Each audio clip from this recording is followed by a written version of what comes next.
evening. It's 8 p.m. Eastern Standard Time. It's Friday. You know what that means.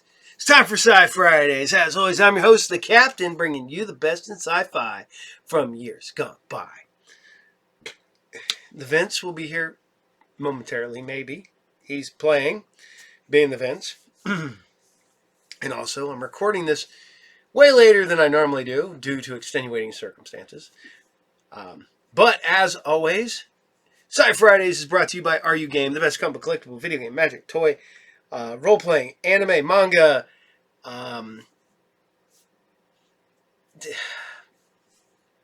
Pokemon Now.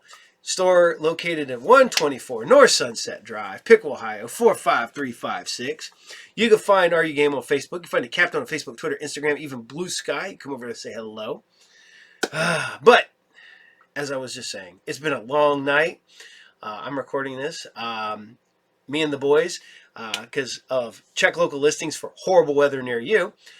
We got snowed out Sunday. We were supposed to go see the John Woo film Hard Boiled. They were having a re-showing that in the theater.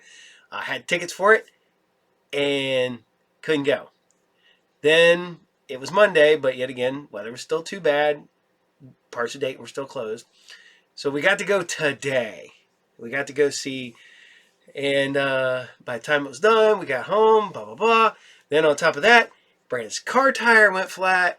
So it's been a night. So we're just going to head and jump right in because you guys love it and we keep bringing it. We'll bring you some more Viper. Definitely some people said, hey, we have Knight Rider at home. And it's Viper. Or when you order Knight Rider off Wish or Temu, you get Viper. And I don't think that's fair. I'm going to say that Viper is maybe the great value Knight Rider. So here you guys go. This is Viper Episode 8, Season 3. Enjoy.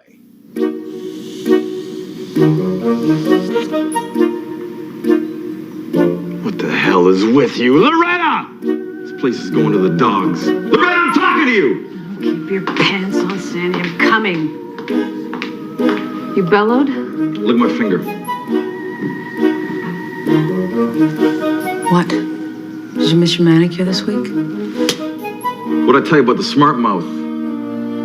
What did I tell you about the hitting? Is it too much to ask that this house that I bust my hump to pay for be kept neat? It is neat. The problem is you want sterile.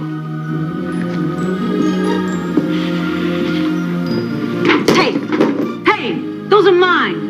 Then keep them in the bookcase where they belong. When I get back, a couple of boys are coming over. So make up some macaronis, but make me something light. Can't eat like those Goombas. Who's doing the gardening? Eddie. Some guy that's been doing it for 5 years. Get rid of him. Find someone who can cut the hedges straight. I'll take care of it. Later, gorgeous.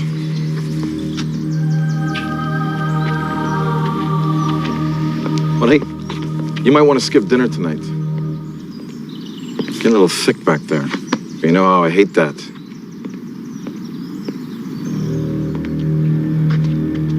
Love you, babe. Love you too, Sandy.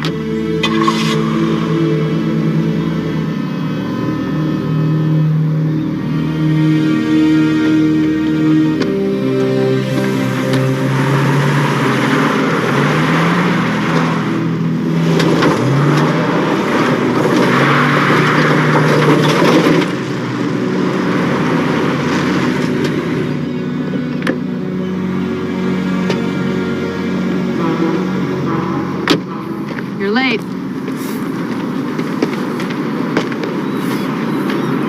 What? I gotta check you. I'm not wired and you're not getting a free show. Don't flatter yourself, Westlake. It's been a chance to look over my proposal. Might be able to work something out. Might be able to work something out. Well, you got someone else dumb enough to hand Calente over to you on a silver platter? What do you want? First, I want written documents stating that my testimony is secret. Forget about your witness protection program. There's not gonna be any disappearing act for this boy. Capiche? Just you, me, and the grand jury. Good. I always like threesomes. I'll come in tomorrow and give OCB my statement. I'm sure they'll be excited to see you. Not as thrilled as I'll be to see you, Cam. Don't be late.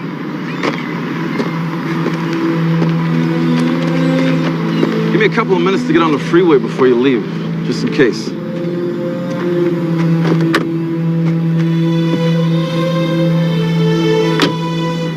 Hey, Westlake, next time wear something a little sexier, okay?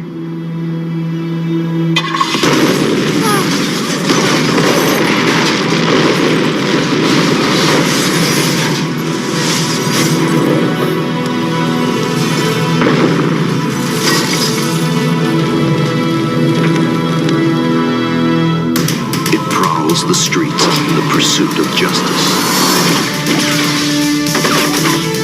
Its origins are secret.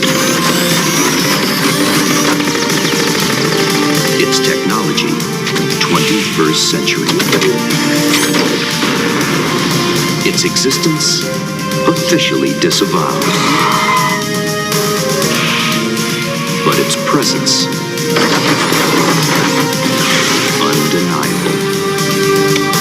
The perfect weapon or an imperfect future.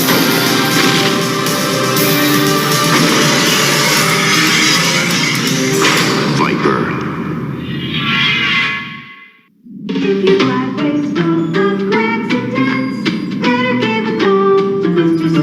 We do the job right or you don't pay a cent. I guess dignity's not a real big issue for Mr. Corrente. But if your driveway looks like trash, and your car feels like it crashed. She's not bad. She's got some talent. That's me, Mr. Cement. Okay, that's enough. Wow. I guess after you've been stealing and cheating as long as Corrente, you can do anything with a straight face. Yeah, and I'd be surprised if rebar wasn't the only thing this guy was sticking in cement. Yeah, well, with DeFalco dead, we don't have a thing for the grand jury to pin on him. We need to find someone else to roll over on Corrente. It's going to be a little tough when our number one informant was blown to bits. What'd the brilliant Mr. Catlett have to say? God, I'm screwed. How could you let him get blown up? Oh, come on, I didn't let him get blown up. It was a little out of my hands. Yeah, well, it shouldn't have been. Just when I'm getting in good with these OCB guys, something like this has to happen. Well, what did forensics find? Oh, I don't. Seems the bomb was attached to the car with some kind of rubber compound. The lab's still analyzing it. Well, what does the OCB have to say? They think Corrente got wind of this grand jury thing and whacked DeFalco. Oh.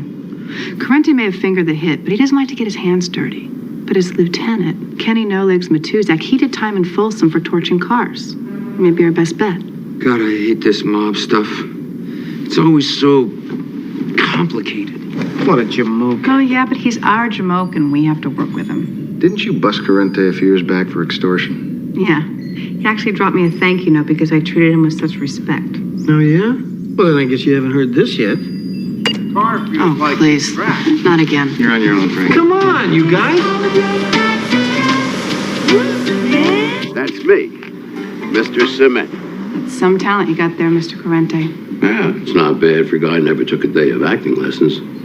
You know, I even got approached to do some other spots by an ad agency. Of course, I owned it.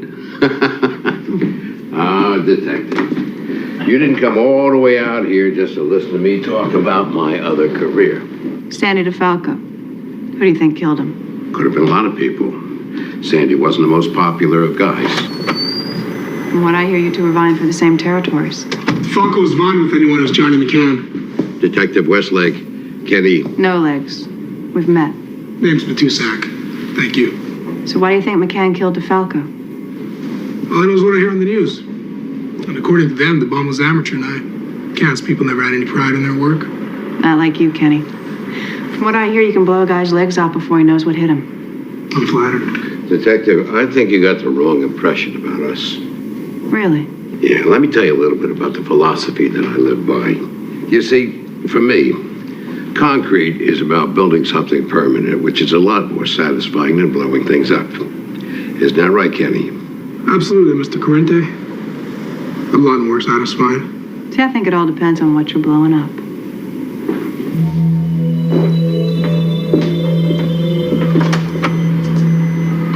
pro like you, Kenny. Make anything look like amateur night.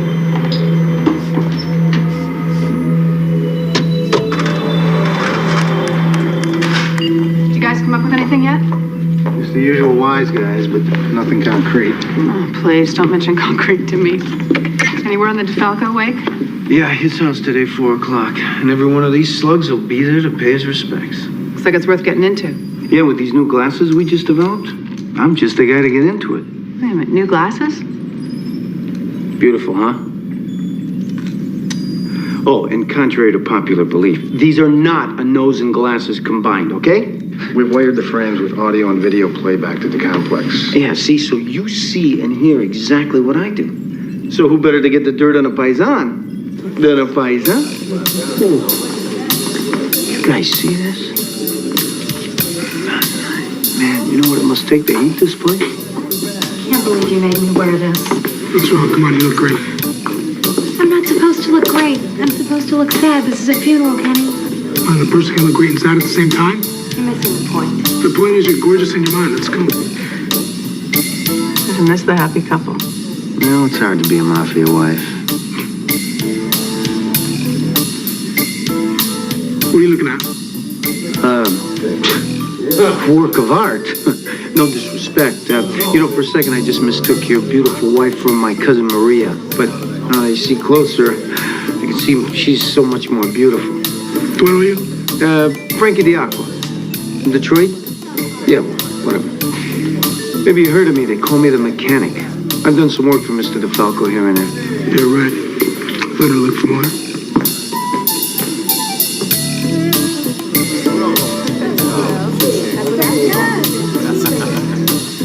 You guys getting all this? Most of it, but you're starting to break up a bit. Something's interfering with the signal. Yeah, and you got a pretty good idea what it is, too. I'm losing you. Try to stay clear of the cell phones. How? It's like a cell phone convention out here. All right, listen, I'm gonna go pay my respects to the widow, okay? Guys, I'm losing you now. You there? Frankie D'Aqua from Detroit. My sincerest condolences. Oh, thank you. Come on, Frankie. We need surveillance, not cheesecake. Frankie. Well, either he's ignoring me or he's not reading me. Straighten up. You're walking like a grandmother. Tell me I walk like a 7-year-old woman? No, like an 80-year-old woman.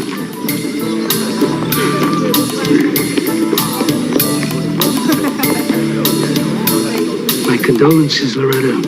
You know, we had our differences, but there was always respect between me and Sandy. Thanks, Johnny. Means a lot that you came.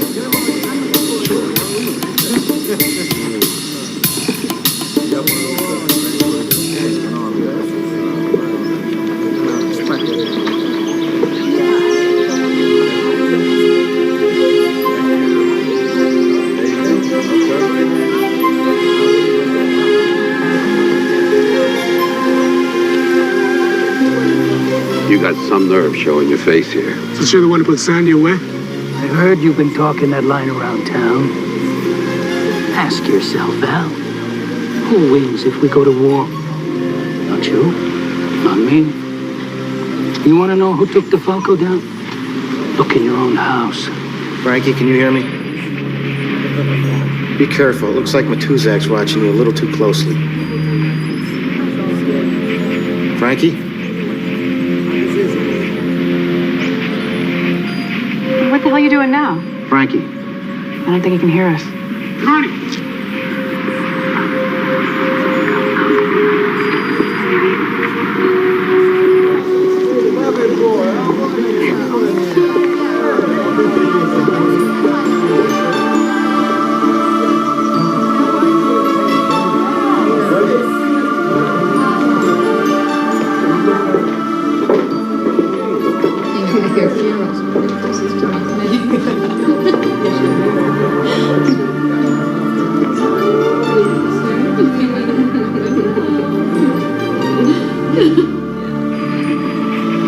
For a grieving widow, Loretta DeFalco's having a pretty good time.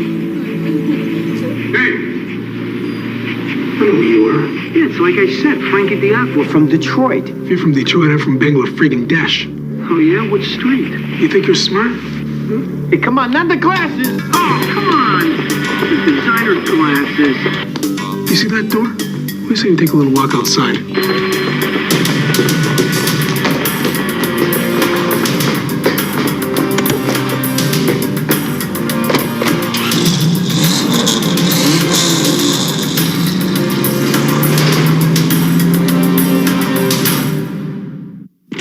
Come on, I didn't finish my cheesecake! You guys got no respect for the dead, do you?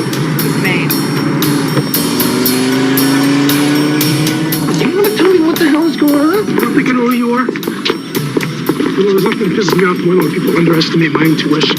Hey, nobody's underestimating your intuition, which I'm sure is exceptional. But right now, trust me, you're a little off. You gotta go into the trunk of your car? Do I get air holes? Yeah, in your head. All right, listen, you son of a Neanderthal. What makes you think I'm a cop? Don't make me laugh. You're too stupid to be a cop, which leads me to one conclusion, that you're nothing but a gut-sucking, feed-and reporter. Now get out of here. I think we can bring it down to the speed limit.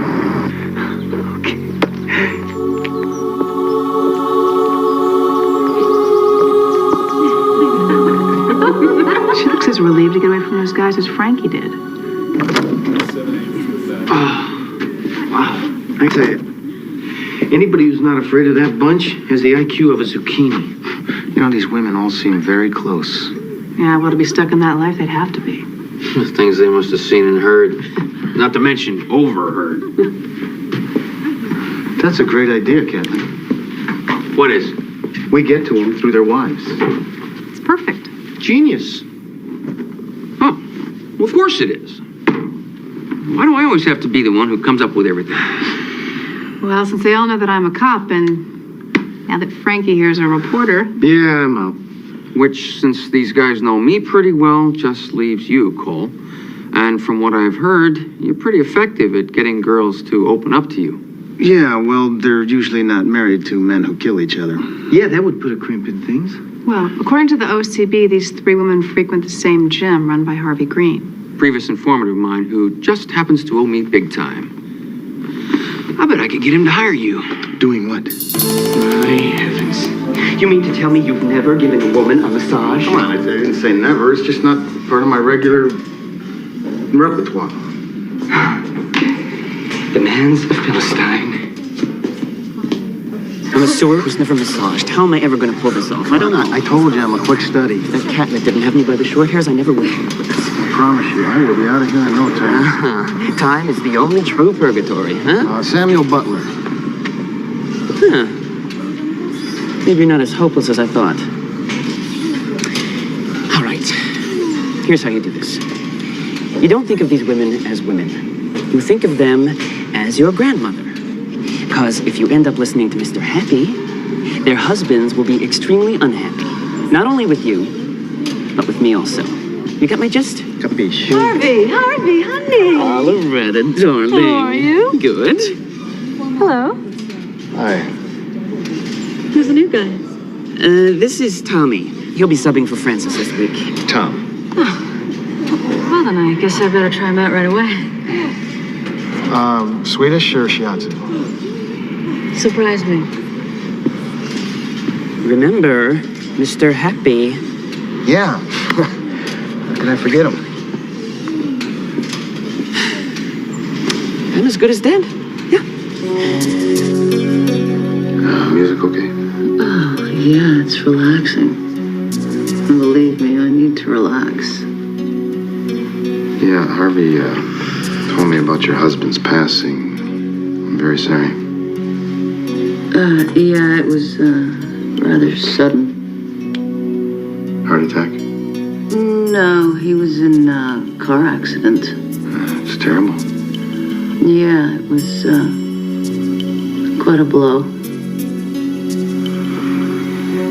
Oh, whatever it is you're doing, keep doing it. No problem. Could you do my lower back? It's killing me. No problem. Here? Lower. Here? Lower.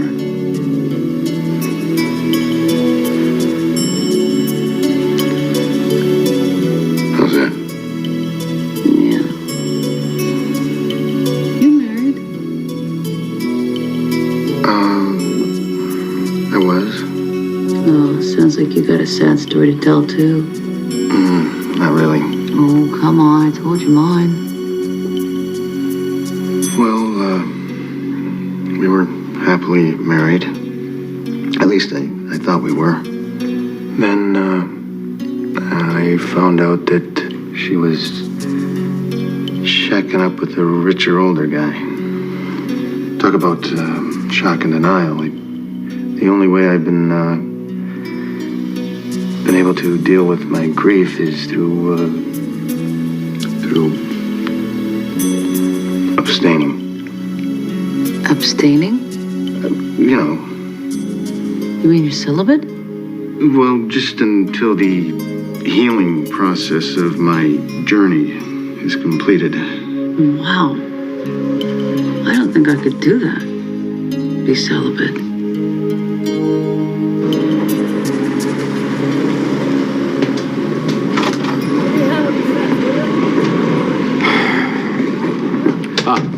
Go through it, Rex. Get rid of the junk mail. Hey, boss. What? Can I have this? Yeah, sure. Hey, when you close that door, make sure that the jacket doesn't fall off the hanger like the last time, okay? Yeah. I'll be careful, boss. Good. That's good.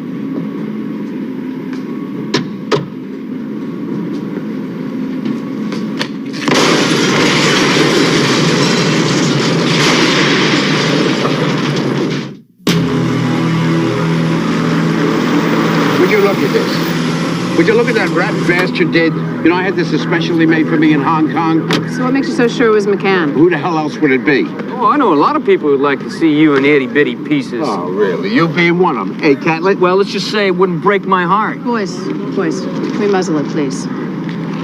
Fine. I actually heard you and McCann were getting along. A lot better than you and DeFalco ever did. Yeah, well, DeFalco and I, we had our moments. But there was a lot of tension between me and McCann for months. So McCann waxed DeFalco, everybody figures it was you. Yeah, then he tries to cap me, and everybody thinks it's one of DeFalco's boys going for revenge. So what are you going to do about it? I'll have to see what McCann has to say. Well, what do you think he's going to say? The friggin' guy almost blew me to kingdom come. I didn't have kids with him. To be honest, that was on purpose. Get out of here. Eucalyptus? Yeah. Wait, is this true what you're saying? Hey, listen, a couple of books out of place made him crazy. Can you imagine what he'd have done to a kid? Ah, but hey, look, everybody's got troubles, right? Yeah. Our lives aren't as bad as some, you know? Look at these women in Bosnia or Russia. My cousin Rose in Newark. So when are you gonna start having babies, huh? I'd like to right away. Kenny'd ever stop coming home smelling like some slut's cheap perfume. Oh, Connie, hey, come on. At least he ain't belting you around. I thought things might get better now that he's been going to this sex therapy group.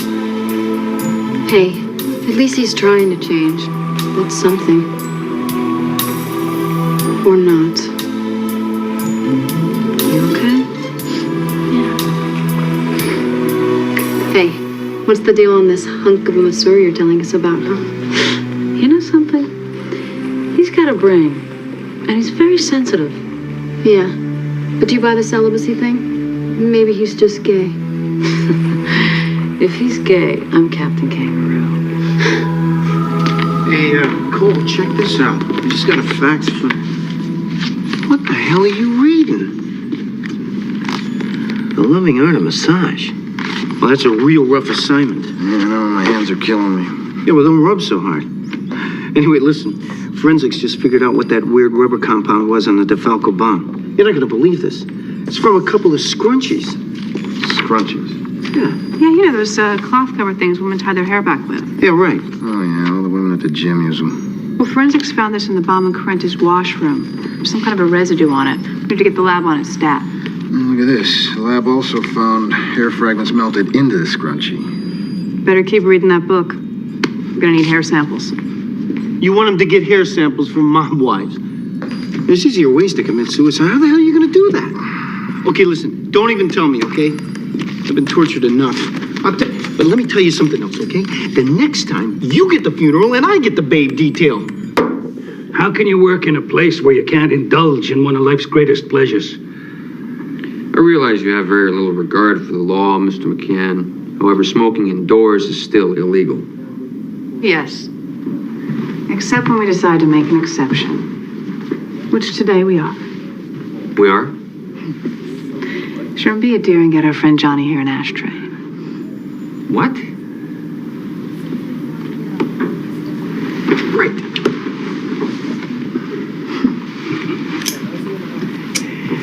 I've always liked Westlake.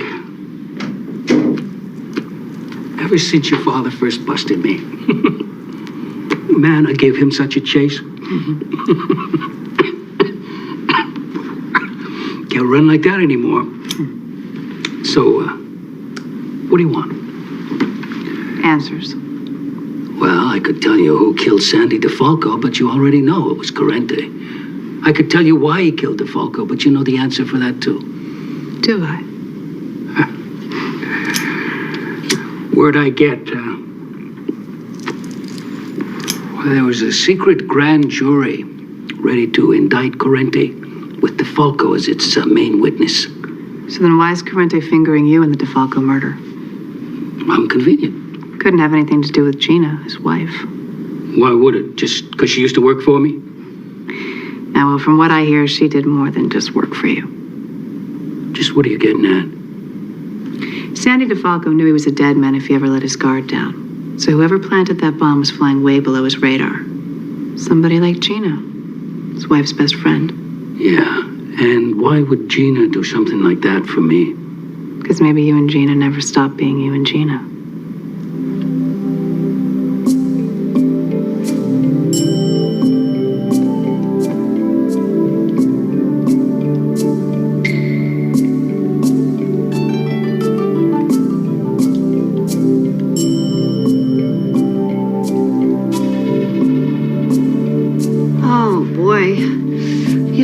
I need this. I've been so stressed lately. Good. It's okay to look. It's just a body. Besides, it's our inner selves that are really us, you know? Well, I hope you don't mind me referring to your outer self, but it's hard to believe you've had 2 kids.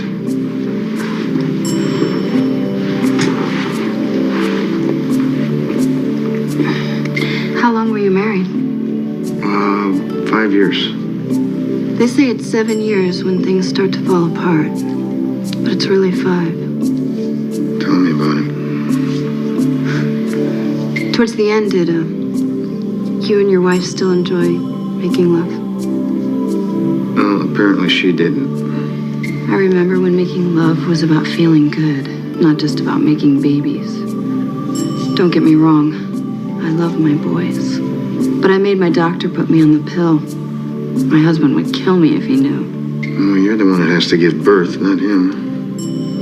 Ow. Oh, I'm sorry about that.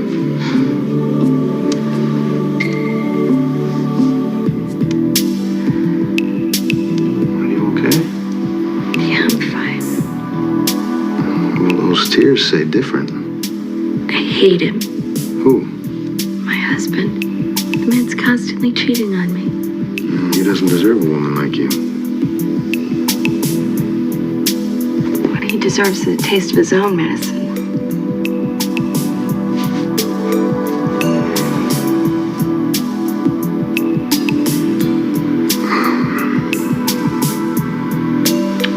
You dropped something. I am so sorry. I've never done anything quite like that before. Neither have I.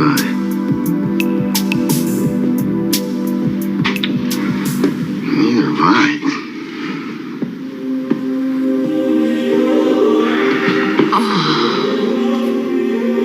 I feel like every nerve ending in my body is tingling.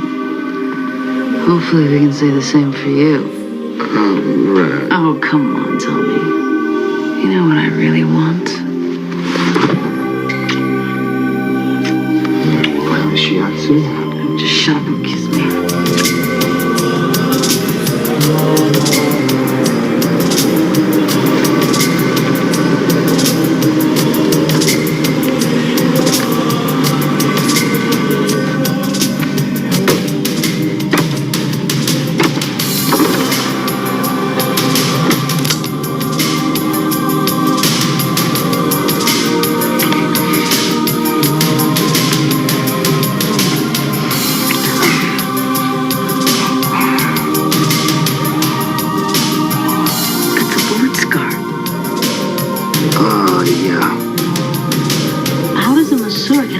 scar?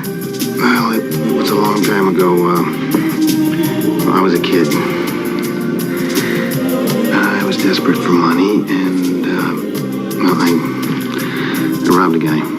My gun wasn't loaded, but, he ended up being a cop, and, I didn't get the money. I got this instead. I did a year in juvie for it. Oh, but don't tell Harvey, okay? It was you who popped tobacco, and then you tried to pop me. No, I didn't. You did.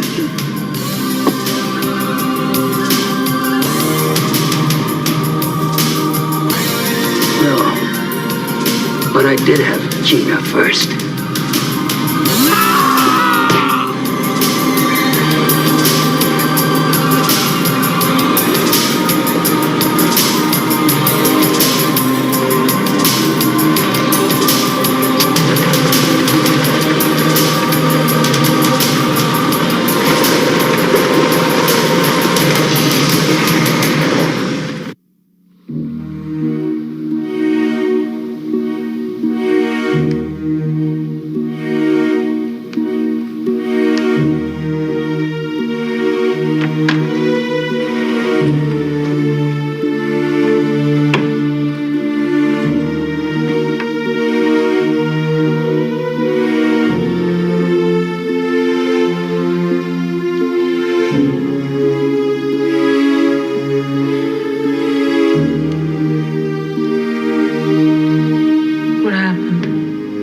Albert comes home last night, screaming at me about how I could go out with a slug like Johnny McCann. Then he belted me. That's it. It's his turn to get hit, just like Sandy. What do you mean, just like Sandy? Corrente didn't kill my husband. He didn't? Then who?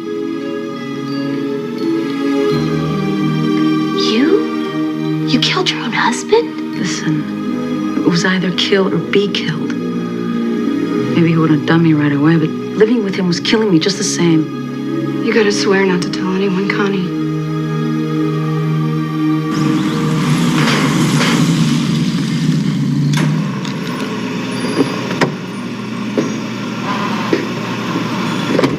Oh, great, that was quick.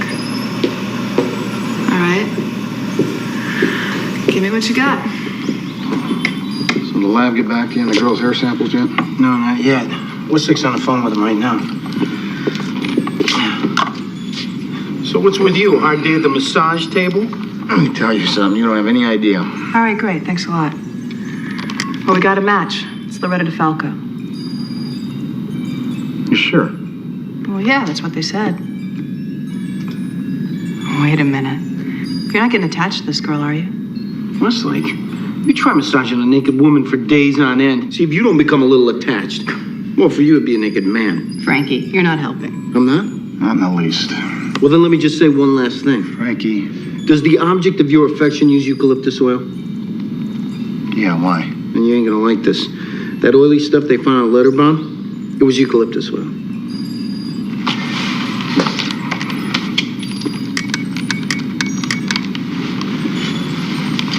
Gym reception. Harvey, please. Thanks. Harvey here. Harvey, it's Cole. Is Loretta DeFalco there? No. All three musketeers left here about an hour ago. You know where they went? I'm not sure. But I thought I heard her talking about Mr. Cement. All right, thanks.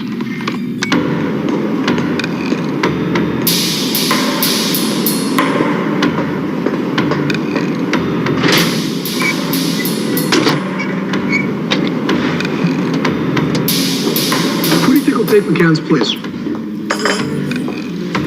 His nephew. You know, the fat kid dropped out of law school? Yeah. So we finally take over McCann's action, huh? Yeah? Yeah, yourself. It's me. I'm here at your office with official legal separation papers. I want you to meet me here ASAP and sign them. I don't know what you've been smoking, Gina. This is the only time I'm going to tell you this. I am never giving you a divorce. You know, you ever talk to me this way again, you're going to need a facelift way before you're ready. Well, then I guess I should just go take your real financial records that I have here and bring them over to the feds. You wouldn't. Oh, yeah? Try me. Okay, I'm coming right over. Tell him to bring Kenny. What? Who's there with you? You might as well bring Kenny along. Connie has papers for him, too. Where are the books? Not until you sign.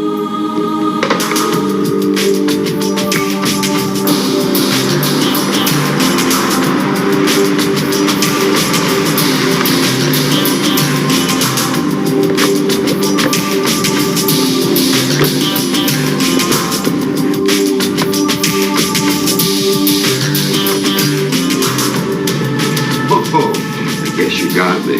Hey, honey, you don't need that. Put it down. I come in peace.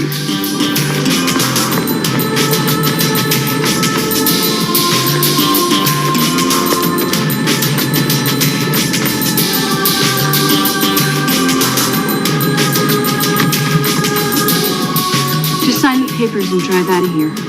I'll call you on the cell phone and tell you where the books are.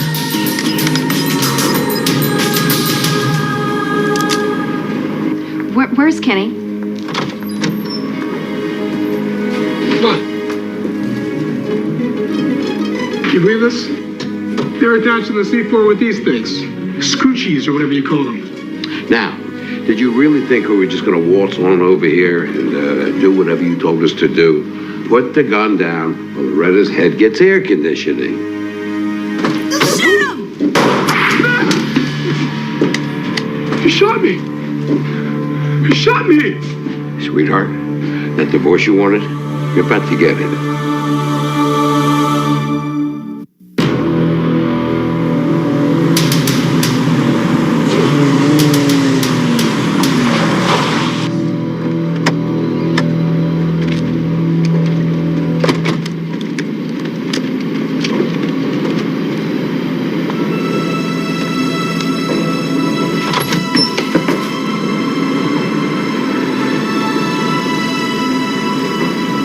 Westlake. Loretta was here. I'll check out back.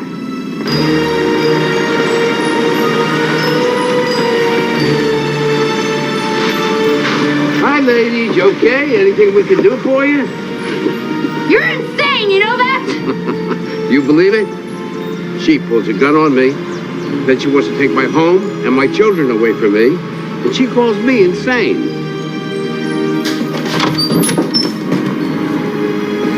I found a bunch of C4 in the back shed. Corrente's work orders. The only thing that was scheduled today was some sewer pipe to be laid, but it was canceled at the last minute by Corrente himself.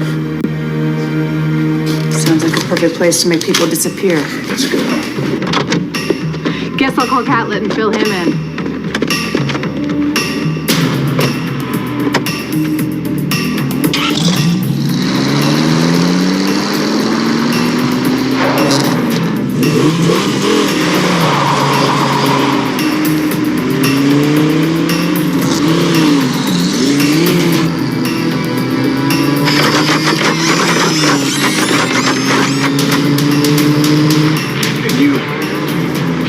Listen to me and kept your mouth shut. Maybe stay away from these little tramps like I told you. It wouldn't have been anything like this. Drop dead. You first, babe.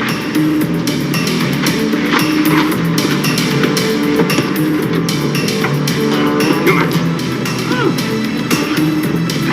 Come here, you.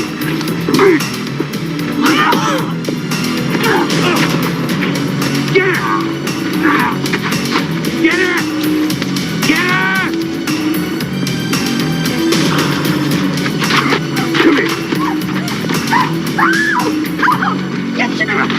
Shut up!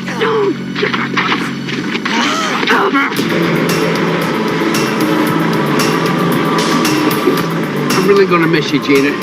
We had some great times together. Yeah. Anything you want me to say to the kids? Albert, don't do this! No, please don't do this! Come on! Don't leave that! He's doing this! Kenny! Kenny! Please, get out of here!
Stop it! Stop it, lady! Stop it! You're hurting me! Drop it, Corrente. Sure.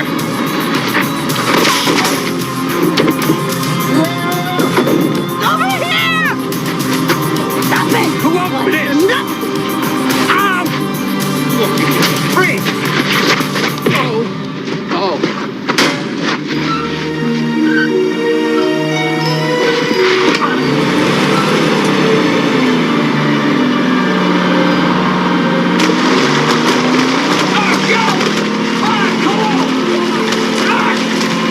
Somebody help me!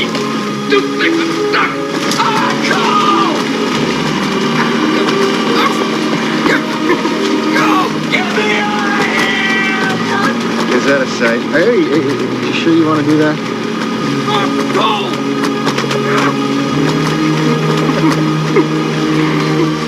Special prosecutor for the grand jury is going to want to interview each of you individually and collectively before the hearing. Make sure you tell them everything you... You mind if I have a word with him? Yeah, I mind. All right. 2 minutes. Can't help himself. A little too much cement on the brain. So, what did the DA have to say? He offered us immunity and the witness protection program if we agreed to testify for the grand jury. And? I don't see we have much choice. Yeah, I mean, all I can think about right now is my boys. And I gotta do whatever it takes to protect them. But who knows? New names, new lives might not be so bad. Maybe after a while, no one will care about us. Well, I wouldn't say nobody. Cole, let's go.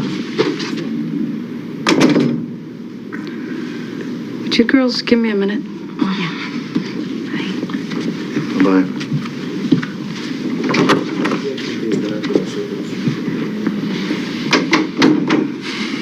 I can't believe I fell for a cop.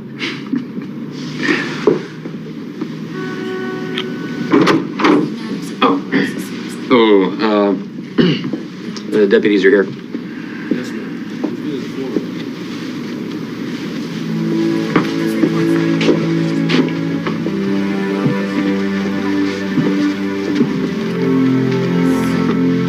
You're really gonna miss her, aren't you? You know what I'm really gonna miss? What? Being a masseur.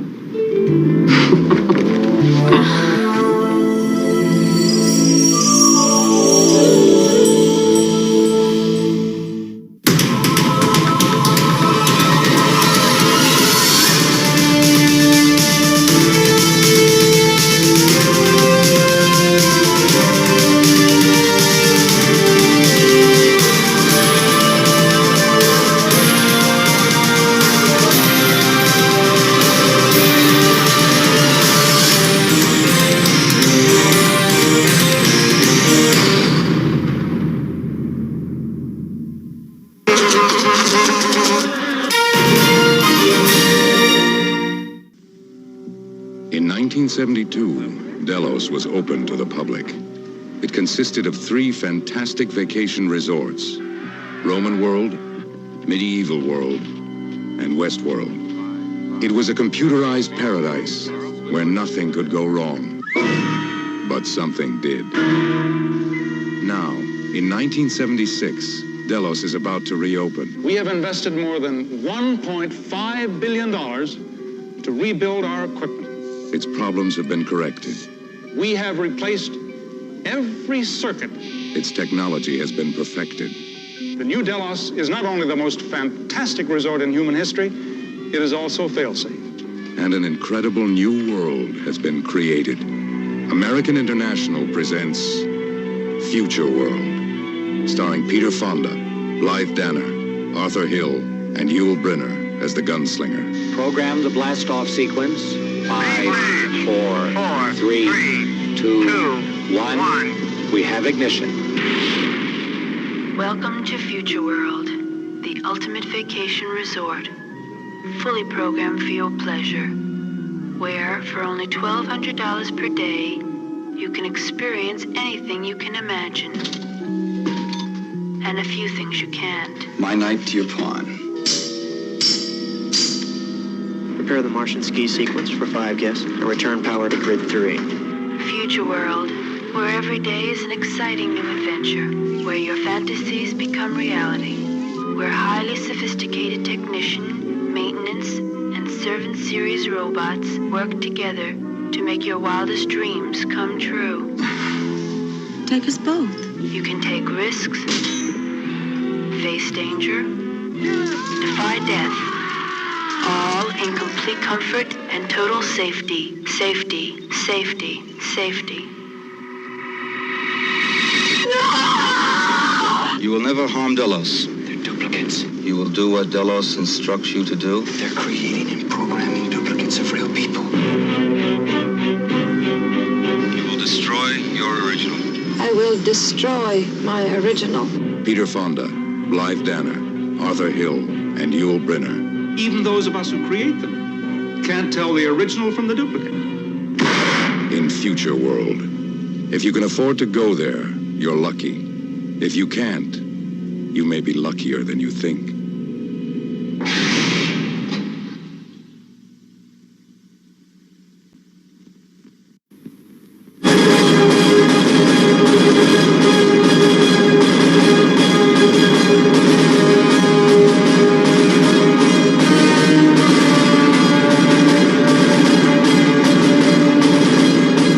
Are you the first? The first one? Visitor? We've always been visitors. Nothing you have seen or heard about David Bowie will prepare you for the impact of his first dramatic performance in The Man Who Fell to Earth. This is another dimension of David Bowie, one of the few true originals of our time. You're really a freak. I don't mean that unkindly. I like freaks. Is this a weapon? A weapon? It was too small for interplanetary travel. Assume that it's a weapon. If I stay here, I shall die. What do you mean? Take me with you. I'll see you don't die. I can't stay. You're an alien! I think you know too much about me. Where are you taking me? He's just like everybody else. He's a fake. Please don't do it. You don't understand. You might be able to save him. Mary Lou. Save him? Help me. From what? No. No! Tommy, I love you.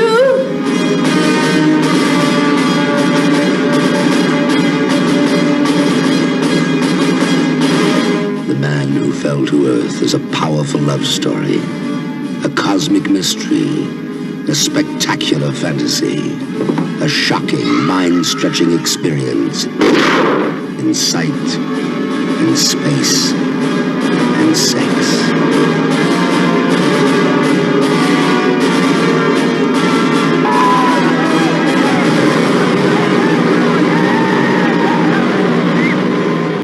Most people don't. All right, ladies and gentlemen, boys and girls, and children of all ages, Group Therapy presents. That's right, ladies and gentlemen, boys and girls. Let's give a big round of applause for the Vince. Vince, it's Zombie Vince. Don't make me poke you. Okay, sit down, bud. All right. So, hope you guys liked Viper. What's this, a blue monster? Would you like tricep? There's no red in it.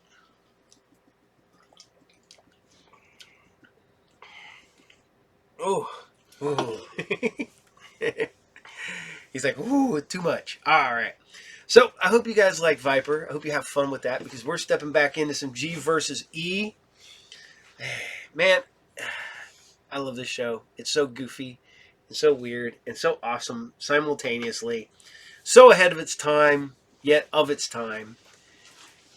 This show is just a weird amalgam of so much stuff. But here you guys go. This is G versus E, episode 4, season 2, and this is Ambulance Chaser. Enjoy.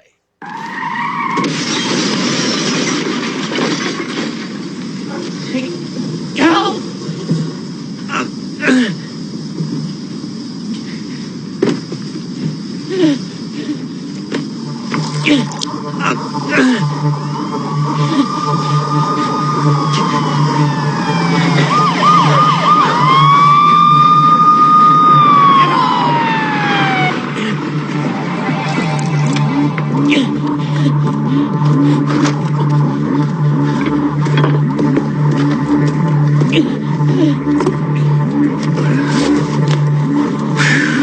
Buddy, don't move, okay? Just take a deep breath. Try to relax. The gas is leaking. Oh, yeah. See that? My legs.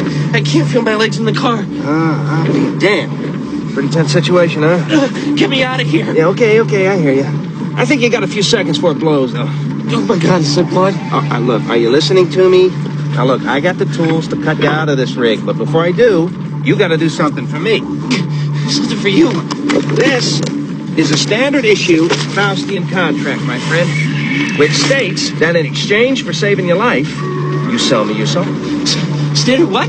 It's all very simple. See, now all I need is your signature, and then I'll be more than happy. I can't feel my legs. Listen, I'll help you with your legs, okay? You sell me your soul, I'll save your life. What do you say?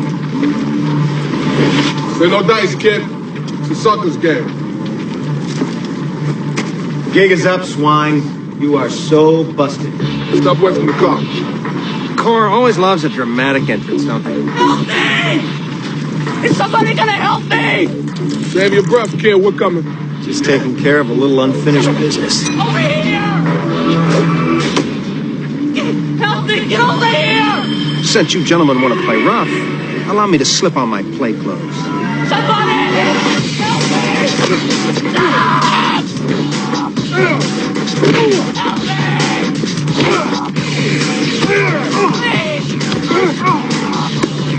What are you doing? Hey, just sit tight, kid. It's got a little demon problem. Wait. No, don't go. My legs are strapped. All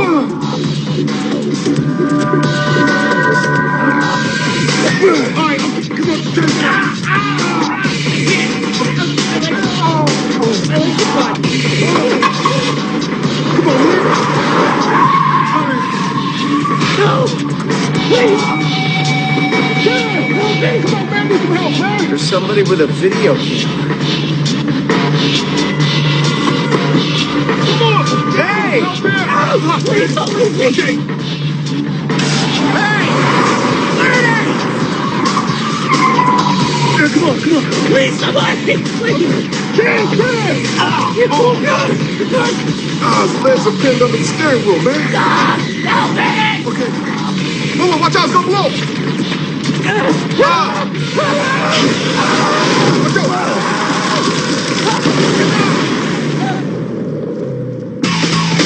A man torn from his family, murdered in his prime, only to return to Earth resurrected. We'd like you to become an operative in the Corps. Fight evil, save soul. As an agent of the Almighty Corps. Chandler, meet your new partner.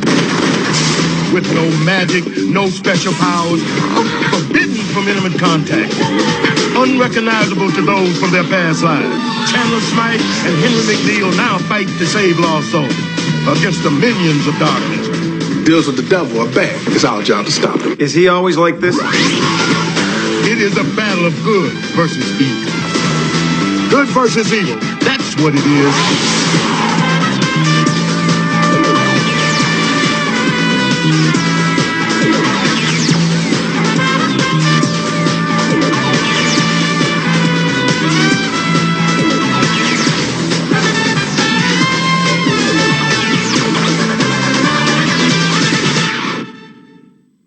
Close your left eye.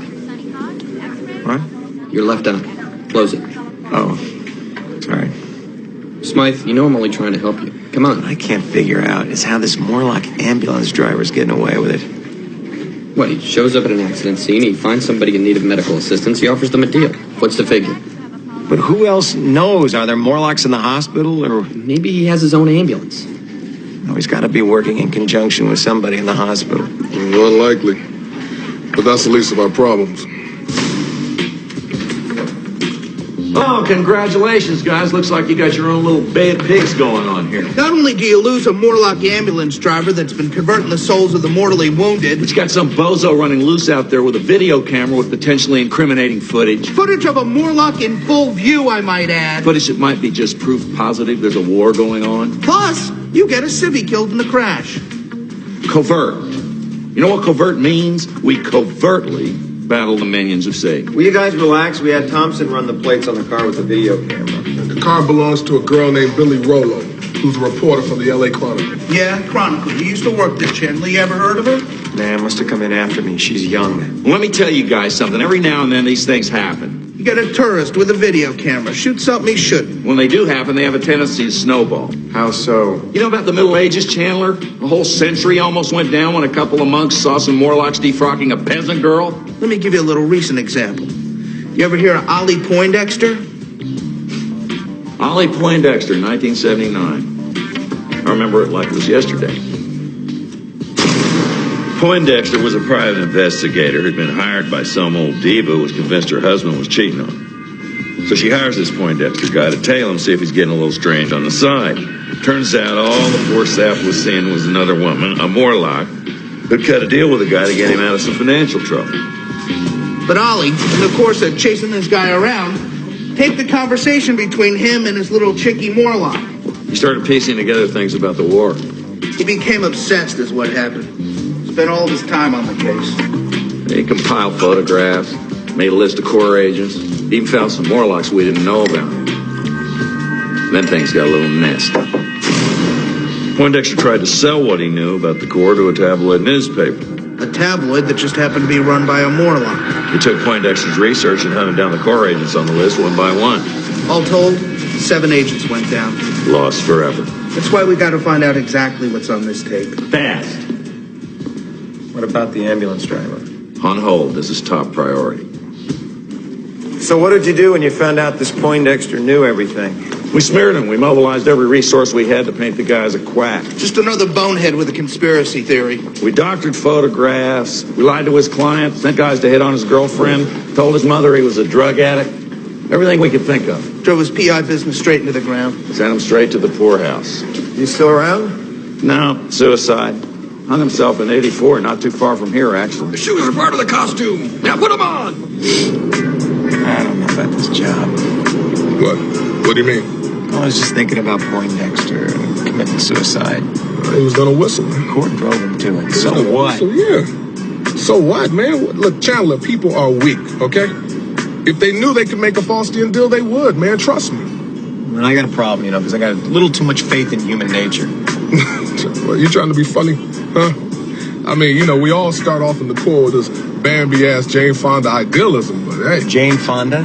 Excuse me? Hey, if the shoe fits. I'm just saying that if he had squealed, I don't think it would have been as big a problem as the Corps is making it out to be. 7 agents died because of Poindexter, man. How bad does it have to be? What? The ends justify the means? Is that it? In the Corps, they do.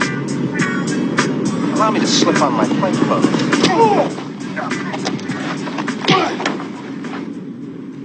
Well, what do you think? I don't know what to think. I don't know what it is. Do you want to watch it again? No. Let me say it out loud to see how crazy it sounds. So you tail this ambulance driver who you think is a... Demon. Billy, just listen to yourself. What? It's right there on the videotape, Perry. Okay, I'm trying to stay open here, okay?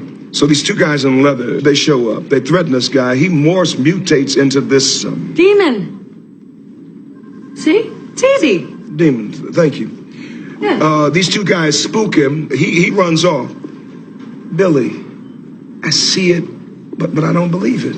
Harry, what is there to understand? The guy is a demon. Look at the tape. Which will be labeled a fake.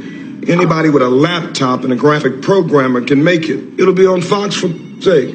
Billy, do you expect me to run a story about this? You're right. I don't expect you to. Yet.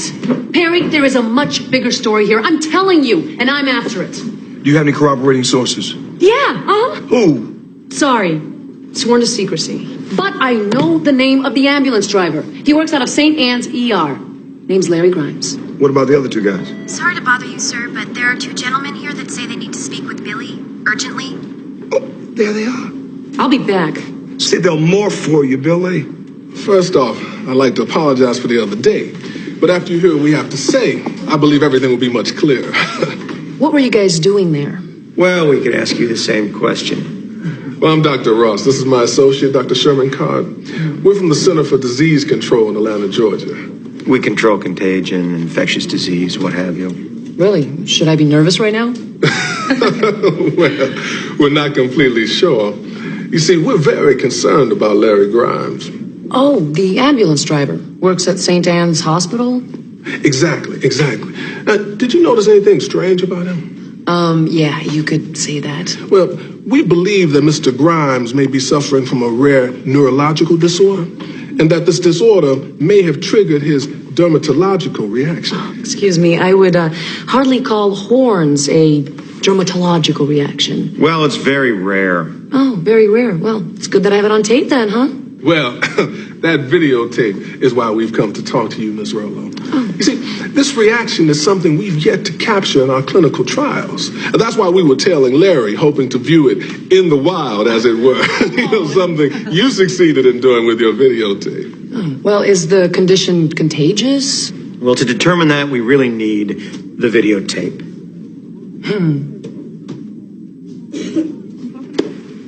We appreciate your assistance in this matter, Miss Rollo. Sure, of course. You have my numbers. I've got them all. Good luck with your research.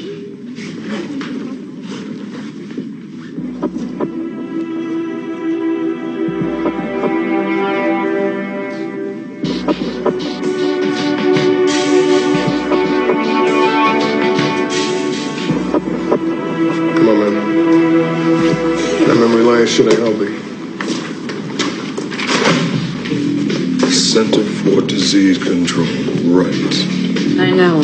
I've seen better doctors on ER. So why did you give him a copy of the tape?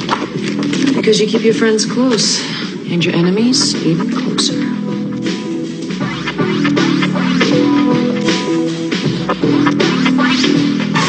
Looks like Billy and Ollie Poindexter go way back.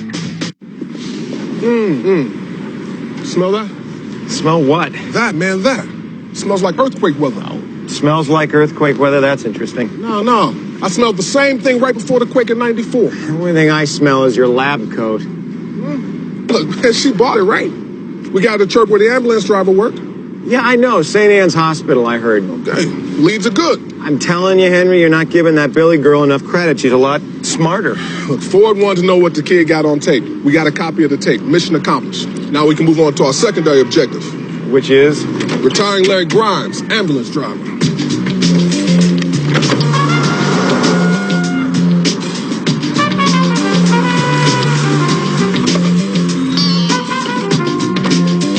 Whoa, love in the afternoon.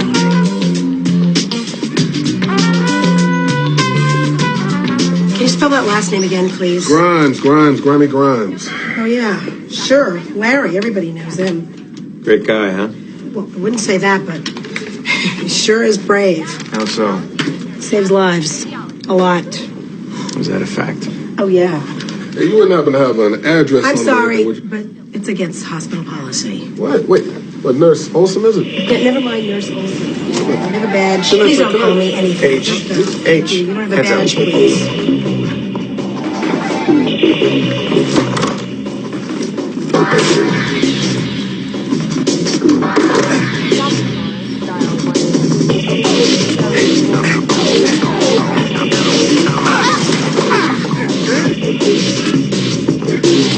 Let's go.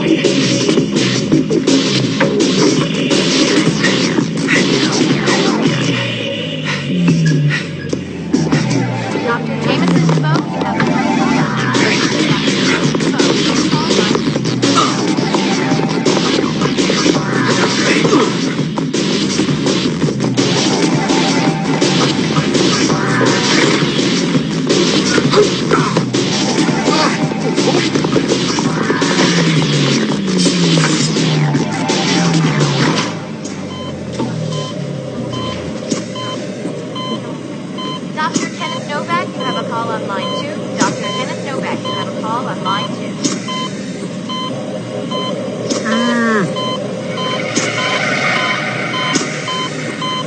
Nice to see you again, Larry. You too. How you been? Busy, chasing Morlocks. Well, that sounds like a full-time job. Yeah, I've been busy too. Nose to the grindstone, making deals. Actually, that's why we're here to see you. Actually, now's not so good. It's just a matter of time, Grimes. We're on to you and you know it. You got it coming. We all got it coming. Sooner or later.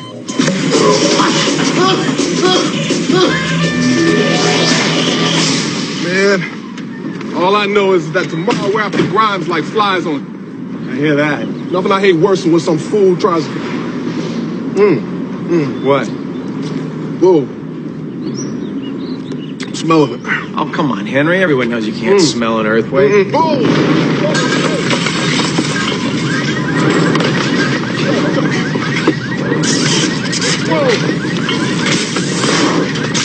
See that? I told you. I'll take it back. Yep.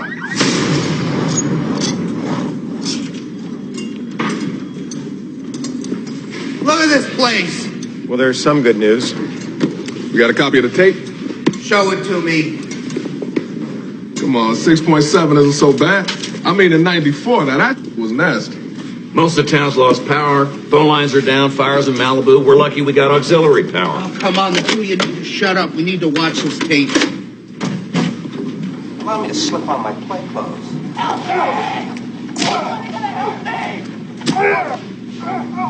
Man, this is worse than I thought. Yeah, this Grimes got a pretty good scam going. Getting a guy to sell his soul to save his life. Means renunciations are very unlikely. How's that? Because for a guy to renounce, you'd have to give back what he already received. Like his life. Good point. I mean, this tape is proof of the war, unequivocal proof. You got a guy turning into a Morlock on the tape.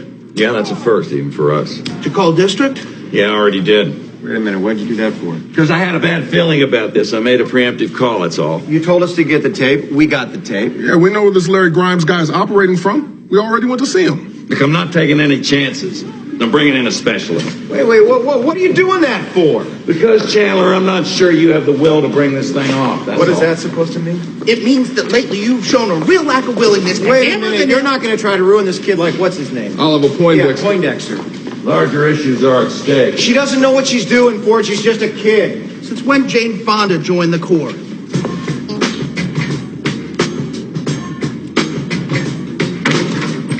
Gentlemen, meet Agent Shaw from our Washington office. He's a counterintelligence specialist, a master of propaganda. Totally unnecessary. Manners, Henry. Quite all right. It's perfectly normal for an agent to feel defensive when I'm brought in. Who you calling defensive? Now, Henry, I brought Shaw in here to work with you two, principally as a precautionary measure. We know Rollo's a reporter. We know she has a copy of the incriminating tape. We just don't want her to do anything with it, that's all. And to make sure that she doesn't know anything else. I relish the challenge, sir. Now, I took the liberty of getting started. I hope you two don't mind. These are the blueprints of Billy Rollo's apartment. Now, any good discreditation campaign Discreditation campaign? begins with knowing exactly what kind of information the subject has access to. We then know to what extent to which to react. Of course. Duh, we knew that. I suggest the classic scorched earth policy, gentlemen. Anything in our path, we destroy. You get off on this macho kick, huh? Yes. Do you ever think you might be destroying some innocent kid's life? No.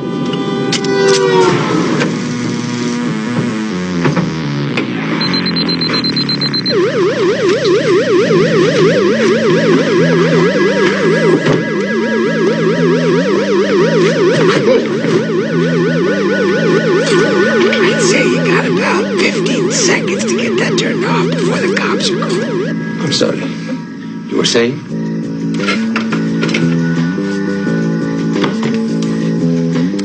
Hey, Billy, it's Lizzie. Listen, the play starts at 8, so I'll meet you up front at 8:45. Don't be late. Kisses! It's 11. Lucky. Probably don't have much time till she gets back. I will take the desk and the computer. Henry, you take the bedroom and the closets. Chandler, you take whatever's left.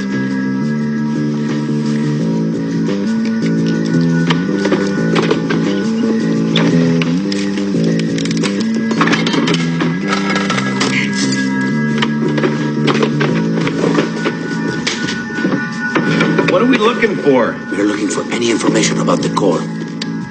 We got problems. The research is extensive. How about you? You find anything?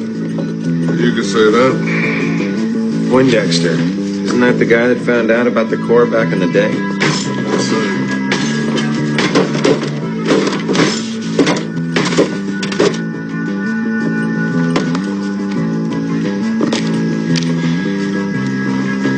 Something the matter, Jane? Yeah. This is so wrong. I know this, but Billy Rollo will no longer be a problem for the core.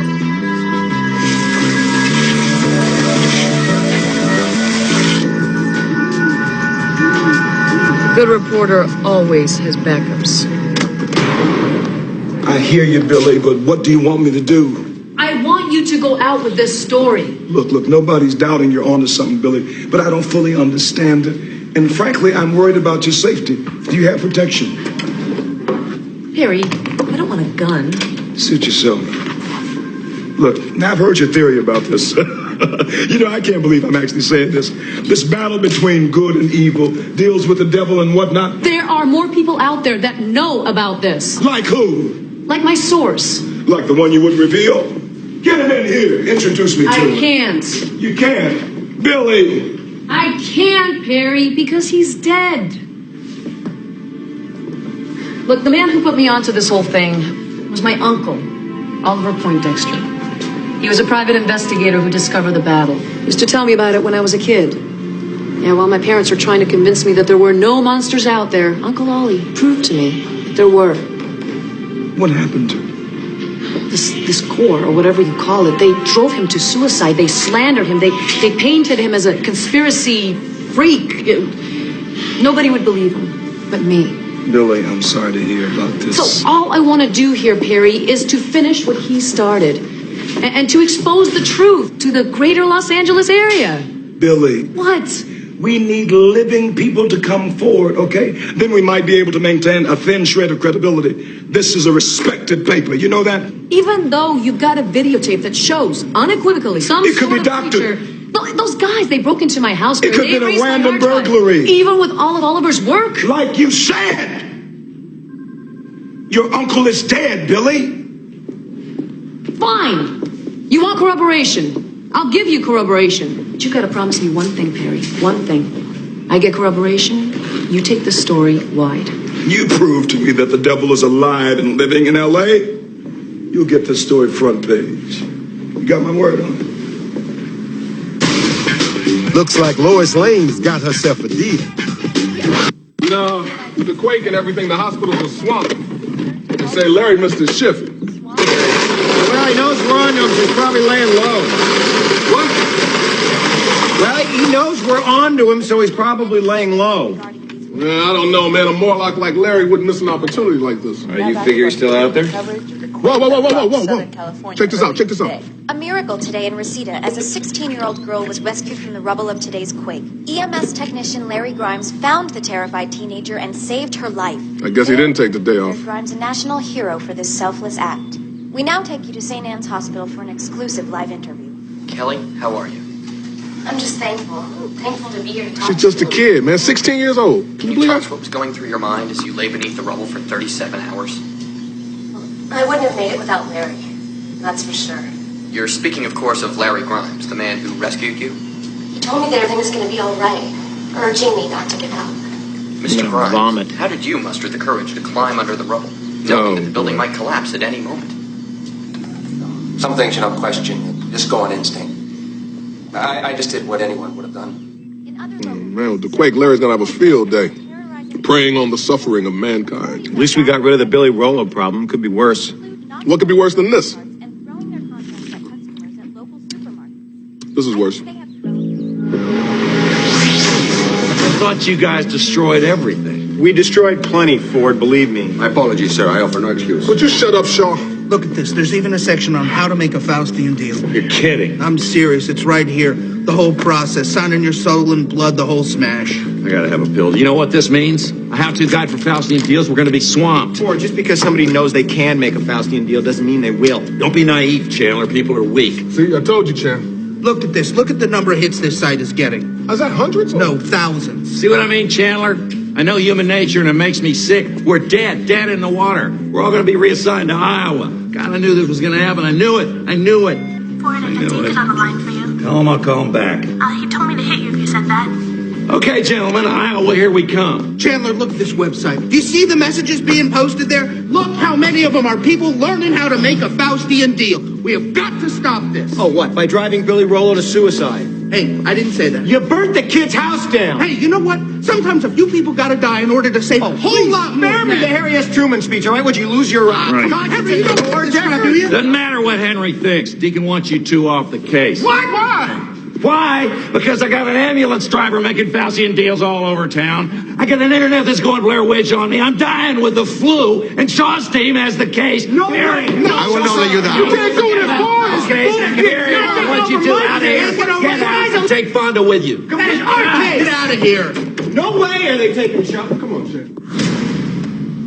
20,000 hits in one day. My inbox is full. I got so many messages. Listen to this. I thought I was the only person in the whole world who knew about the battle between good and evil.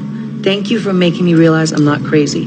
Thousands of emails like this, Perry, thousands. I'm telling you, this whole thing is hitting some kind of nerve here. I'm worried about you, Billy. Yeah, I know, you think I'm crazy. No, I'm actually worried about you. I honestly think you're onto something, whatever it is, and I'm worried about your safety. I'm worried that the guys who trashed your apartment will come back. Oh, come on, Perry. I can take care of myself. I don't want you going home tonight. Stay at a hotel. Paper will pay for it. That's an order, Billy. Okay, boss. But 20,000 hits. Testimonials. I got people asking me how they can make Faustian deals. You really believe in this stuff, don't you? Yes, I do. You're telling me that you honestly believe that those guys are right? About doing bad to do good? Yeah, about doing bad to do good. Yes, I do. Well, Yes, then I do. what, Henry, separates the core from the Morlocks if we go around Rambo and everything all the time? Somebody somewhere has to take the higher road. Look, Chandler, I know this is your first year in the Corps and all right? But you gotta understand, man, there's a reason why we do things the way we do, all right? Enlighten me. Because it works, man. Billy is a good kid. It doesn't matter, all right? It doesn't, look, we do what we gotta do, when we gotta do That's it. it? The ends justify the means? In That the was- Corps, oh, yes, that's a in the Corps, philosophical yes, it winner does, right man. there. You learn that, the better off you be, all right? That's your philosophical position. Oh, that's a real winner, Hey, Henry. look, you do whatever's necessary, okay? Just stop the car. For what? I think you better count me out, Henry. Hey, where you going, man? Yeah, well, go on, man. Go on, walk on off, man. See if I care. Rookies, boy. Bobby, listen, we are way understaffed. Every doctor is operating. We can't keep up with the number of injuries. Yeah, it was an earthquake, Bob. What do you expect? And to top it off, I just got a 911, a shut-in with a heart attack, and I don't have one free hand. Did you say you had a shut-in? Yeah, lives on Sycamore. Having a coronary, you might want to hurry. No problem. Okay, all agents in place? If yes, flash twice. Okay, good. Now, once the ambulance gets here, I'm going to make a positive ID that this is our Morlock. Once you get the go-ahead... Yes, we'll blow him to Kingdom Come as soon as he opens the door and create a new me for the term shop. Okay, here come the ambulance.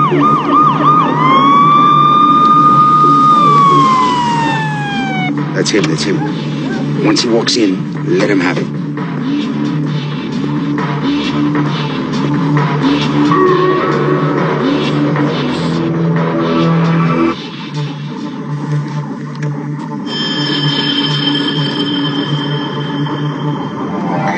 Hey, buddy. You think I'm stupid?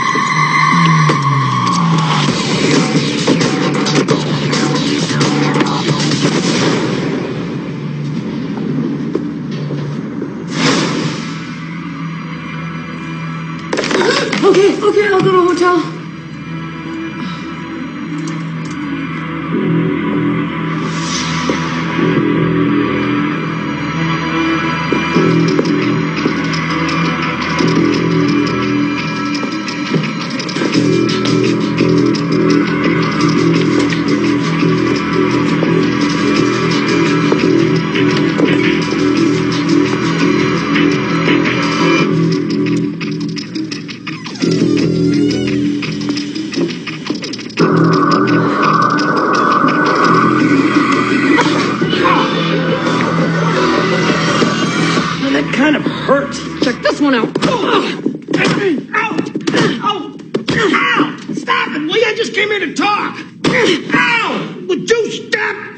me. Talk? Sneaking in the middle of the night to talk? Just relax, take a deep breath, whatever. You ransacked my apartment. Personally, I was against that. You lied to me about who you are. The whole CDC thing was Henry's idea. It was really stupid, I know. Henry. Oh, that's your partner. Yes. In the Corps. Is something funny? We're a lot alike, Billy. Look, I just want to know what's going on here. I want to know the truth. You can't handle the truth. I'm just kidding. I always wanted to say that line. Come on. I'm going to show you something. Come on, it'll explain everything. You want to know the truth, don't you? Come on, you can't poke me in the eye from over there. All right, fine. What? Chandler Smythe, Reporter of the Year. So, I got one too. Billy Rollo, Reporter of the Year. And like I said, we're a lot alike. What's your point? I'm Chandler Smythe. You're Chandler Smythe. Chandler Smythe is dead. I know. I was murdered, okay? I was murdered in an alley, and I woke up in a room with a fat guy and a skinny guy, and he put a contract on the table. He said, sign it, you can join the Corps, you get a chance to live your life over and do good and go to heaven, see your wife. And it's a long story, Billy, but the point is that we're both alike. We're both good reporters. We're both driven. You're motivated by the death of your dead uncle, and I'm motivated by the memory of the man I used to be. How did you know about my uncle? Reporter of the Year. Chandler, that's enough. Can't let you do this. Ain't Chandler ever gonna learn that the rules of the Corps don't bend, they only break? No, I can't let you squirrel in the Corps, man. She deserves to know. No, she doesn't. It's a capital offense. Look, I thought if she knew more about what she was doing, she would drop the case. I got a better idea. Why don't you drop the knife instead? Billy, you're not helping. I said I wanted to help. Drop the knife, McNeil. Did you tell her my name? She already knew your name. Yeah, I know some stuff, but I don't know everything. Now, you two got some splaining to do. Sorry. Always wanted to see that. Henry and I work for the Corps. Oh, come on, Chan. I can't let you do this, man. We'll be toast. You want me to tell her or you? No tape recorders. I don't know what you already know, so I'm going to make this as short as possible. There's a battle going on here for souls. Henry and I were the good guys. We worked for the big girl upstairs. Morlocks, the ones with horns, well, they're the bad guys. They try to steal souls.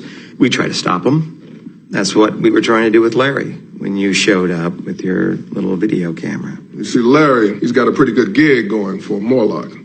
He rolls up on the scene of an accident, finds someone circling the drain, then offers to save his life in exchange for a soul. If you continue pressing this story, you're going to make Larry's job easier and easier and easier. I disagree. You assume that if people know they can make Faustian deals, that they will. You assume that people are weak. Billy, why do you think credit card companies exist? Why do you think Vegas exists? People are weak. That's pretty pessimistic. Well, that's pretty true. You think that the human race can't handle the truth. Look, we saw the reaction to your internet posting. You were swamped with people interested in making Faustian deals. Yeah, but what you don't understand is how serious this all is. This isn't about making headlines, it's about people's lives. You don't believe me? Come with me, I'll prove it.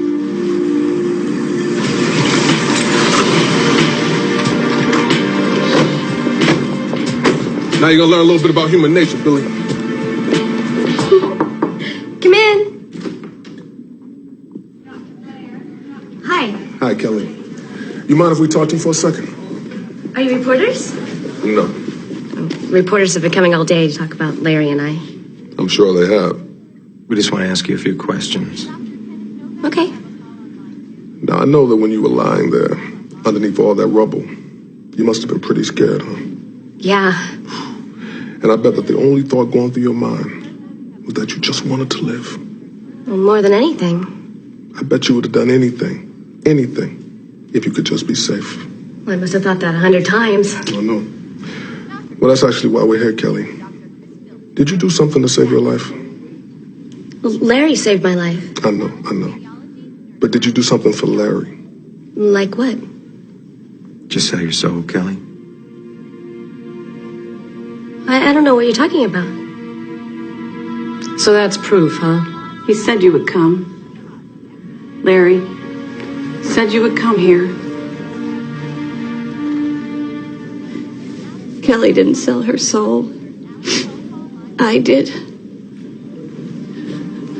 My daughter was dying. Can't she renounce? Save herself? You can only renounce if you give back what you were granted in the deal.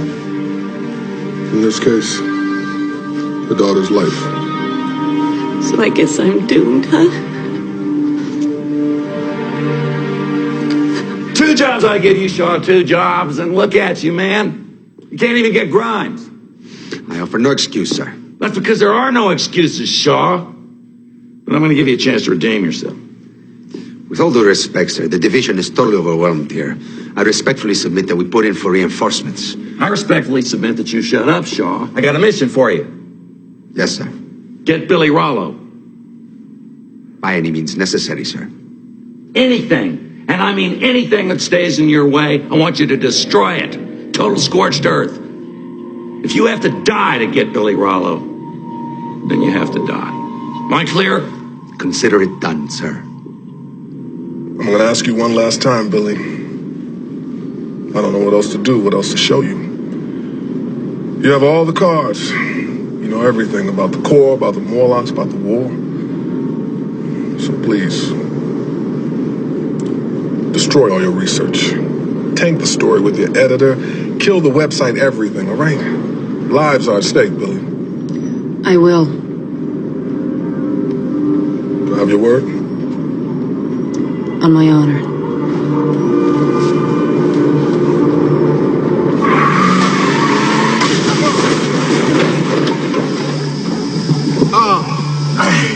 You all right? What the hell, man? Oh my God! Well, look at that! Man, it's Agent Shaw. The guy torpedoed us. What? No, man, not even Shaw would be crazy enough to do something like... Agent McNeil, Agent Smythe. Oh my God, man, that is... You're in direct violation of an order of the Corps. You're to be retired. Hey, Shaw, wait a minute, man. Billy said she would back off. Don't do it. I have my orders. I will carry them out.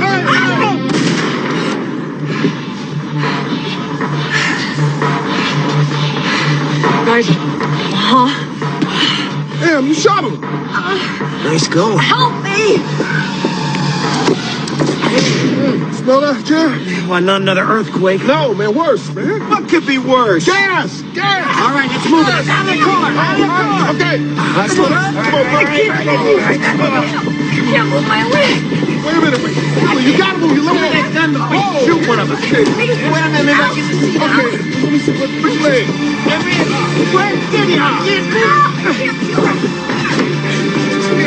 Billy. Try to move. Henry, it's worse. What? How can it be worse? The car's on fire. What? Nothing. Come on, let's go. We gotta get down. Let me, Jan. Come on, man. You hear that? Wait a minute. What? You hear that? Yeah, I can't tell where it's coming from.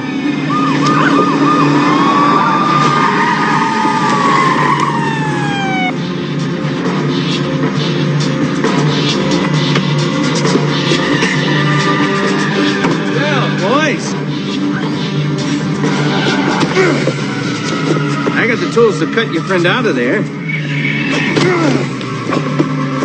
But I guess one of you's got a decision to make. Who's gonna sell your soul? Jan? Oh, Chandler, help me! Henry! Okay.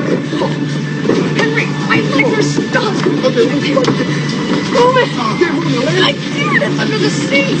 Turn on the car. Move the car. All right, okay. Move it.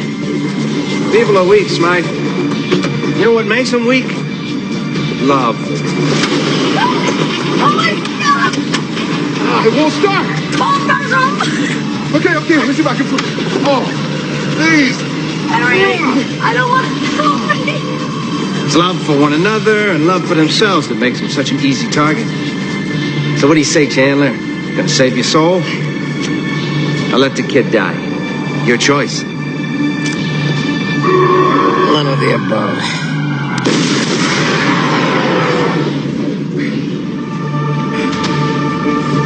I gotta get some help, Billy. Harry! Chandler, where are you, man? Jan!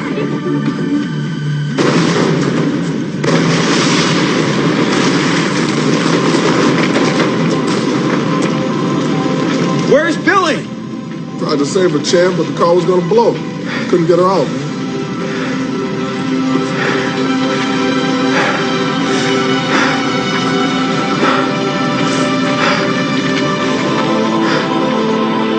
Like my mama always said, it's not whether you win or lose, it's how you play the game. There, you did it. Great. I'm proud of you. Yeah, shake it off, champ.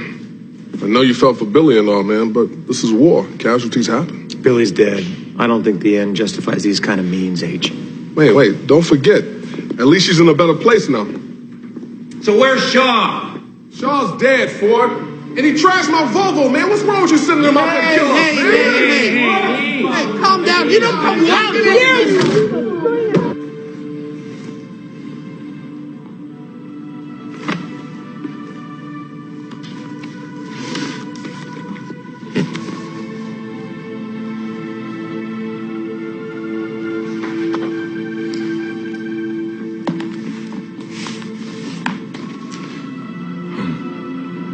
You got your front page on.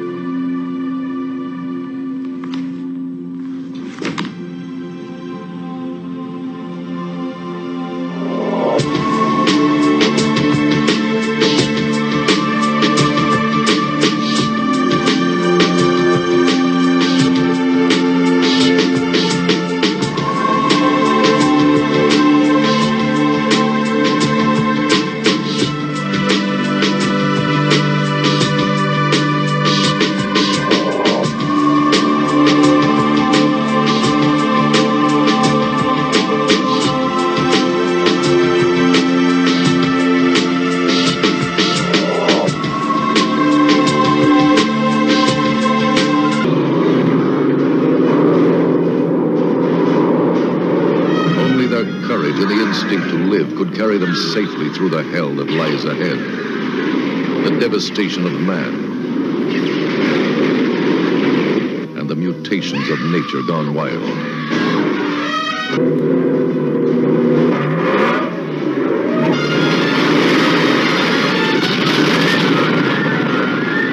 And somehow, they must endure this journey through the nightmare of what we once knew as Earth. Somehow they must survive this journey through Damnation Alley. Starring Jan Michael Vincent, George Peppard, Dominique Sander, Paul Winfield, Jackie Earl Haley.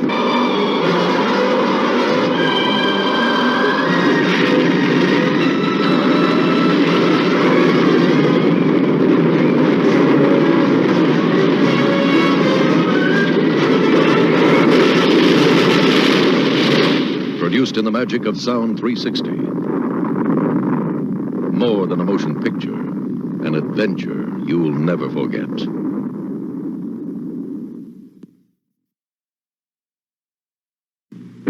You have seen great adventures. Now you're about to live one. Damnation Alley. Starring Jan Michael Vincent, George Peppard, Dominique Sanda, Paul Winfield, Jackie Earl Haley.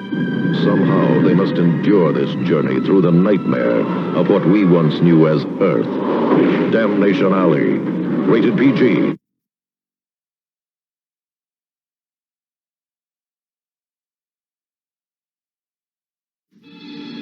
Magnificent. You've never seen anything till you've seen the sun through the rings of Saturn. Astronaut Stephen West was returning from outer space. But something terrible had happened. Remember now, his mind is so completely decomposed. We've got to find him. He's gonna need human cells to live on. Stephen West had turned into the incredible melting man. And the more he kills, the longer he's going to live.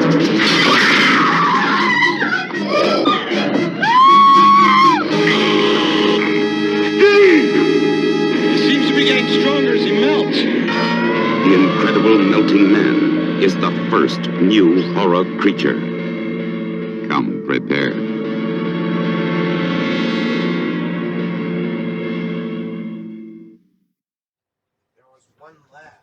So I always love this. This is Space Family Robinson, Lost in Space. They have to be overly complicated, right? There's one Okay, left. you have your one left. He has to get something to drink. He's thirsty. So he gets this little tiny cherry Pepsi. Right? That's your last one. You're allowed to have that last one. Okay. Okay. All right. So I hope you guys enjoyed G versus E. Because now we are going off to fight with Shadow and some UFO. UFO, I'm not gonna lie, it has some of the creepiest music that I think was available at the time, man. Right? Oh, Mr. Salt. Mr. Salt. Yep. I do believe that it is a especially that You outro drew him music. the other day. Yeah, that outro music is just creepy. I love it though. So and it's awesome, and you get the cute purple haired girl, and you have the awesome cars, and you get the cool. So yeah, it's good. UFO's an awesome show. It's very British. The gate. So all right. So here you guys go. All right. So I hope you're ready for UFO. This is episode 7, and this is Kill Striker. Enjoy.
Anything? Nothing, sir. The UFO's disappeared. Well, keep all ground radar on red alert. Sir. Is this the lunar module? Yes, sir. I'll feel a lot happier when it's landed.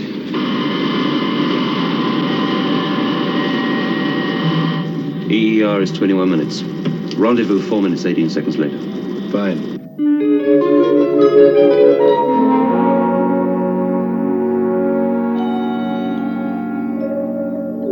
This is Space Intruder Detector.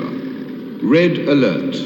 UFO 428, 146, green. Trajectory 042, 7/5.4. Anything? Nothing. I picked it up again, Lieutenant.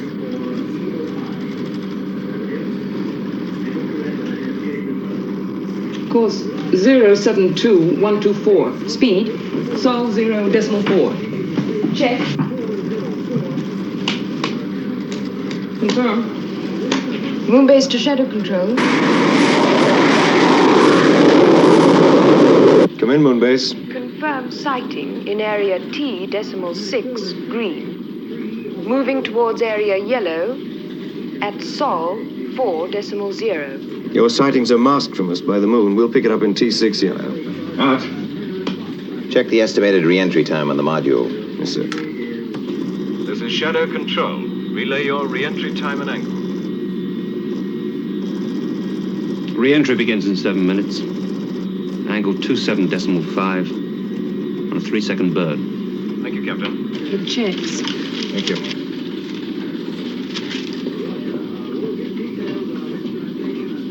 The UFO's altered course 5 degrees. The interceptors won't make contact.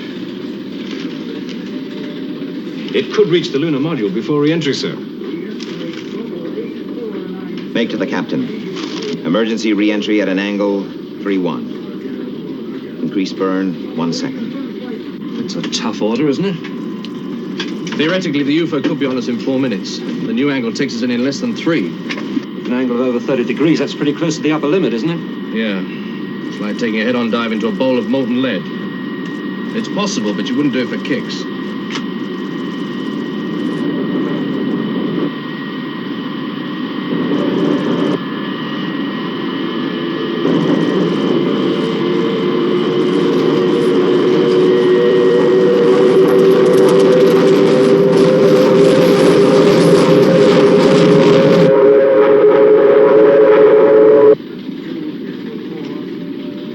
Sighting now in area blue, sir. Termination? I don't have an affirmative yet, sir, but it's definitely closing on the module.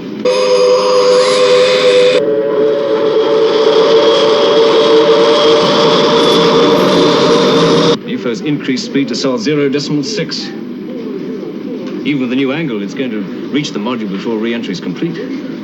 Warn them. It's too late. I have re-entry cessation on radio contact.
I don't get it, Lieutenant. It's a lot slower than any other signal we've ever picked up.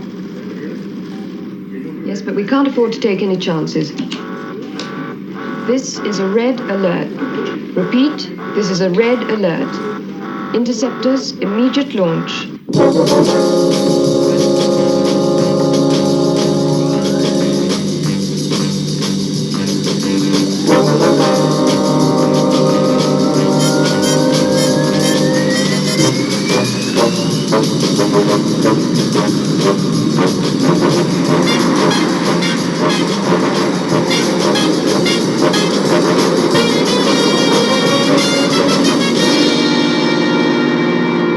Still no increase in speed?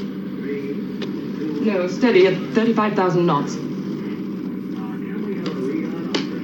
Moon-based interceptors. Imperative you obtain visual contact before making any attack. Roger. Should go visual any second now. Interceptor leader to moon base. Have visual contact. Identify. A little charred around the nose cone, but it's all ours.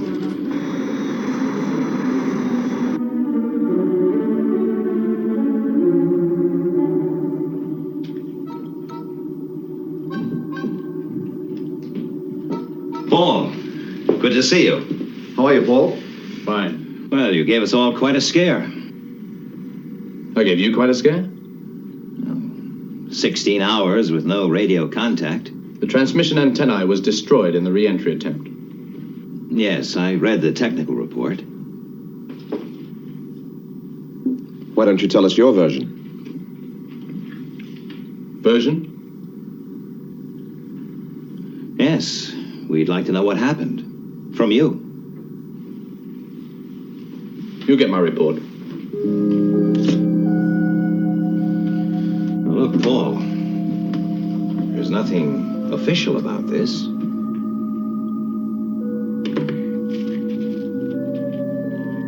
What'll it be, coffee? No thanks, you go ahead.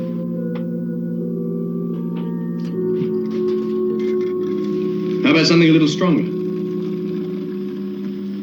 Now, you know I don't use it, Paul. Never? Oh, I was forgetting the ice-cold computer mind of Commander Straker can rationalize his troubles away. Now, look, Paul. We know you've had a pretty rough time, but Commander Straker doesn't have to take that kind of stuff from anyone. Maybe that's because nobody's dared to dish it out to him before now. All right. Let's have it. If you're talking about details of the accident, you're asking the wrong man. Who should I be asking? The man who ordered the re-entry angle of 31 degrees. That, as you very well know, was me. It was a dangerous but not impossible angle. That depends upon your stage of re-entry. For us, it meant a certain burn-up unless we leveled out. So you overcompensated and bounced off the atmosphere? Yes. Just had enough fuel to make it back here. It was a risk I had to take. A risk you had to take. Next time you have a risk to take, Commander, let me know and I'll pick up some of that back leave.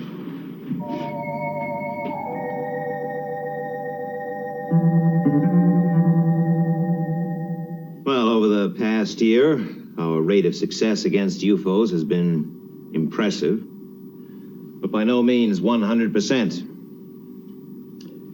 Like they used to say in the old days, that'd be like asking for the moon. Well, that's pretty much what I plan to ask for, Alec. Enough money to set up 4 new, fully automated moon bases over the next 10 years. Private? Let's work. Why don't you join us? I think it's the only way to achieve adequate backup capability, even against a massive UFO attack. Who says they have the capacity to mount a mass attack? Nobody. Because nobody really knows. But they might have. Next year, 10 years from now, and we have to be ready for it. All right. Let's hear your reactions. Alec? You're asking a lot, and I think the Council will fight you all the way. But I'm all for trying. Oh? I don't know. Just exactly what is that supposed to mean? Well, let's just leave it like that. No. Spit it out. Well? Do you want it straight? Yes, I want it straight. But not here. And I'd like to know just what you think you're playing at. Hold it, Alec. All right, Paul. Let's forget rank. For the moment. Alex says you're asking a lot. I think that's just one way of avoiding the fact that you're asking to double last year's appropriation. You're saying you're against? I'm saying we should rename the whole thing Straker's Alien Defense Organization. Oh. I get the picture. You think I run this organization for kicks? You think I ask for more money so that I get bigger as Shadow gets bigger? It's got a name. It's called Empire Building. Now look, Foster, you've just about gone far enough. It's all right, Alec. Maybe you should have spoken up earlier, Paul. Maybe. You said you wanted it straight. That's right. I've no time for yes men.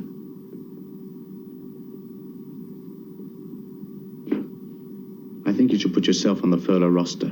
3 to 4 months complete rest. You think I'm falling down on the job? I think it's got to you. I think you're obsessed with Shadow and Ed Straker.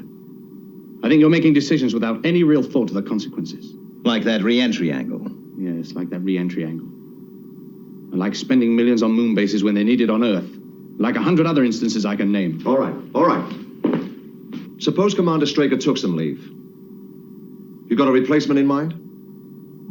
Well? It's possible.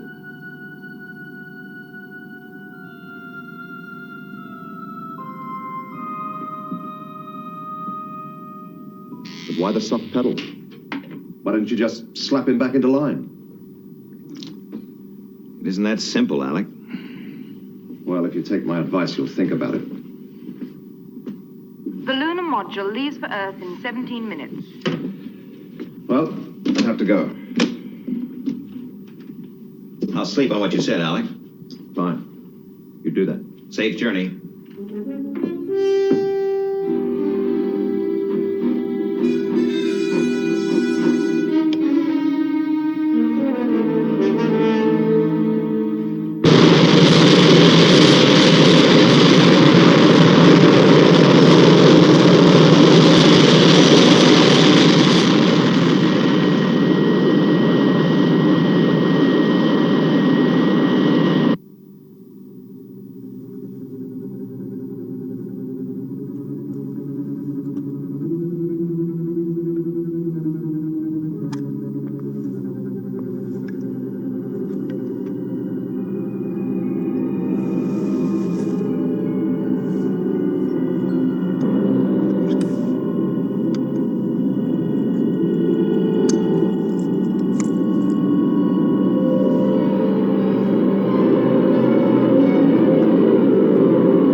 General quarters. This is an internal security alarm. This is an internal security alarm. Seal all exits. I want Captain Craig found and brought here. Use stun guns if necessary, but I want him alive. Yes, sir.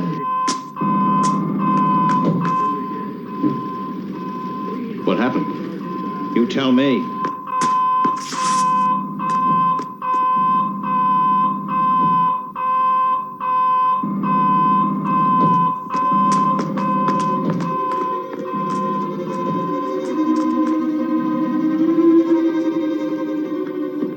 Look over there.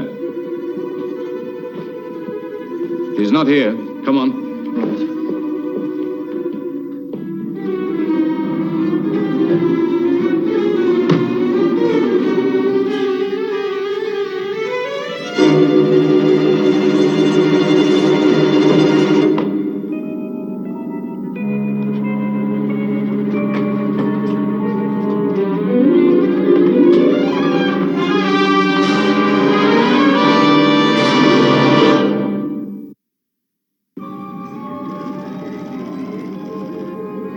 Right. Continue search in Area 7.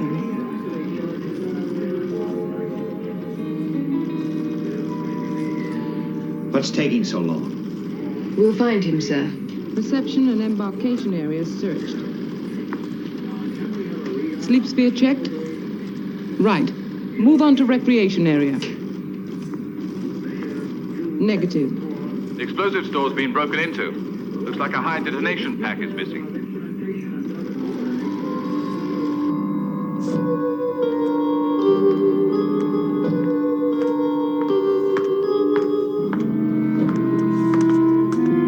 Hold it, Craig. He's just entered emergency exit 10, wearing a spacesuit.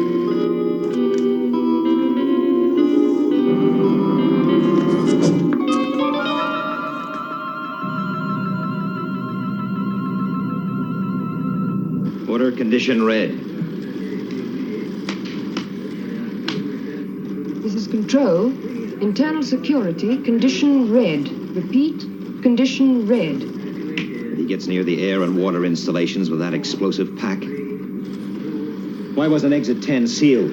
It's an emergency exit, sir. It remains operational even during an alert.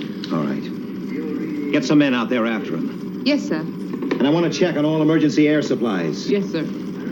Oh, and find out where he got that spacesuit. Right away, sir.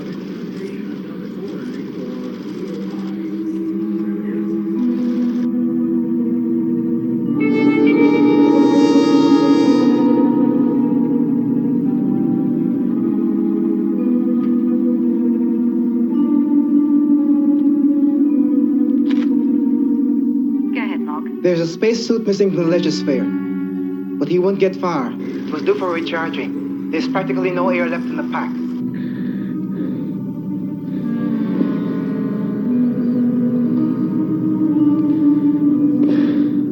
Scan the surface.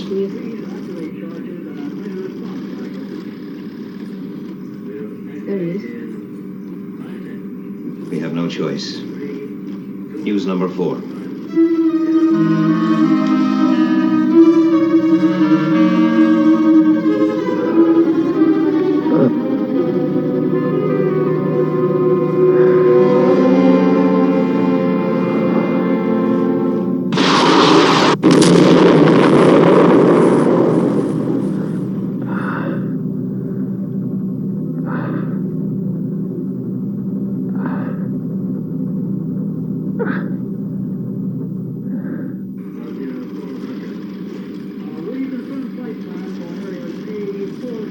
We'll have to use a missile. No. It's too close to our installation.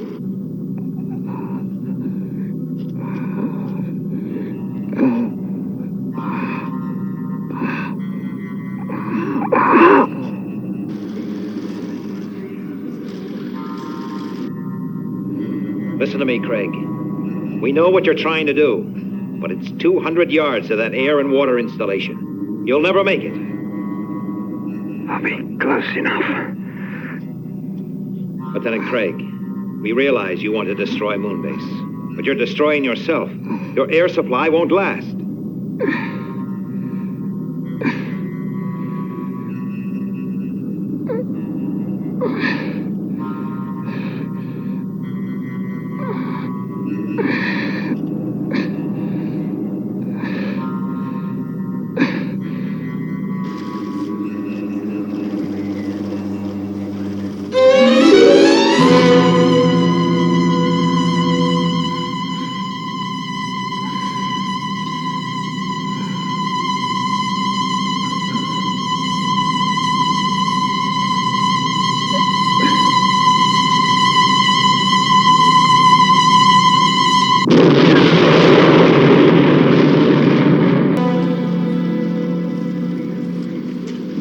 All systems checked and okayed, sir.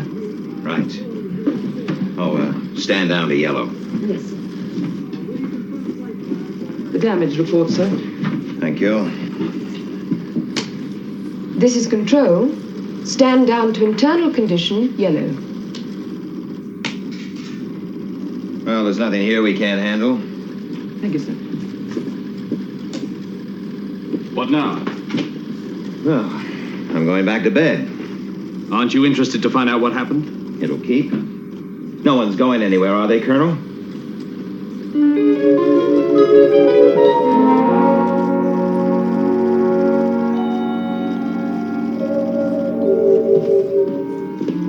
Give me a teleprinter link to Earth. I want to make a report. Yes, Colonel.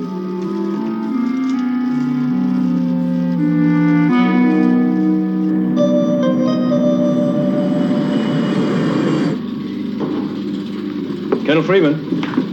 Yeah? I have a communication for you, Colonel. Well? It's a somewhat unusual channel. Well, all right, Lieutenant. What is it? General Henderson wants to see you right away. He contacted you? One of his assistants did. Well, why not Miss Eland? She usually deals with personal calls. I was a little surprised myself. Anyway, I was asked to give the message only to you. And you're asked not to communicate it to anyone. Anyone? Does that include Commander Straker? Commander Straker was specifically mentioned, sir. I see. That's what he said. I appreciate it, Alec. I'm not going to say they shouldn't have told me. Good. So what's it all about? Why don't you go along and see Henderson and find out? Well, you're wondering why I asked you here. More than that, I'm wondering about the way you asked me here. You mean my request that you should tell no one about your visit? I mean the fact that I was asked not to tell Commander Straker. Did you? First chance I got.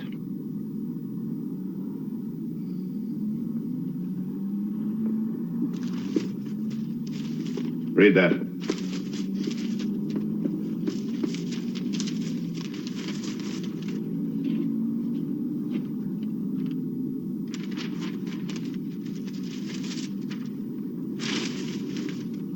You didn't finish it. I don't have to. I've seen enough. Is that all you wanted to see me about? Sit down, Colonel, and listen to me. Now, if this had come to me from a shadow operative or even from a senior shadow officer, I'd have pitched it straight into the ash can. But it didn't. It came from Moonbase. From Paul Foster, the man who's backed Straker in every fight he's got into. If you say so. I do. Which makes Foster 100% loyal. Not anymore. Not in my book.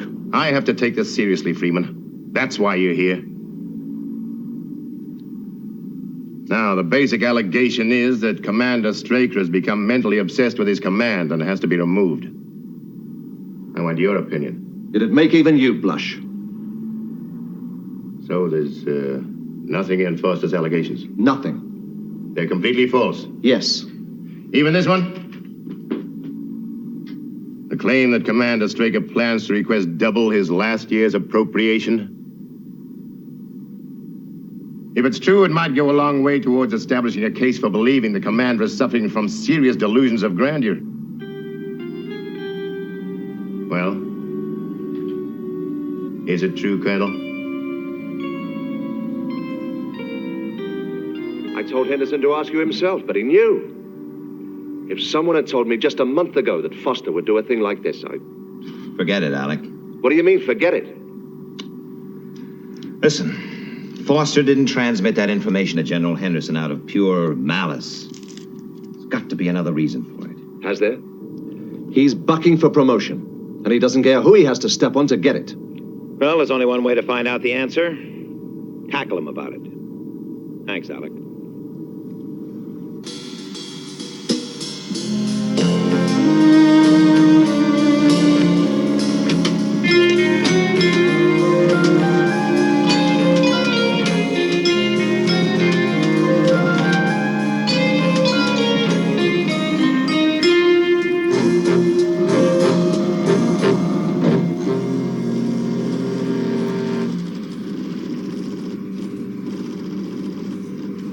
Why don't you girls go and grab a cup of coffee?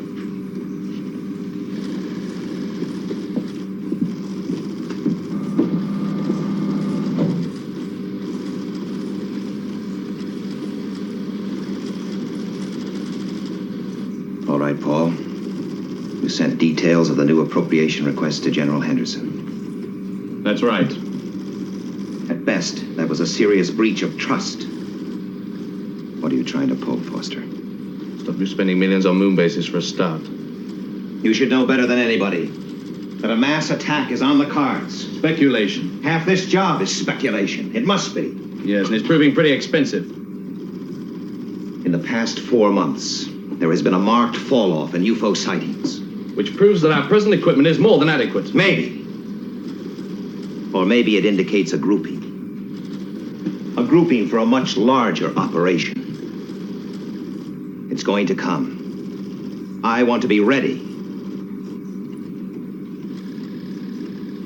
I think you're wrong. I don't care what you think. I didn't come in here to discuss the appropriation. I want to talk about your future with this organization. Are you firing me? No. Nobody gets fired from Shadow. You're report to General Henderson was an inconvenience. I can ride that out. No. You're free to express your right of criticism of this command. But you are not free to divulge information given to you in confidence. And if I do? All right.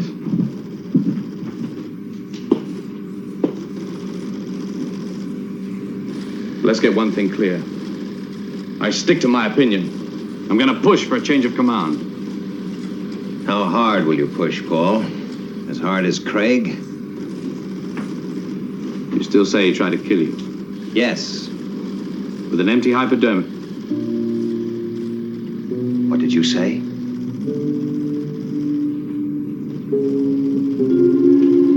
I've told no one how he tried to kill me. An air bubble in the blood. Lethal. And very difficult to prove the cause of death.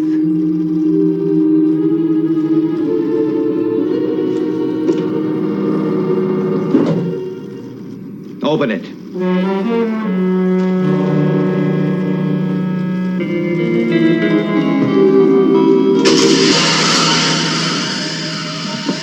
No use, Commander. The doorway's sealed. We won't be disturbed.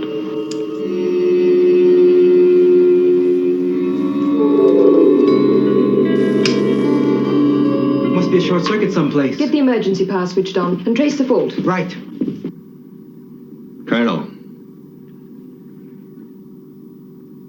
Why don't you just think about this? Think about it. That's exactly what I've done ever since that last re-entry. We're switching to the emergency power circuit. Our emergency power circuit now in operation. You're crazy, Foster. You know that, don't you?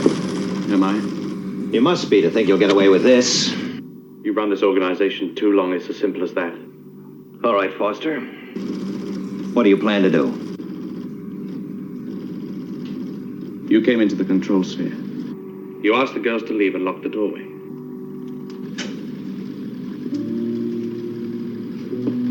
You tried to talk me back into line. I refused. You started throwing insults. There was a fight. You lost control and pulled a gun.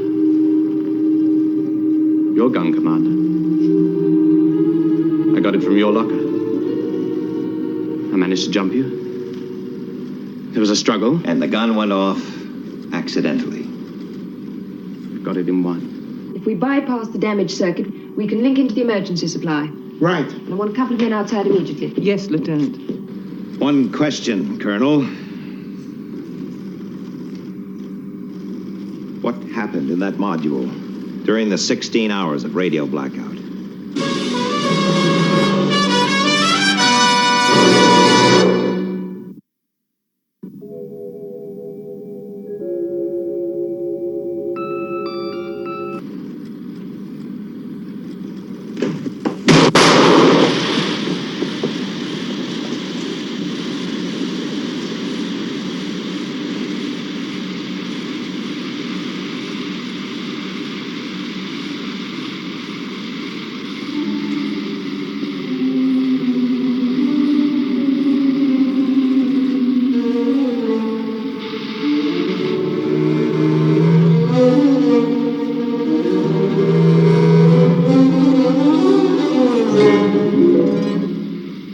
Why did you use it? Makes no difference. That shot punctured the sphere. We're losing air.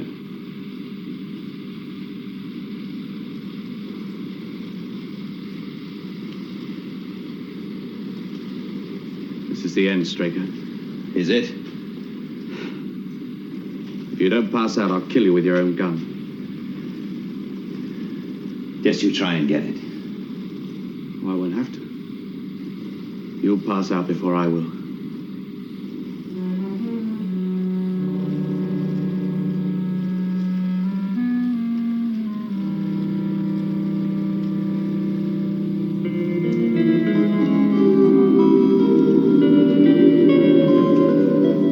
That's it. I can wait.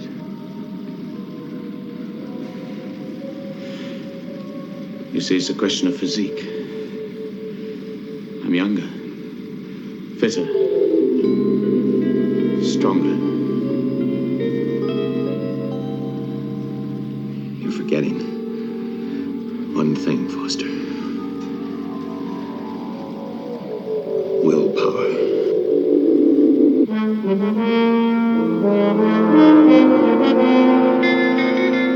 We've bypassed the circuits. Okay, stand by. The door should be open in 1 minute.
But why? Why? I don't know, Alec. I just don't know. 2 men bounce off the atmosphere during re-entry. We know that a UFO was closing with their ship. Then, after an extended space flight, they managed to limp back to Moonbase. Now, what happened during those 16 hours? Something pretty frightening. Something traumatic enough to make both of them want to kill you. Well, we may know more when the psychiatric unit has finished its tests. Now, Paul, let's go back to the lights. The lights? Yes. The strange, strange lights you were telling me about. Now, Paul, you are in the lunar module. You've been forced to abort the re-entry attempt.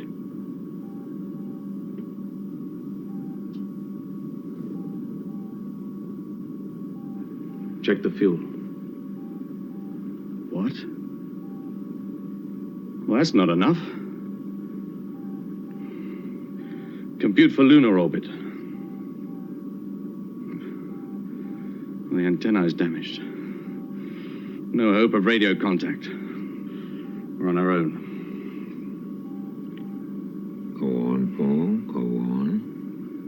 It's later, an hour later. On course. Let's hope the fuel holds out. And then? What happened then, Paul?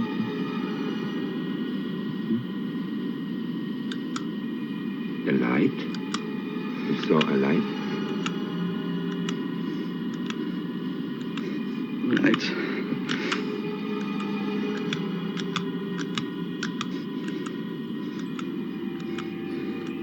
So strong. It's so bright. It's blinding me. What's making this light? Where does it come from?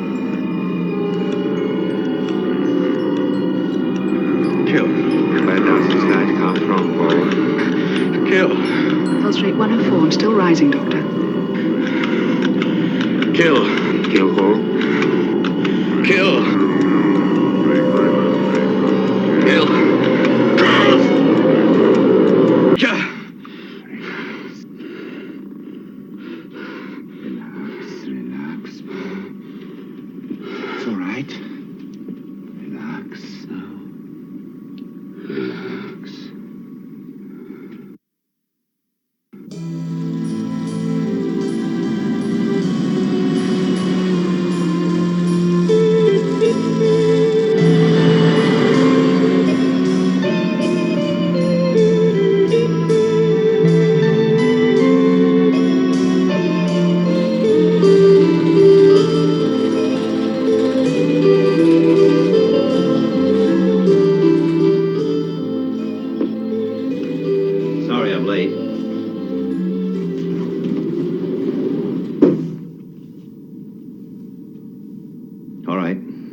Paul Foster is finished. Finished? But you said yesterday that it was going to be all right. Yes, but in our psychoneuralgic test, we found that... Never mind the textbook blurb. What happened? Well, sometime during that space flight in the lunar module, Colonel Foster was subjected to a deep subliminal impulse. Brainwashed. By who or whatever was in that UFO. Brainwashed? Yes, the impulse was extremely powerful and confined to one specific action. To kill you. But you said that Foster could be completely normalized. That's right. But our latest tests have shown there is still a trace of the impulse deeply rooted in his subconscious. Just exactly what does that mean? It means that we can never be sure. Sure. That next week, next month, or in 5 years' time, the impulse might surface and Foster's subconscious will force him to kill you. It could happen today. Jackson, you said we couldn't be sure. So there is a doubt. That's right. I could be wrong. Foster may have it under complete control. Well, surely there's something. Drugs, hypnosis. No, I'm sorry.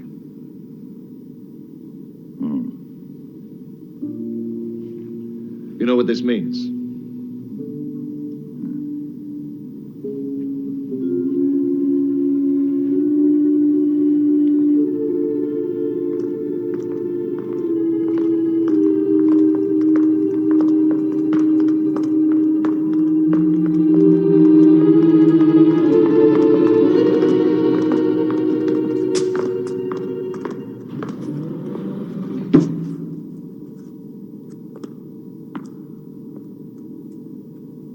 Lock the door.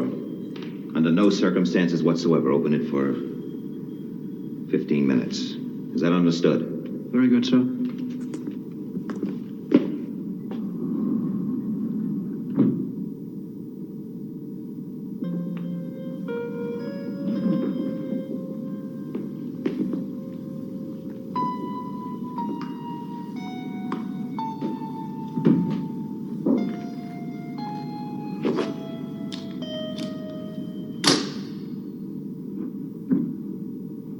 So this is it.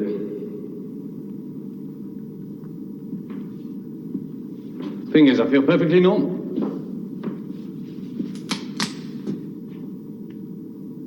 Oh, I don't blame you. I know it has to be done. I'd do the same in your place. What did the reports say? I'm liable to crack up again?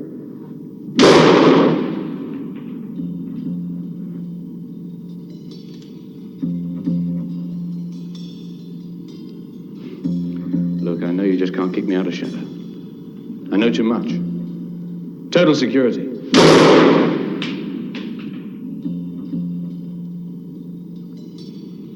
Well, for God's sake, get it over with.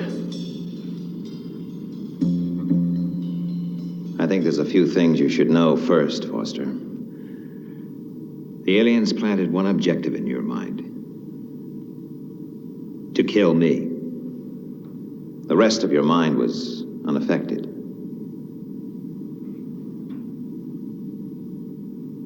I don't understand.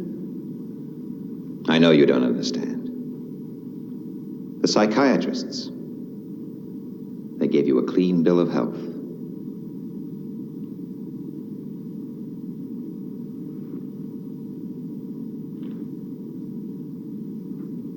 Well, if I'm okay, why this? I think you said it pretty well yourself. You told me you were going to push for a change of command.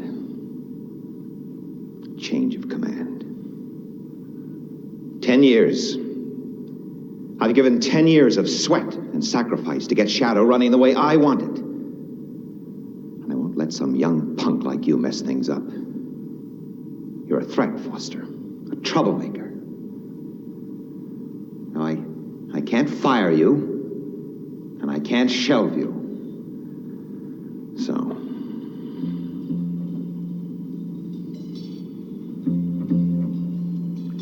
I don't believe you. Doesn't really matter, does it?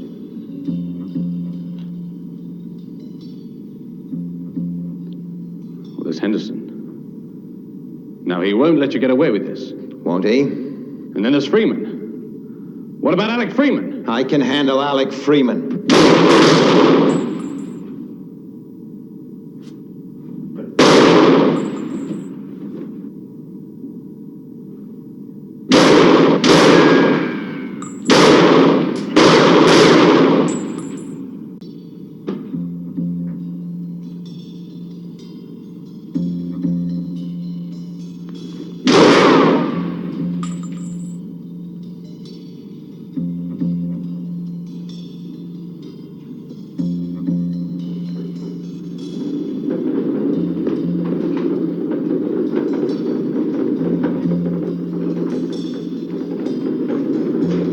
Hold it, Foster.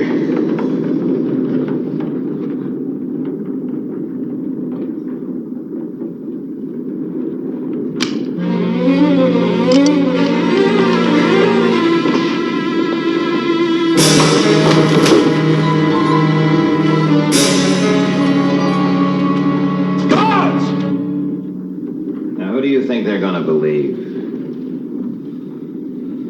Foster, you've had it.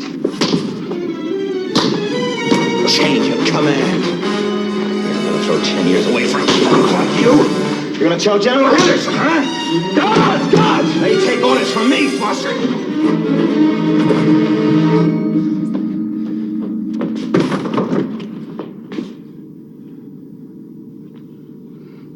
Now get back, stranger! You're going to have to kill me, Foster. No! I said kill me. It's you or me. Shoot! Kill! Kill!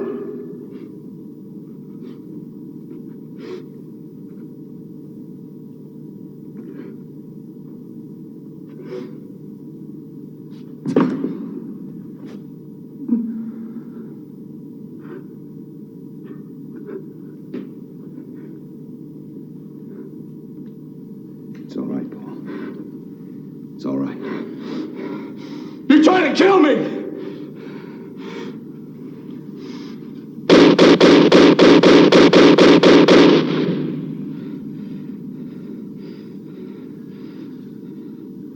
I could have killed you anytime I wanted.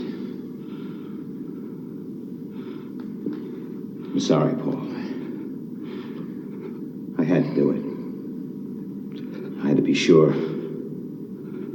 If you were ever going to kill me, it would have been just now. It's all right.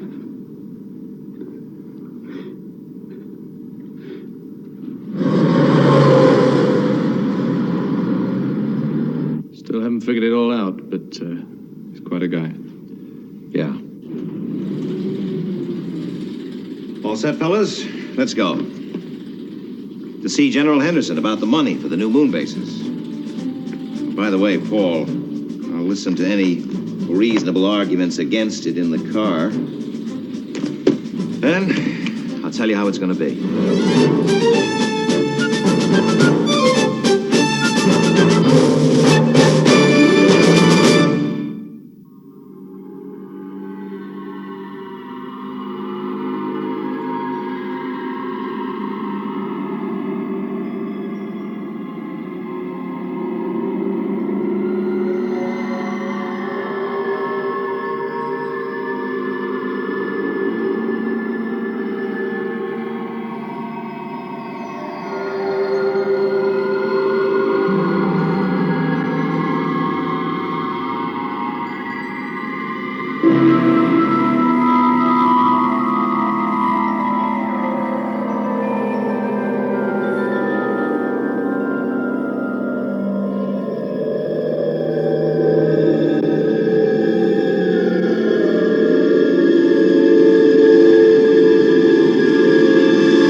They come from a dying world.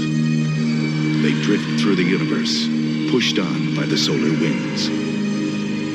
They adapt, and they survive. The function of all life is survival. Sleep. From deep space, the seed is planted. Terror grows.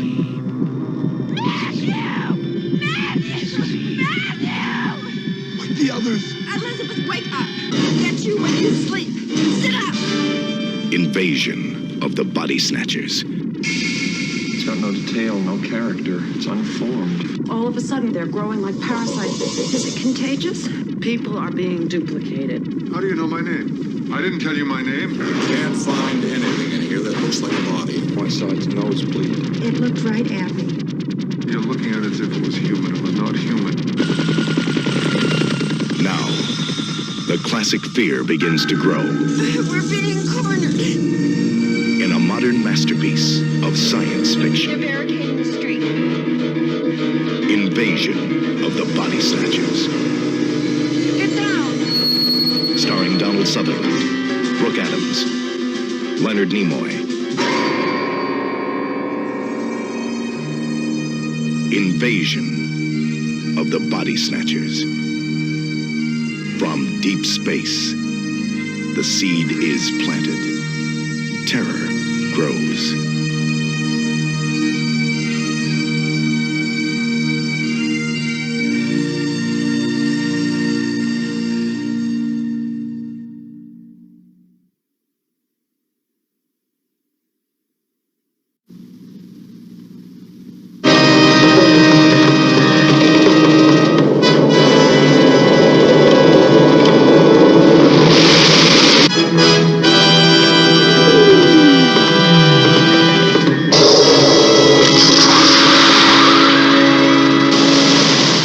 Our galaxy is split into two warring factions, our own and the one ruled by the evil Count Zartan from the League of the Dark Worlds. The Count has created a weapon so vast, so huge, that it would take a whole planet to conceal it.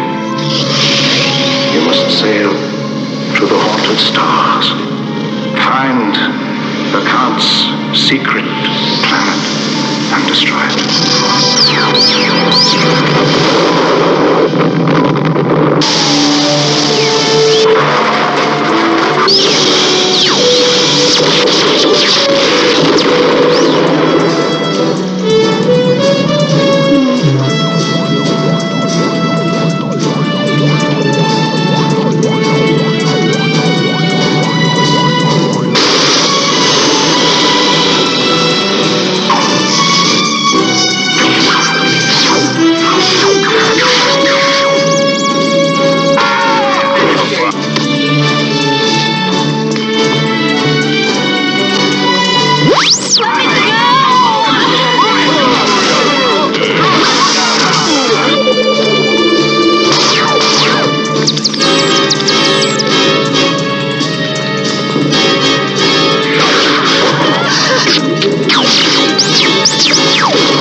You know, I really liked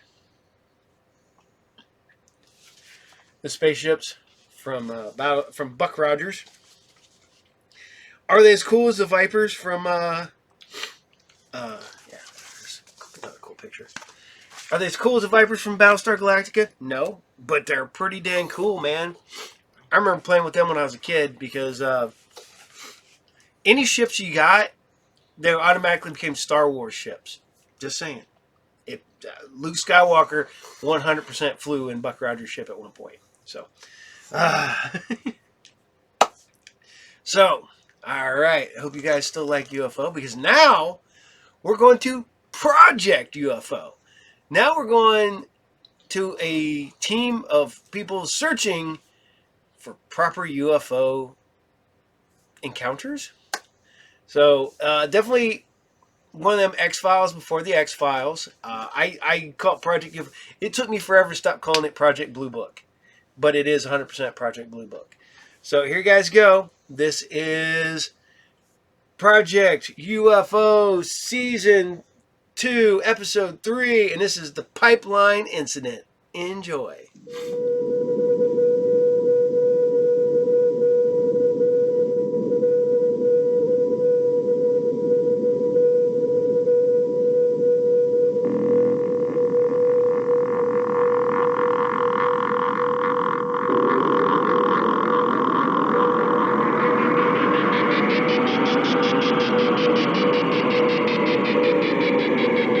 These are unidentified flying objects.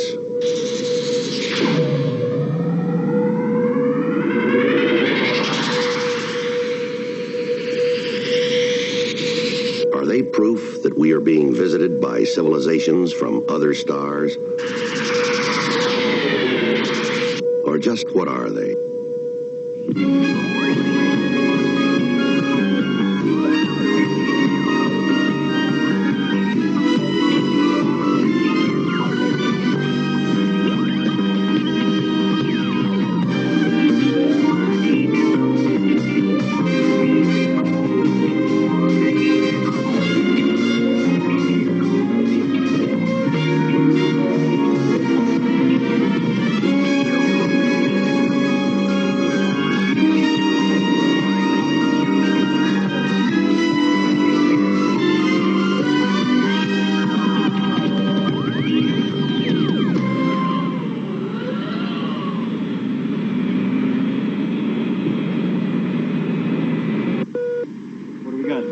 Not much. A flock of geese and a cargo plane making its weekly run. Well, I'm going off duty. Take over for me, Wade. Sure thing, Lieutenant.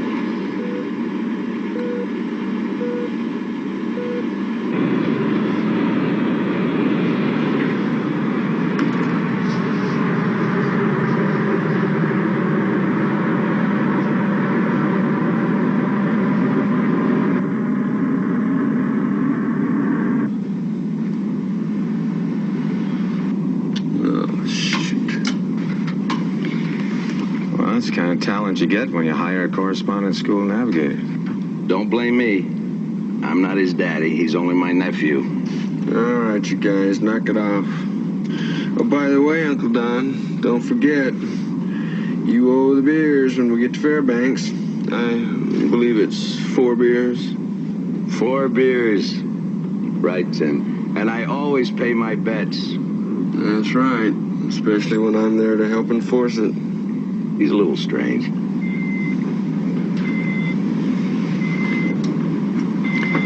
Don? Yeah. Scope's painting traffic bearing 310 degrees. Another plane? Out here? I make it about 10 miles. Closing. Should be dead ahead. Don't see a thing. Well, we're in a double inversion situation. Could simply be a phantom radar return. Yeah? Well, what do you call that? You see it?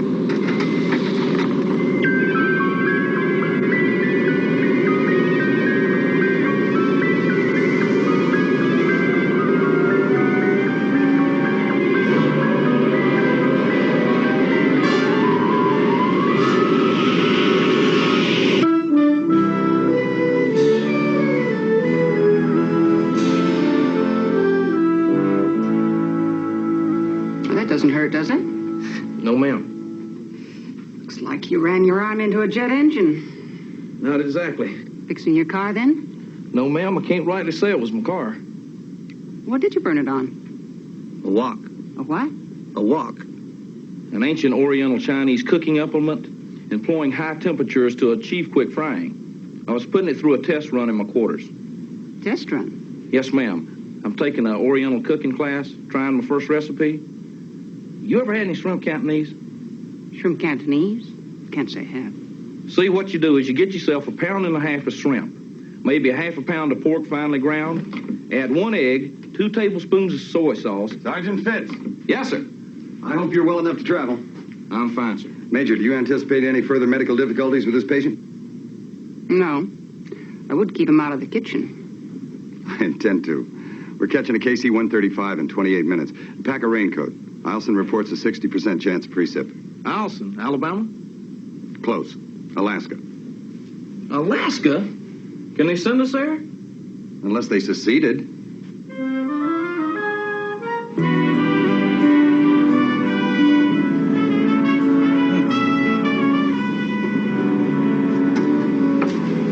Well, there's nothing wrong with that radar antenna. Zinni, you're sure? If the scope painted something, there was something there. Well, that helps some, I guess. Zinni, what I don't understand is this voice recorder breakdown.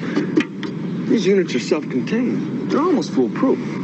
Tim, like I said before, on these older ships, sometimes happens. Equipment wears out. Anyway, if you were figuring on listening to the audio of yesterday's flight, forget it. Tape's blank. Zinni, I appreciate this. Anytime.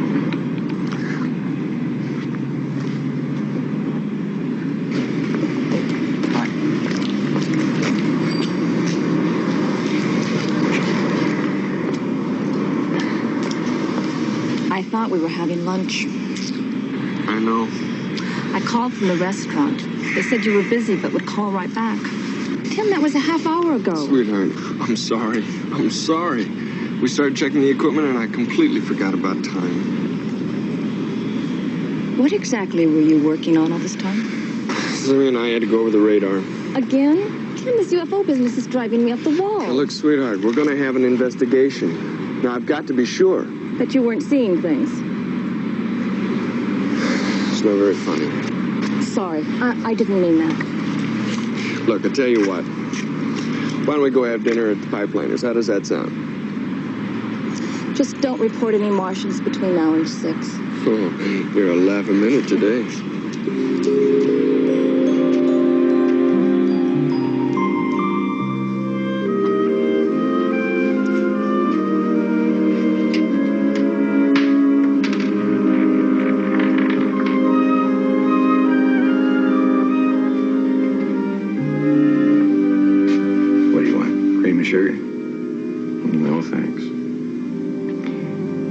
Taking that plane apart.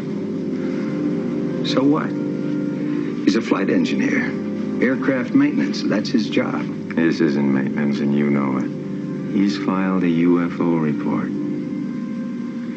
I think maybe you and I had better talk to him about this. Now.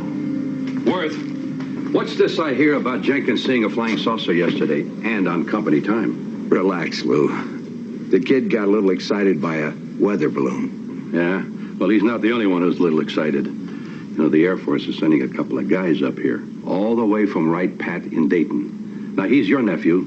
Talk to him. We don't want a lot of trouble. Lou, there won't be any trouble. Yeah, I hope not. If you guys ain't flying, you don't make money. And I don't make money. By the way, Worth, knock off your check flight for this week, huh? Roger. You know, I gotta do everything around here.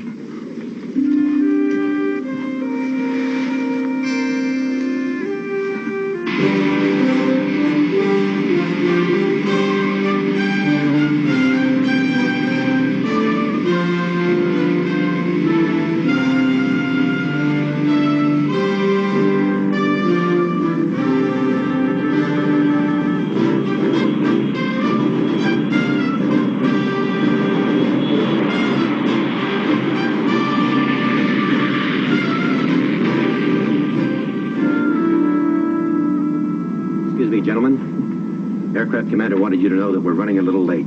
Problems? No, sir, no problems. Just a short side trip. SAC Command Post has ordered us to refuel a B-52 that's on a mission to the polar region. As soon as we fill her up, she'll be on her way. You'll have to strap your chutes on during refueling. It's routine procedure. You the boom operator? Right. Sergeant Billy Hansen at your service. Well, I've got a customer waiting, so you're welcome to watch the show over my shoulder if you want.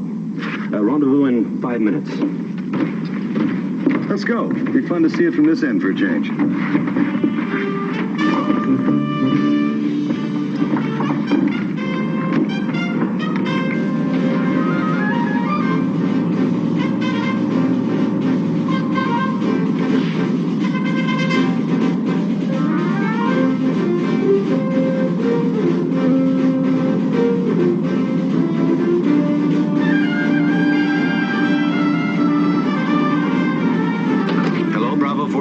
This is Petrol 1, over. Roger, Petrol 1. Bravo 14. Closing. Roger, Bravo.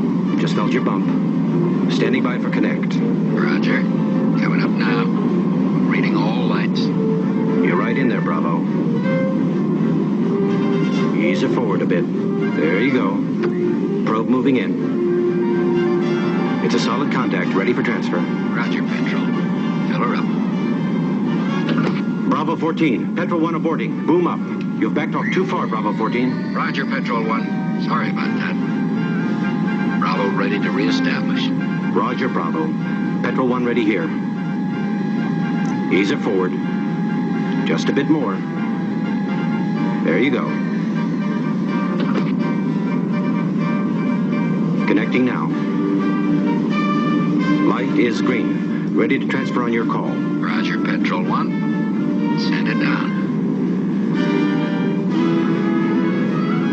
That's it. Good hookup. Ready to separate. Roger, Bravo 14. Have a good night, sir. A boom to pilot. Refueling complete. Break. Now.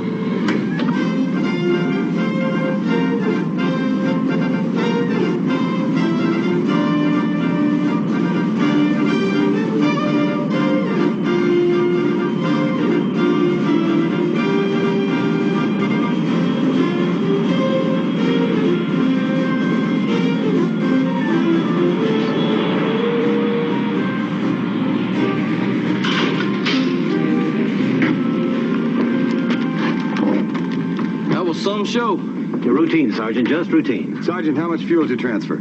Shade over 60,000 pounds, sir. It's over 9,000 gallons. Wow. Did he have a credit card? No, he's a good customer. We trust him. We'll bill him at the end of the month. He would have saved 5 cents a gallon if he had served himself.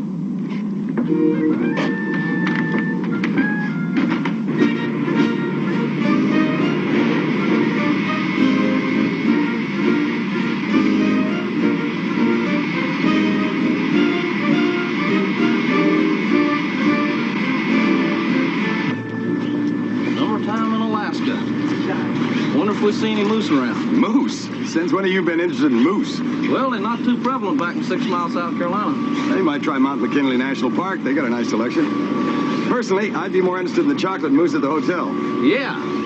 Uncle Buddy used to buy some of those around Easter time. Chocolate moose? Oh, yeah. Chocolate ducks and bunnies. It was super. Hide them right there in the grass, huh? Oh, no. It'll be right there in that Easter basket, right in between those jelly beans and Easter eggs. You know, I sort of miss coloring those Easter eggs. I bet you do. Where we heading, sir? Base operations. Got a long-distance phone call to make.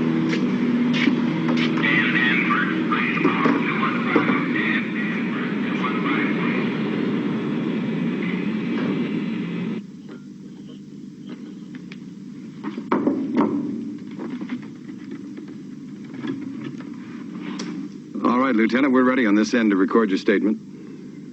No sweat, sir. Fire away. Lieutenant, in your Twix, you stated that the Alaska Air Cargo Company flew over your station just prior to the sighting. Could you explain that more fully? Sure. You see, that's a regular flight. They pass over our station once a week. It was about 0200 hours. I was coming off duty, stepped outside for some air.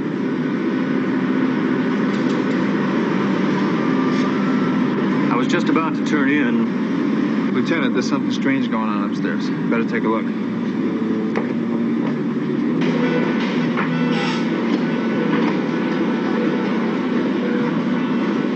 Started a minute ago. We were tracking flight 903. Suddenly the second target popped onto the screen out of nowhere. It's been closing with the jet ever since. You got a height finder reading? Only on the cargo plane. What? We're painting the jet at 35,000, but the second object doesn't register. That's odd.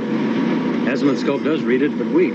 This is Alaska Air Cargo Company, flight 903. White Pass, do you read? Roger, 903. White Pass here. We have you 5 square. White Pass, we have a UFO flying formation with us. Can you confirm that? Stand by, 903. Patch me. Yes, sir. Start the radar sequencing camera. Flight 903, this is Lieutenant Higbee, USAF. Who am I talking to? Jenkins, Alaska Air. Jenkins, we confirm the second object. What do you see out there? It's round. No, a disc. Very bright. Gold with something like diamonds all over it. It's off our nose at 11 o'clock. Can't shake it. It moves in fast on us and then flies away. Say again? I said we can't shake it. Wait a minute. Good Lord, it's going to hit us. 903, come in. 903, what is your status? 903, come in. He's off the air.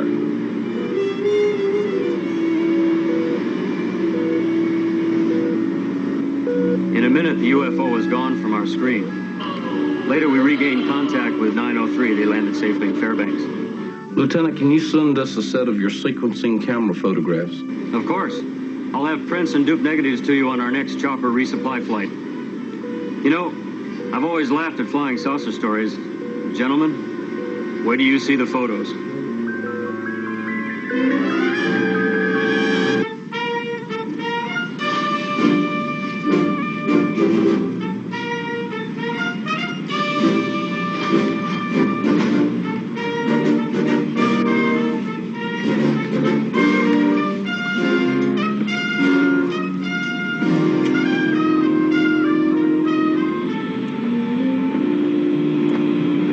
Okay, you passed the company check flight.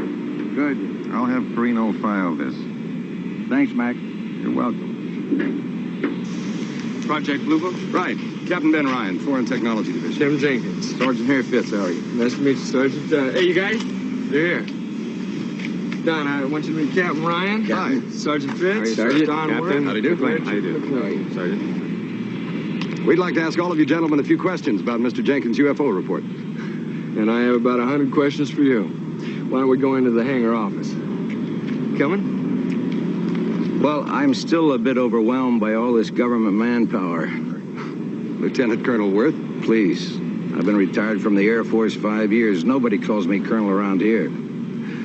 If it's not convenient now. I'm always willing to cooperate with the Air Force. But as a matter of fact, Captain, I am busy. That makes 2 of us. Paperwork. I'm sure you 2 guys know about that. Yes, sir. Perhaps this evening will be better. Well, that's a good idea. Why don't we meet at my place, say 7 o'clock? That'll be fine. That's 1015 Caribou Lane, Sergeant. See you then. Well, I'll talk to you, gentlemen. Why don't we go on inside?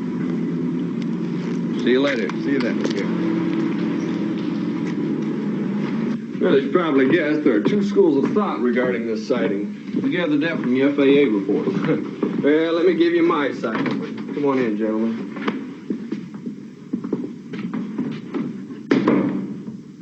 Well, it started out as a routine flight. We picked up a load of oil pumping equipment in Great Falls, Montana. There was a 5-hour flight ahead of us, 2,000 miles right straight across the middle of nowhere.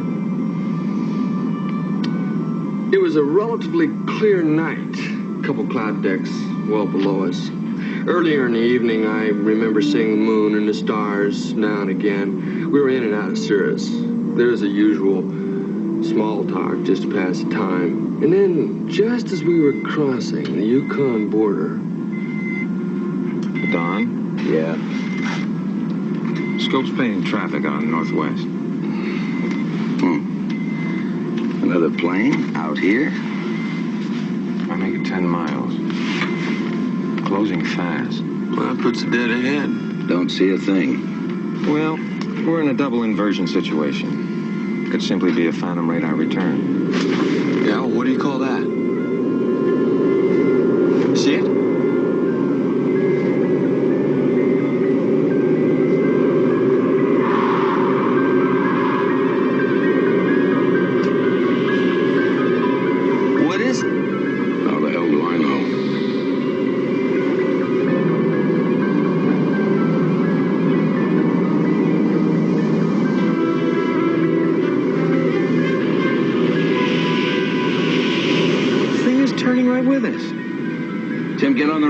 Call White Pass. You're in range. This is Alaska Air Cargo Flight 903, calling White Pass. Do you read me? Roger, 903. White Pass here. We have you 5 square. White Pass, we have a UFO flying formation with us. Can you confirm? 903, stand by. Stand by? Who's he kidding? Shut up and help me fly this bucket.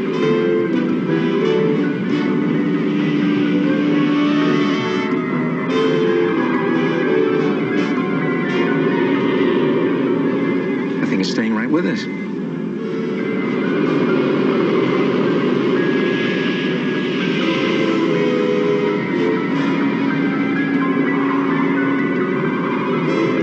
One more pass and he can ram us.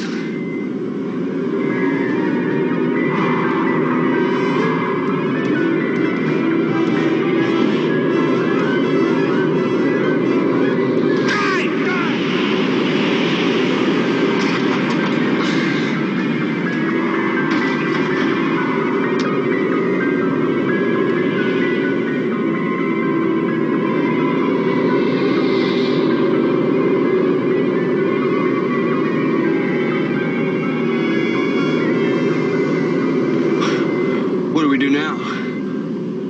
Don't ask me. We can't outfly it. Look.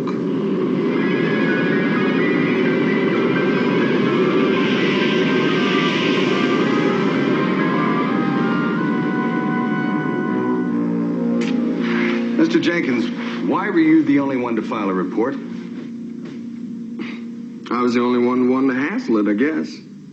You see, when we got back into Fairbanks, we got into a bit of an argument. What are you so afraid of? It's a very simple problem. All you do is pick up the phone, call FAA, and they do the rest. Tim, look at the consequences. Okay, we tell the world we saw a UFO. Tomorrow morning, it'll be in the funny pages from Fairbanks to Anchorage. TV reporters will be chuckling about it in prime time. We wade through red tape and flying saucer nuts for the next month, the next year. Uncle Don, that's not... Forget it. I have.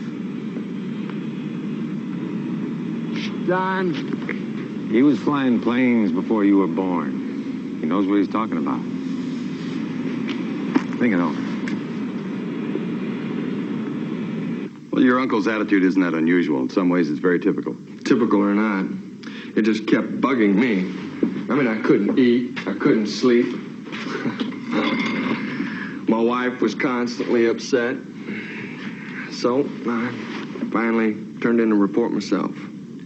At least you got the cockpit voice recorder to back you up. I'm afraid I don't. Why? Where is it? It's blank. Blank? There's not a sound on it. I guess it's my word against theirs, huh? Maybe not. We're expecting radar photographs from White Pass radar station. They should tell us a great deal, one way or the other. Oh, I hope so. Here's our phone number at Eielson. You call us anytime you want to talk. All right. Thank you. I will. Captain, let me ask you a question. Have you ever seen a UFO? Once, a long time ago. Yeah. Did you ever find out what it was? Nope. Never did. Great.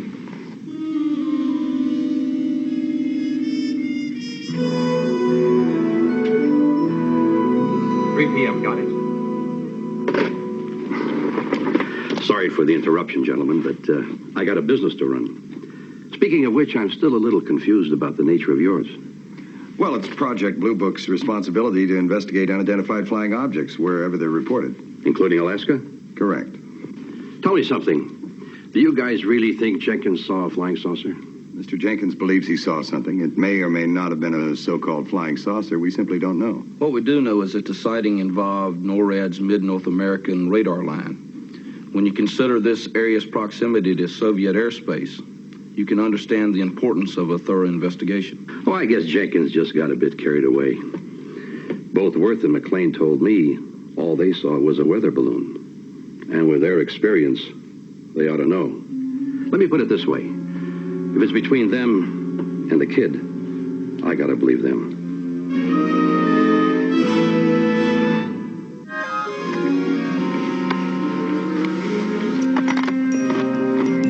Don, how are things? Well, things are... Well, you know, Carol. Hey, this is nice. We're always glad to have you. Being with you folks helps a lot. Have you, heard from Michelle lately? A letter last week. Must be, hard being alone after all these years. Sure is. What can you do? Just wasn't working out. Oh, look out! Hey, Doug. Hey, feel like a game? Come on. If I can do this, you can too. Well, you think I should? Go! I better go for him decapitated or something. All right. I guess we'll have to show you It's how all it's yours, done. pal. Thank you, Mac. All right, let's have it, Doug.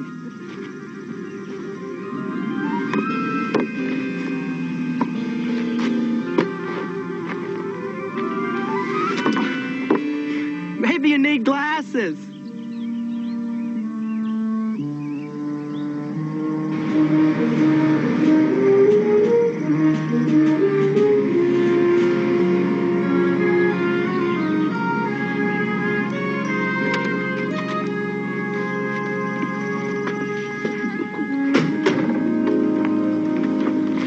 Hello. Evening. Well, you're just in time. It's a shame you came all this distance for nothing. Are you the flying saucer guys? You might say that. Captain Ryan, Sergeant Fitz, may I present my wife, Carol? Carol? How do you And do? my son, Doug. How do you do, All right. baby? I think we How you can doing? talk right over here, if you mind. Fine. Would you two care for some cold iced tea? Oh, it's been a long day. Thank you. What's obliged, ma'am? Well, I'll leave you to it. If the tape recorder bothers you, sir. No, it doesn't bother me. Mr. Worth, I can assure you these tapes are strictly for Blue Book use. I'm sure you're very conscientious, Captain. Well, you came to ask some questions about the other night. Please ask. As you know, we talked to Mr. Jenkins this afternoon. He gave us his description of the UFO sighting. We'd appreciate your version of the incident.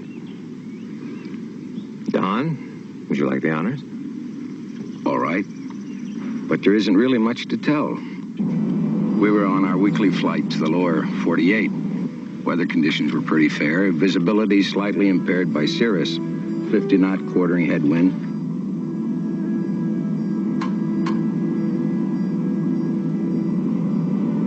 We'd been in the air about 2.5 hours when Richard noticed a faint target on the weather scope.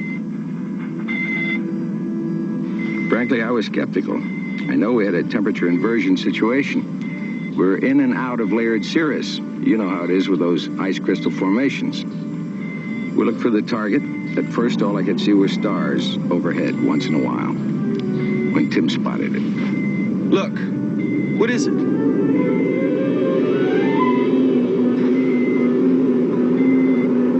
I don't know. Whatever it is, it's hardly moving.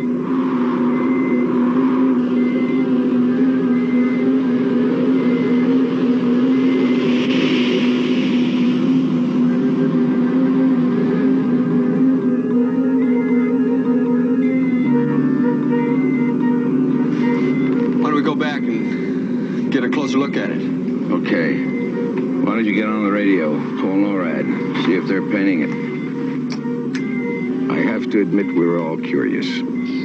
I put the ship into a turn. As we moved toward it, we were excited, especially Tim. By the time he made radio contact with White Pass, he was pretty worked up. And I guess you'd have to say he exaggerated things, because when we closed with the object, it became obvious what it was.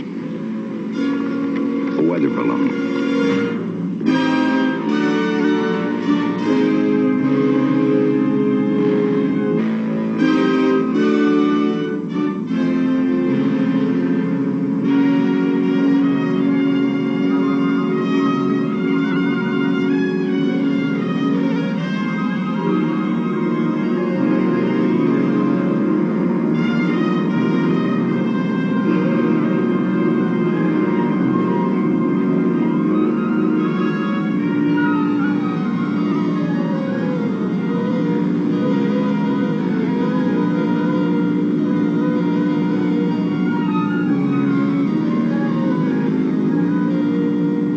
circled around the thing. I took a good look to be sure. Then we returned to our original heading.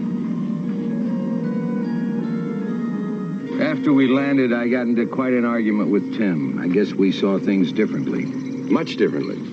According to his story, you were actually chased by an object that was maneuvering in a controlled manner.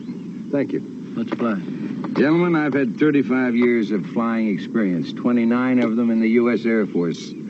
I have yet to see a weather balloon maneuver in a controlled manner. Mr. McLean, do you agree with Mr. Worth's version of the incident? Yes, I do. Which is why neither one of us filed a UFO report. Look, Tim is a nice guy, but he's a little green. I can understand how he might sincerely believe that he saw, well, something. But believe me, what we saw was a garden variety weather balloon. That's all. I see. What about the NORAD radar return? Any thoughts about that? Well, don't forget we had a severe double inversion, severe enough to distort NORAD's radar image of the balloon and our plane. It's quite possible.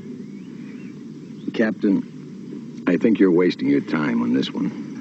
Mr. Worth, if I thought it were a waste of time, we wouldn't be here.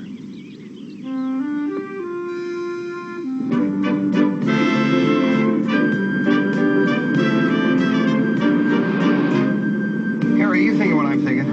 I sure think I am, sir. We know there weren't any weather balloons within 500 miles. Well, even if there had been, observation time of a balloon practically motionless, give or take 50 knots, why they wouldn't have had that thing in sight for more than a second or two. That's all, sir? They were flying at Mach 0.75. That's about 800 feet per second. They'd have been lucky to even recognize a balloon at that speed. Maximum diameter of a balloon at that altitude is no more than 10 feet. Single white light for theodolite tracking. Then why would two experienced pilots concoct a story like that? Wouldn't they realize it wouldn't hold up? Why? You got me.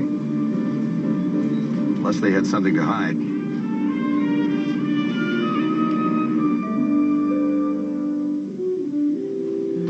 I get it.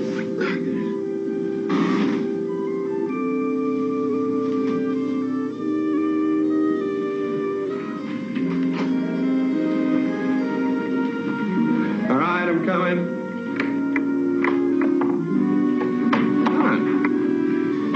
Tim, mind if I talk to you?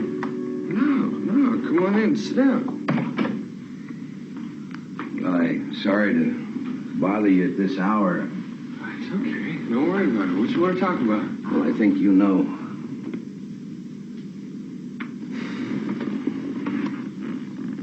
Yeah. Timothy, Richard and I both told those Air Force guys that what we saw was a weather balloon. A weather balloon? That was no balloon, you know that. Yes, I know it. I don't get it. Why the phony story? Why not the plain, simple truth? The hell with the truth. Uncle Don, you're scared. And it ain't because of the red tape. No, what is it? What are you hiding? Don't ask. Please, just do me one favor. What, change my story? Tell them I saw a weather balloon too? Please. No. All right. Have you forgotten who got you your job?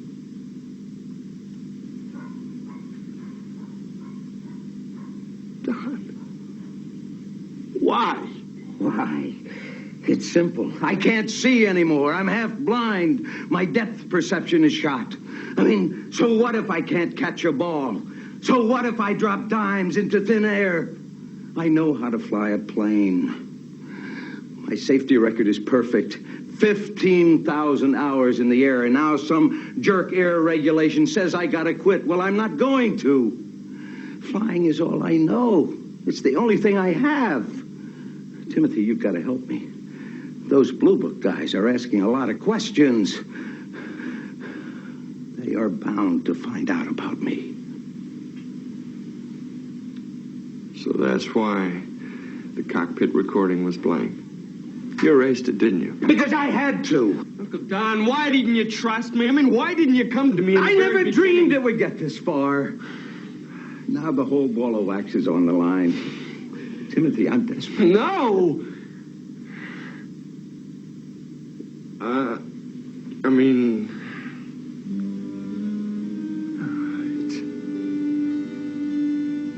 Okay.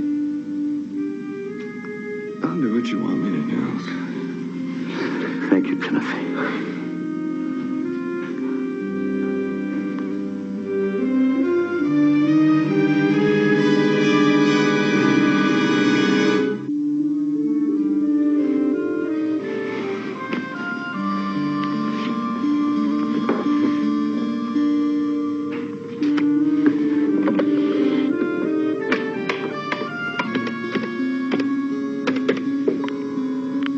Mr. Jenkins.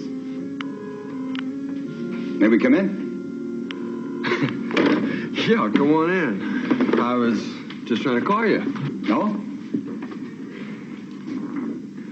Gentlemen, I've had a chance to think over my UFO report since the initial excitement. I'm sorry, I think I've created a lot of unnecessary problems. How so? Well, I guess I exaggerated a heck of a lot. Oh? You see, I haven't been flying for that long. And I guess I have a lot to learn. You seem to know what you're doing. Thank you. I guess maybe I was just tired that night. Wanted to see something that wasn't really there. But whatever, what I did see was a weather balloon. I'm sure of that now. A balloon? Yes, sir. You see, I've had a chance to think it over and... On your own? Yes, Captain. On my own. Without any assistance from anybody. Mr. Jenkins, we try to accept witnesses' statements at face value. However, there's one problem with your weather balloon story. What's that? There weren't any research of weather balloons over the Yukon or British Columbia or the Alaskan Panhandle at the time of your sighting. That was the first thing we checked out, sir. Well, you're mistaken. Might have been Japanese, Russian, I don't know. But I do know I saw a weather balloon, and that, gentleman, is the bottom line. I'm afraid it's not the bottom line. We just got these radar photographs from White Pass about an hour ago. As you can see, two objects appear to be flying in formation, and neither target is a balloon.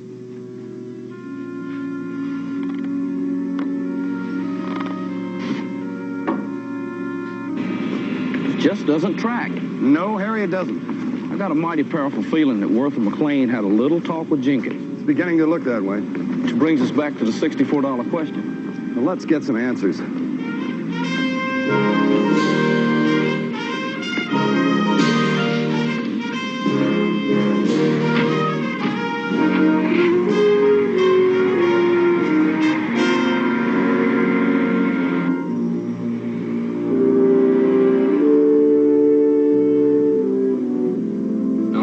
With the FAA to release certain medical information to Blue Book. But in my capacity as the local aviation medical examiner, I must repeat once again, the information has to be kept strictly confidential. Dr. Jacobs, you can be assured we will protect a man's privacy. Okay. Now, as to the annual FAA medical reports, Jenkins had a physical 6 months ago when he started with Perino, passed with flying colors. McLean had his checkup 8 months ago, clean bill of health. And Mr. Worth, Doctor? Worth is in good shape, slightly nearsighted, but well within the test requirements. No other problems? Well, his right ear is slightly less than 100%. His depth perception is a bit off from last year, but that's not unusual for a man his age. Doctor, when was the last time Mr. Worth had an eye examination? Well, that would be 11 months ago. He had no vision test since then? No, it's not required. I'm sorry, nothing dramatic. Is that all I can do for you?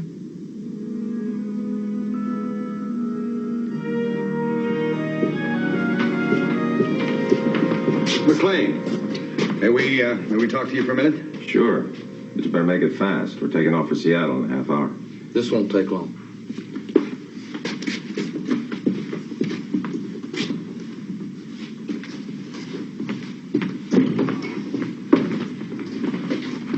Well, we understand that you're Alaska Air Cargo's check pilot. Have been for years. Have you checked on Worth's flight proficiency lately? Yeah, earlier this week, as a matter of fact.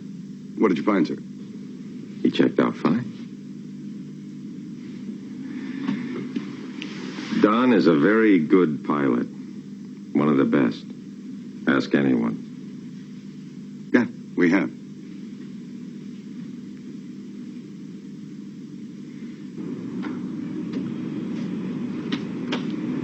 Well, you ready for a pre-flight check? As soon as the plane gets here. Timothy, thank you for this morning. Forget it. You saved a drowning man. No, Uncle Don, I have a feeling you're still in deep water. Good afternoon. Captain Ryan, this aircraft is scheduled to depart in 30 minutes. Whatever you came to say will have to wait. Mr. Jenkins, you filed a UFO report presumably because you wanted some honest answers. You wanted to understand what it was you encountered over the Yukon. You wanted us to get at the truth. Haven't you? That's for you to decide. Now, we can't prove you did not see a weather balloon that night. If you want to maintain that you did, then we'll leave it at that. What we can prove is that this case involves a serious matter of air safety. Captain, if you've got an accusation to make it. Mr. Worth, it's our opinion that you're not qualified to pilot this aircraft. I don't have to take this garbage from you two. What gives you the right to pry into civilian affairs? Absolutely nothing, unless someone specifically requested. Mr. Jenkins did request an investigation. Now, we can't turn that off just because we uncover something you don't like. What's that supposed to mean? I think you know. We can't force you to have your eyes examined. It's out of our jurisdiction. But I'd bet a month's pay you've got depth perception problems. Problems serious enough to jeopardize the lives of your entire crew. Well, you're entitled to your opinion.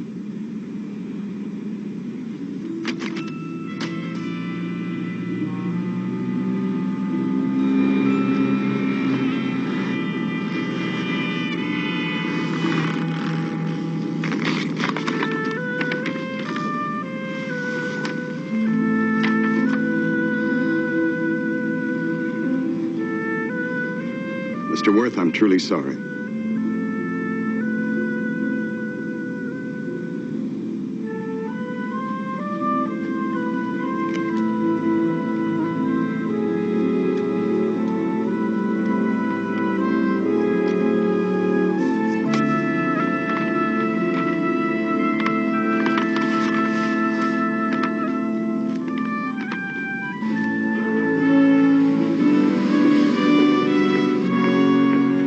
Figure we ever really know what those folks saw that night? Not until they get their story straight. I don't think that's about to happen. I know one thing. One of these days, Don Worth's going to drive his landing gear through the wings or flare for a landing 200 feet too high. Being grounded after a lifetime of flying, it's going to be tough to live with. Comes with the territory. Question is, can Worth accept it? You know, all this makes me wonder how I'll feel when it's my turn to quit. Will I ever do what Worth's doing?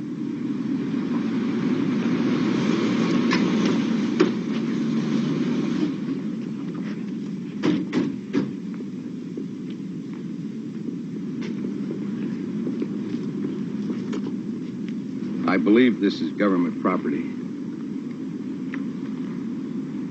Thank you. Least I could do after the ugly scene yesterday. Well, please accept my apology. It's accepted, Mr. Worth. Before you leave, I'd like to set the record straight. You two were both right about a lot of things. There was no weather balloon that night. I pressured Tim into changing his story. You see, I was desperate. Somehow I'd hoped that the inevitable could be postponed. It can't. And I think part of the blame... Oh, no.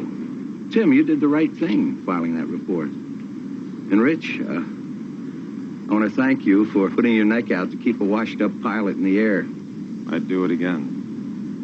And I thank you for that, Richard. But The truth will come out soon enough.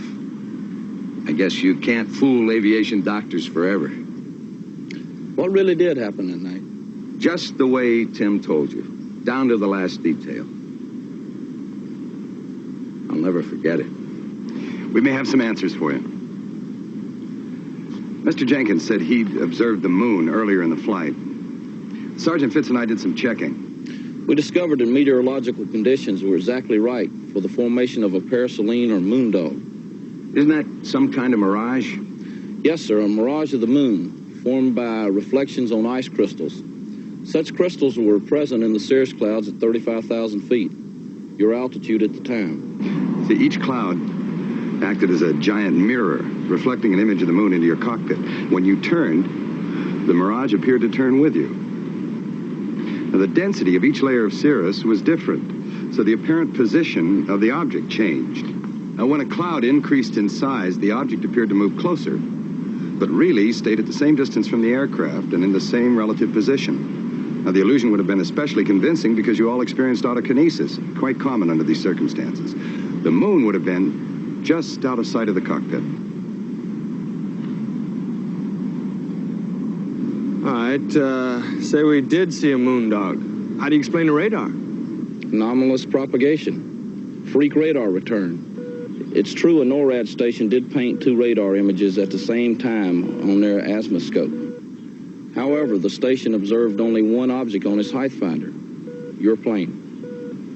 Remember, you're flying in a temperature inversion situation. Even a flock of geese at a much lower altitude could have been transformed into an electronic UFO.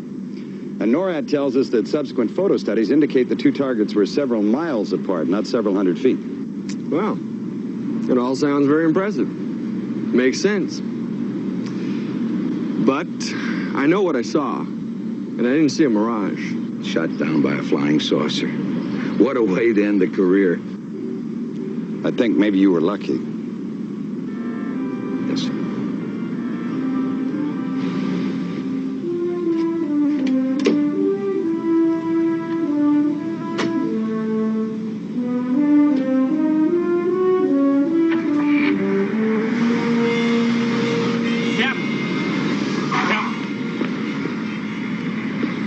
Do me a favor? Sure. Let me have one of those photos. Souvenir? Yeah. Thank you.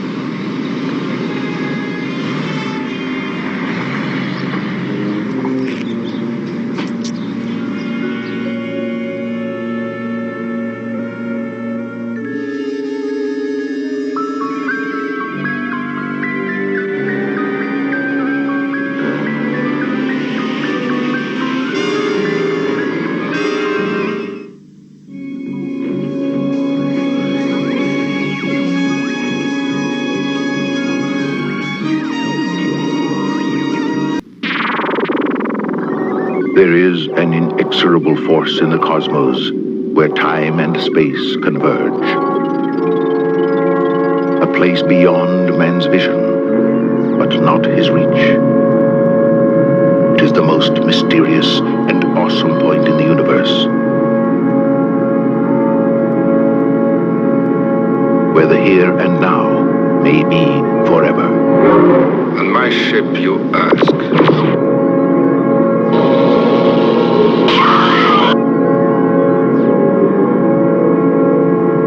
It is unavoidable, moving through space, swallowing everything in its path, radio waves, light. Are you programmed to speak? Even planets and stars.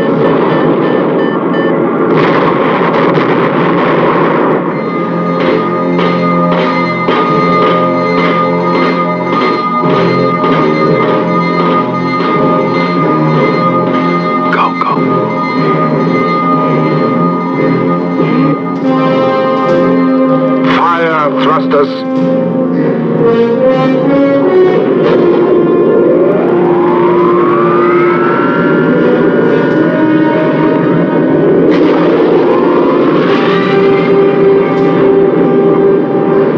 That madman is headed straight for the black hole. What'll we do? We wait.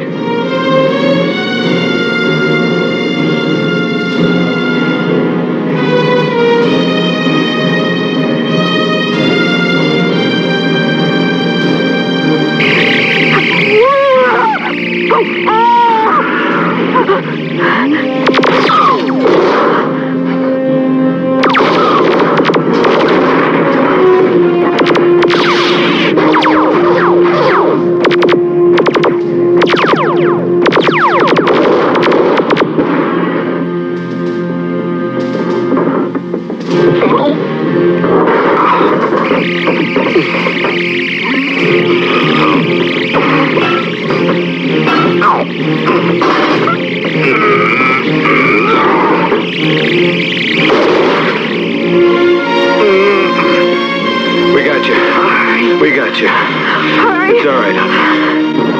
It's all right. It's okay. Now, Gravity's at maximum, Dan. my God, I think it's got us. Man is about to enter We got a break here, too. the black hole.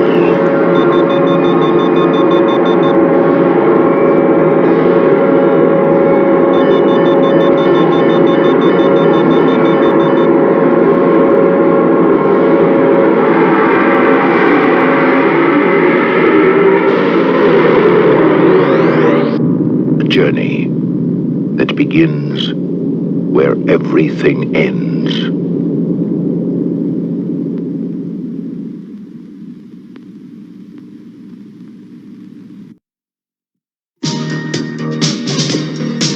From the director who brought you Smokey and the Bandit, Hooper, Cannonball Run, comes the ultimate spectacle. Megaforce, an elite compact fighting unit armed with the most sophisticated weapons ever seen on a movie screen. The mission, to preserve freedom and justice and battle the forces of evil. The good guys always win. Even in the 80s.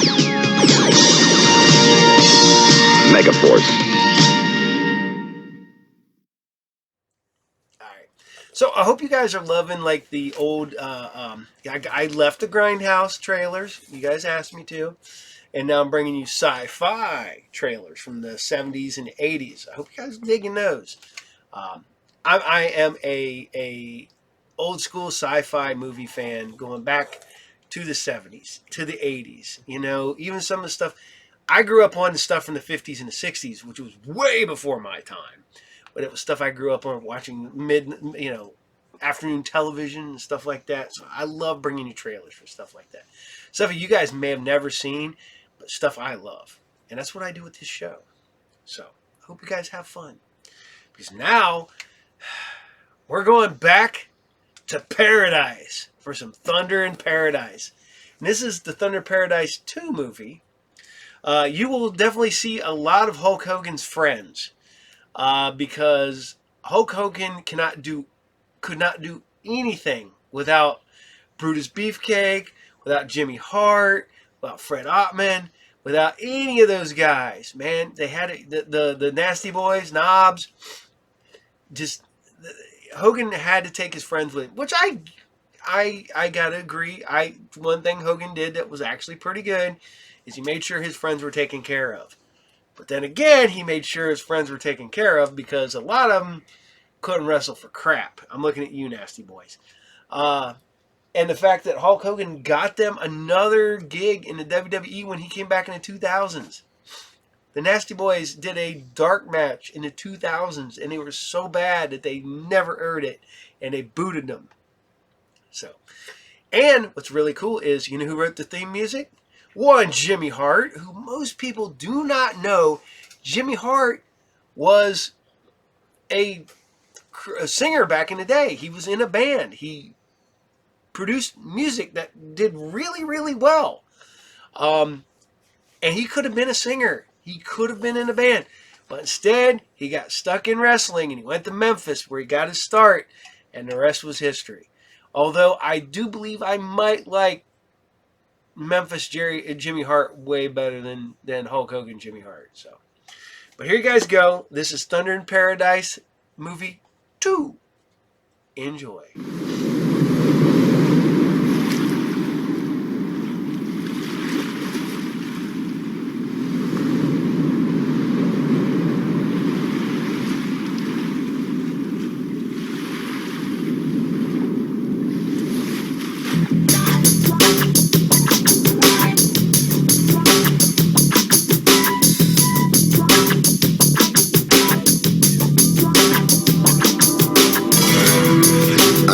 This dream at least a dozen times before. I'm walking in the desert. I'm walking in the desert, and there's no sky above me. Imagine no sky.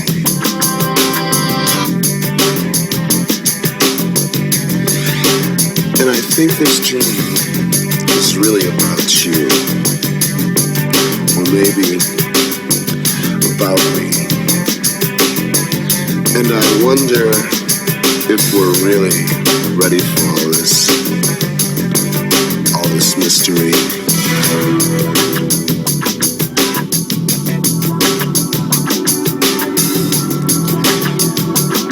In retrospect, I'm not sure when all this started. Probably a long time ago, but maybe not. Maybe it just seems longer, because I've had this dream at least a dozen times before.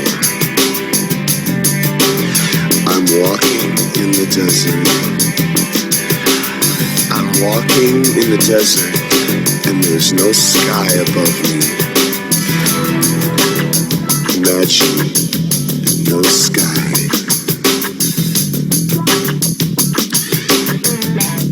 And I think this dream is really about you. Or maybe about me. And I wonder if we're really ready for all this mystery.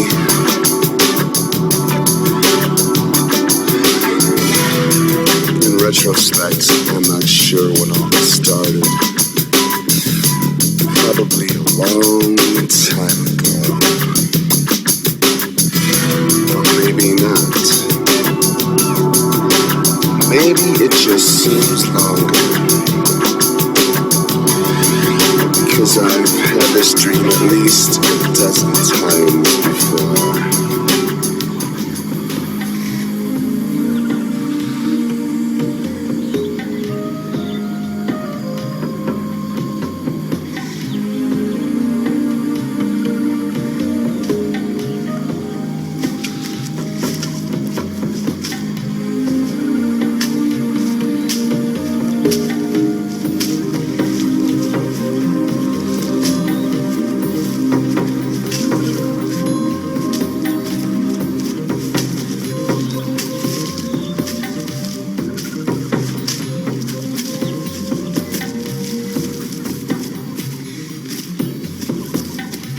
Longer, Trelawney. We're almost there, little one. Thank goodness for that.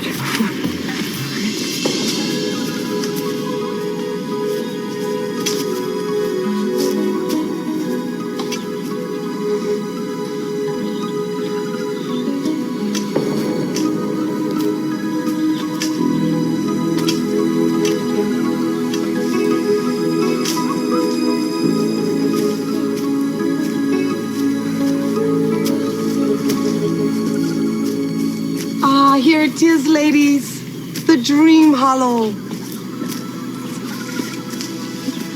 Look at these flowers. Yes. And this is a trumpet vine.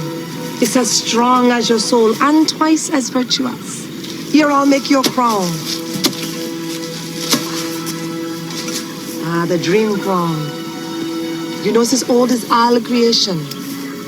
Some say God put one upon his head, dreamed the universe, and here we stand. Here, Kelly, put it on, stand upon the rock. I don't know, Trelawney. I don't even wear birthday hats because they feel so ridiculous. They're so silly, you know? Kelly, daughter, were you not the one that wanted to have your dreams fulfilled?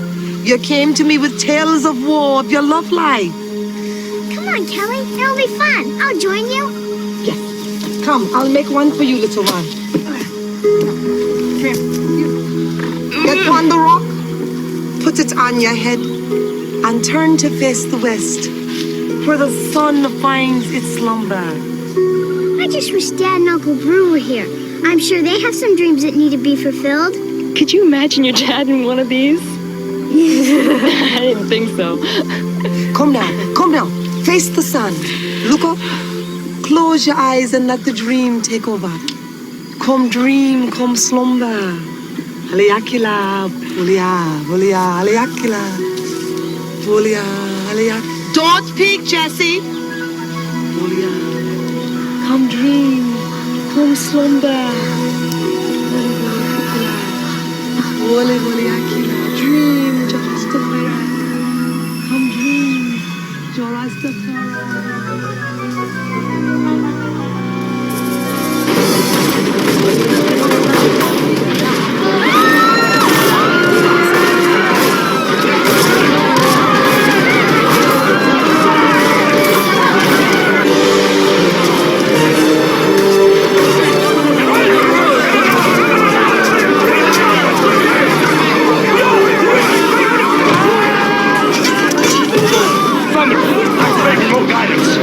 Remote guidance activating.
Strap yourself in. Battle shield activated. Cloaking. Shielding deployed.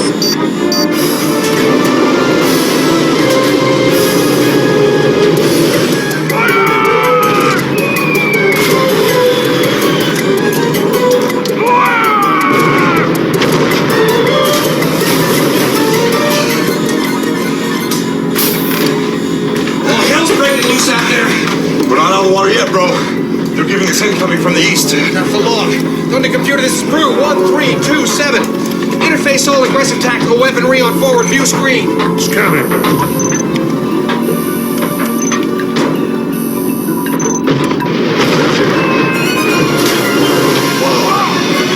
Don't like the way they're treating our scarab.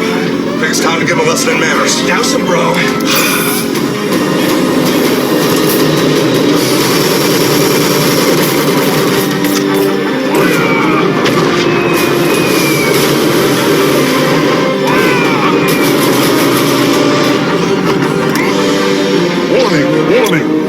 He's triangulating his targets. A few good shots and we'll be row stuck, man. Don't get out the orange sauce just yet. I've almost got a lock on Elmer Fudd out here. Target locked. Let's revoke his hunting license. Load 3 sidewinds for locked target. Port 2 only operative. Damage to all other missile ports. Damn, that last blast took out all but one Maverick missile port.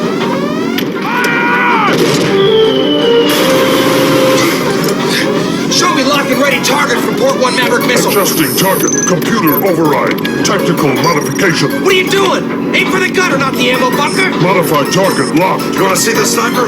We're running out of lucky shots. Well, don't look at me. Thunder's locking on the ammunition bunker instead of the man with the firepower. I got only one silver bullet here, brother. I'm overriding. What? Manual launch. Override. Do it, man. Trust me.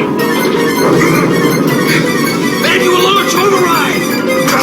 Manual override. Retargeting. Manual launch. 6 clicks right. Fire.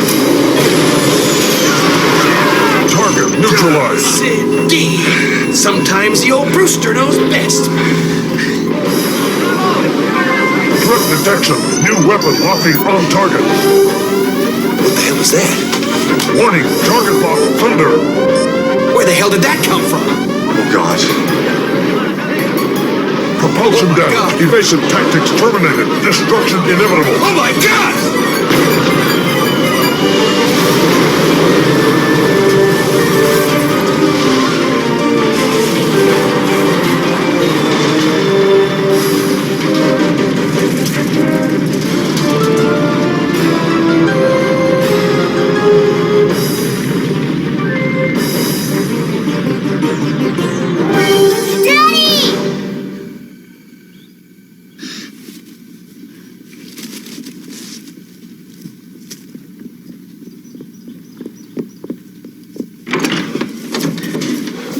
What is it, honey? Did you have a bad dream? No, I was just thirsty. I wanted some water. That was one heck of a holler for just a glass of water. Sure you don't want to talk about it? I told you, Dad. It's nothing. You can go to bed, okay? Where did this come from? Just something Trelawney gave me. I should have known. I'm going to have a little talk with Trelawney first thing tomorrow. Now go back to bed and forget all this baloney, okay? I'll try. Just hope Kelly's sharing a dream tonight and not a nightmare. I love you. I love you too, Dad. Yo.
Every man's soul knows perfect love.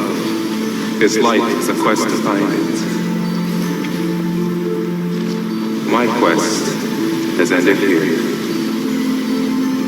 With you.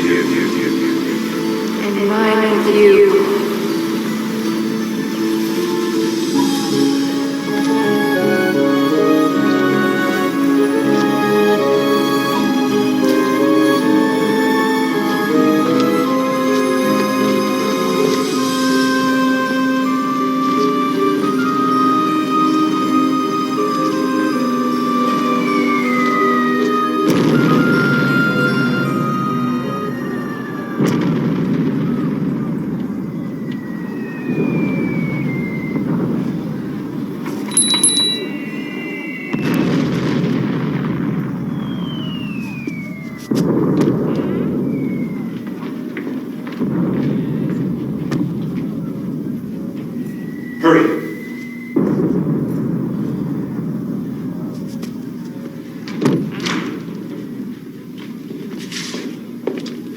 Father, what's happening? Morgador.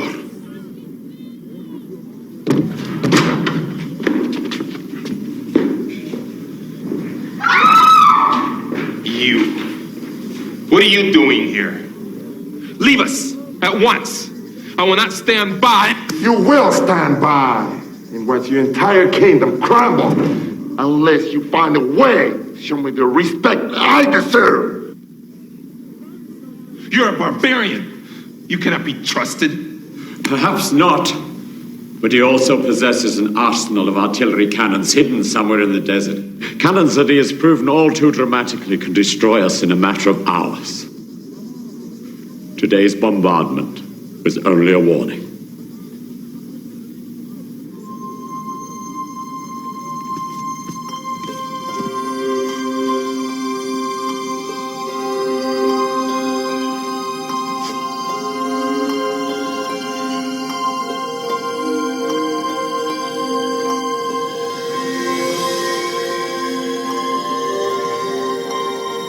Son, your future as heir to my throne is at stake.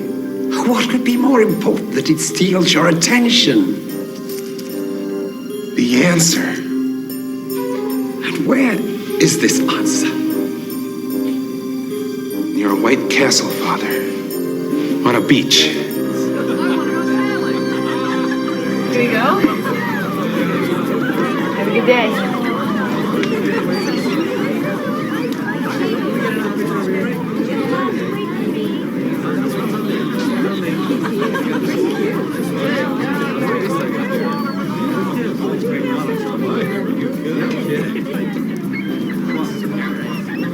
You look like the dream crown gave you much to think about, sister. Perhaps you've shared a dream with a newfound soulmate? Just for a minute. Just when it started getting interesting. Whoosh. It went away.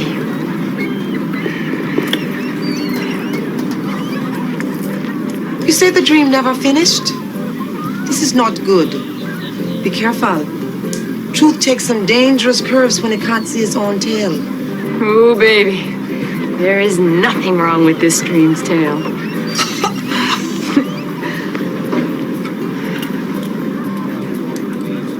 Watch out, Trelawney. Storm's coming. Your hocus-pocus dream stuff is history, Trelawney. Got it?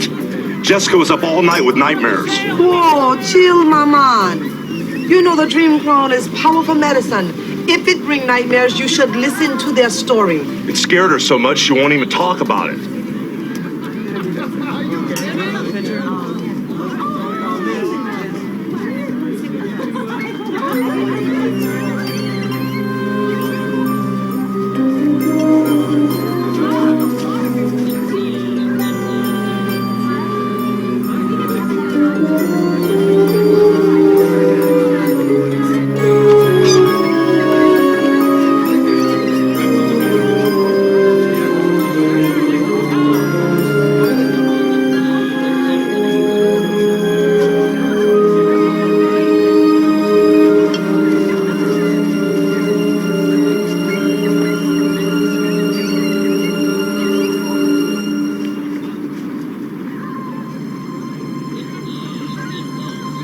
Every man's soul knows perfect love.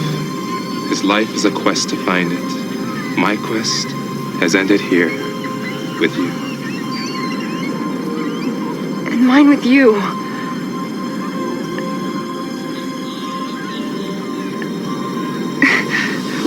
What's going on? My name is Prince Aramore, and in my country, a shared dream is as common as a sunrise. Kismet.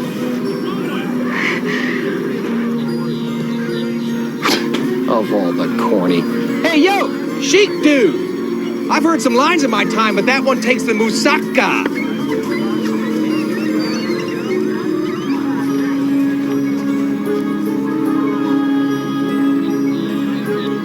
Okay, that's it! Flag on the play!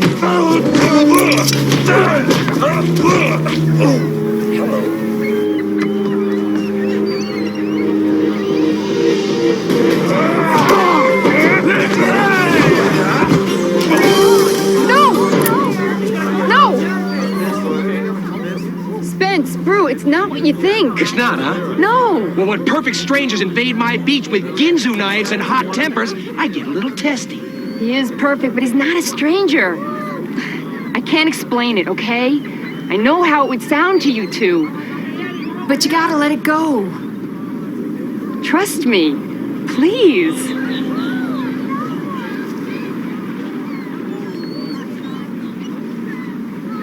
They've shared a dream, me boys. It's as I told you, the dream crown is powerful medicine.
anything wrong? No, nothing. It's silly. All my life I've been afraid when good things have happened. The higher you fly, the further you fall. What do you feel in my hands?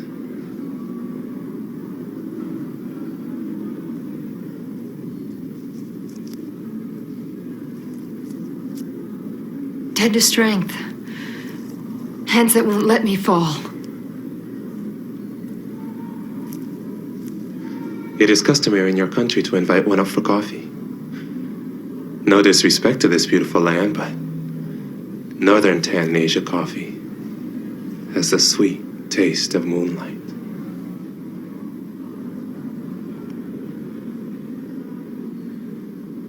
Come with me, my darling. Tomorrow, taste the moonlight.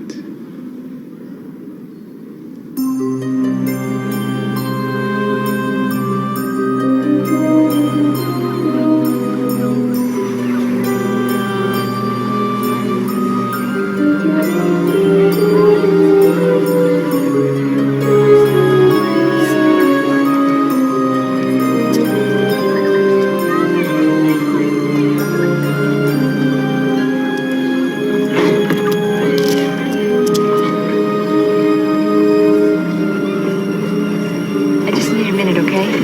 Of course.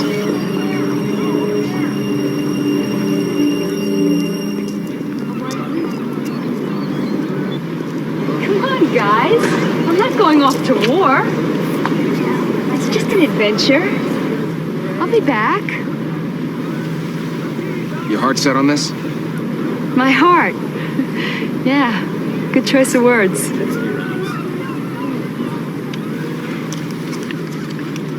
That's a communicator. Listen to me. If anything happens to you, you call us. We'll be there. Okay? Okay. I'm gonna miss your legs.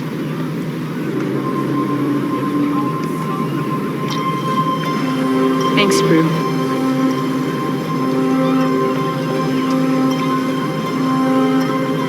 Think with your head, not only your heart. You guys are such romantics, aren't you? Come here, give me a hug.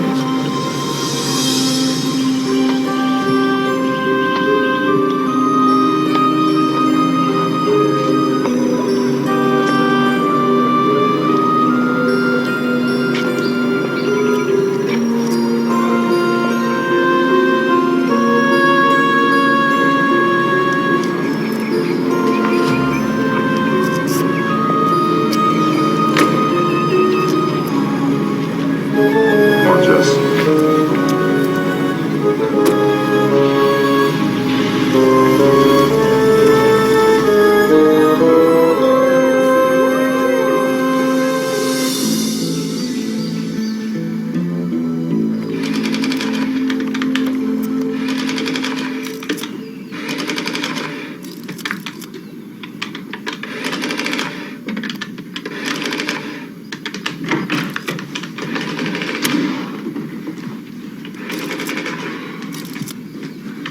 Jess, it's 2 in the morning. What are you doing? I figured it out.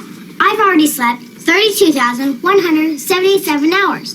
So you see, Dad, I've slept more than enough for one lifetime. You really don't want to have that dream again, do you? I'm just not tired anymore. Well, you may not be tired, but I am. Come on, champ.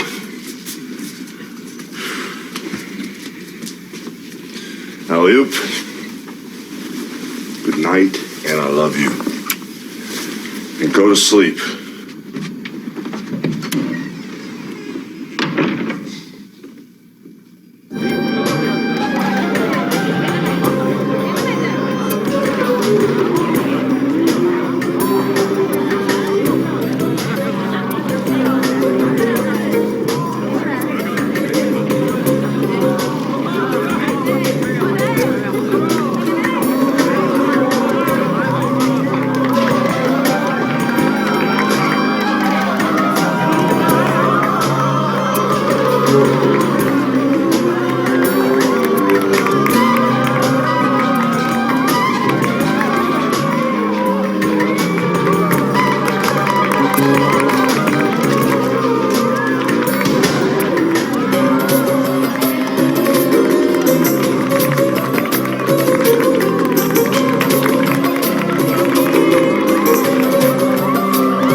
is this?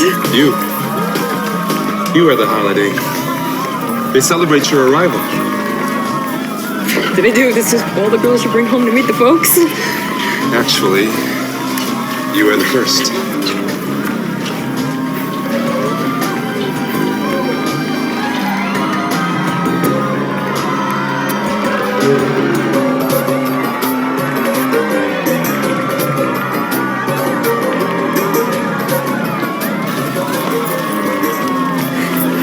So I guess this is what they mean by the royal treatment.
You're here.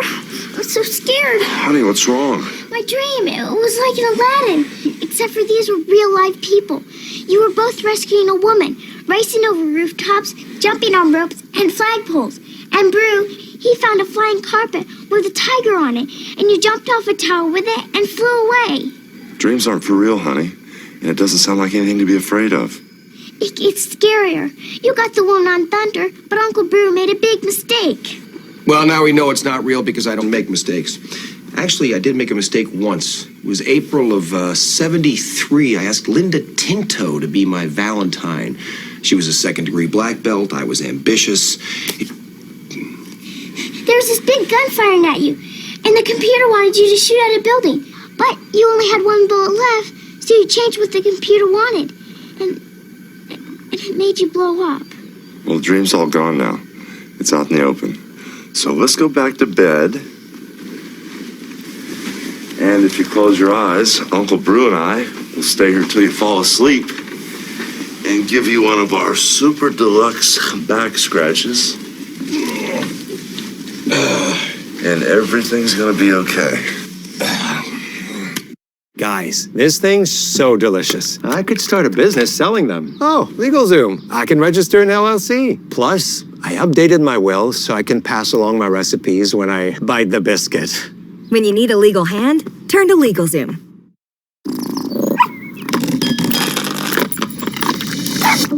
There's beauty in the routine, a familiar rhythm, together or apart. Pet Libro keeps your lives in sync. Because what's best for you is what's best for them, is what's best for everyone. Pet Libro, designed better for your lives together.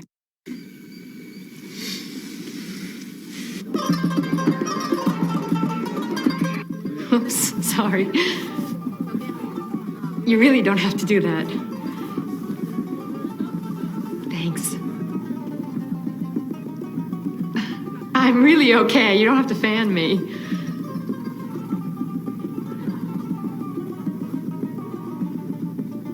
Thanks. Come in. Oh, Prince Aramore.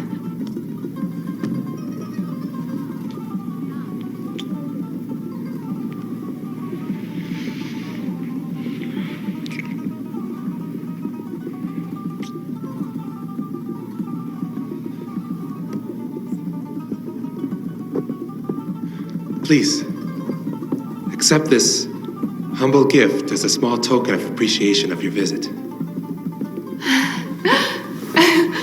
I love gifts.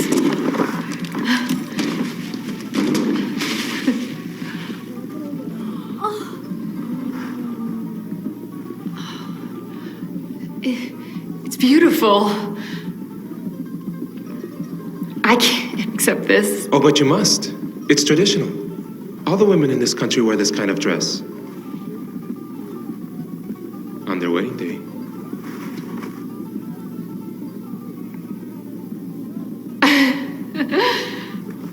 Boy, you princes waste no time, do you?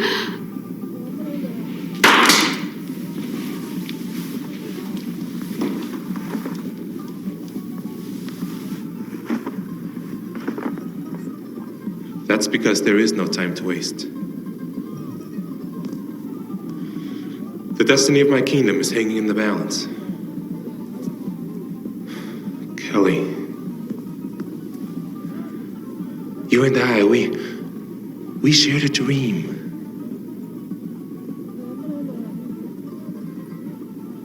And that dream gave me the answer to save my homeland.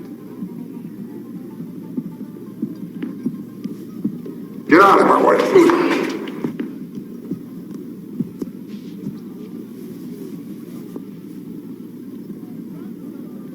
What is going on here? Who is he? This is most difficult. The pain in my heart strikes me deep like a dagger. But allow me to explain. In order to prove my allegiance to the warlord Magador, I must sacrifice my most valuable treasure.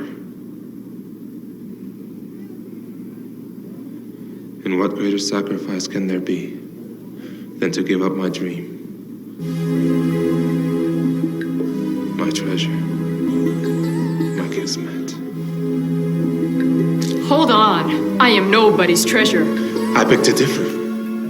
You will marry Magador. Tomorrow. This too is kismet. The hell it is! Spitz! Help me! I'm in trouble! Help me!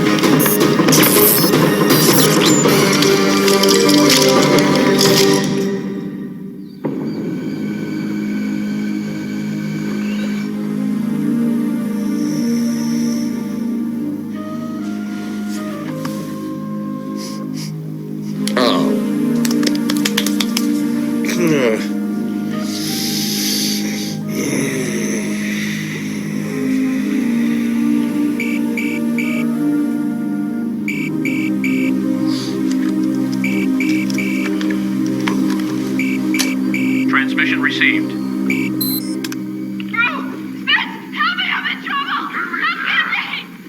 That was Kelly. She's in trouble.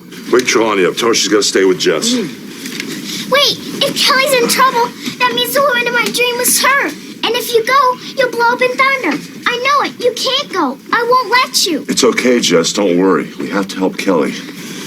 What you had was a dream, and dreams change all the time. Trelawney will meet us at the beach in the morning.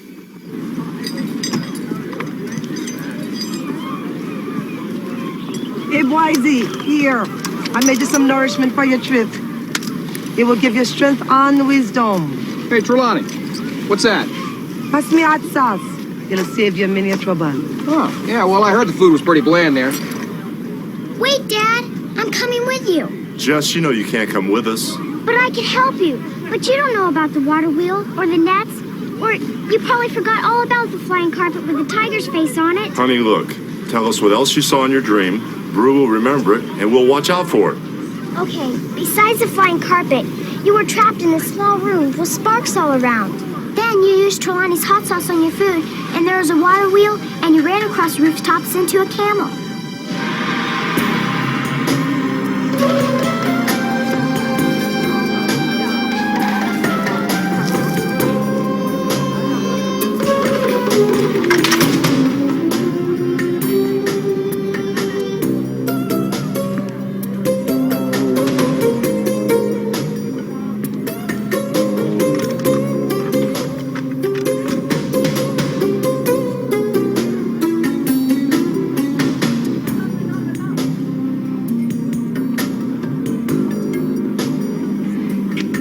Do this.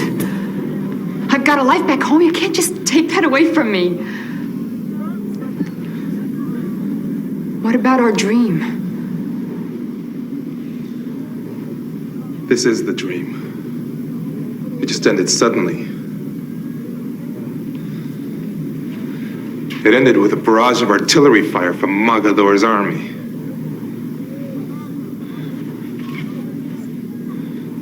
It was then I realized that to give you up to him was to save my country. There's got to be another way.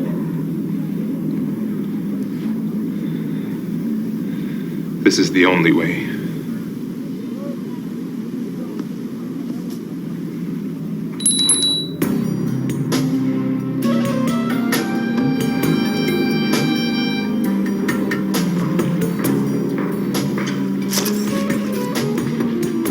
God, the dream crown. Dreams don't change. Prepare her for the ceremony. Don't touch me! Please! Go! I'm killing me! Kelly!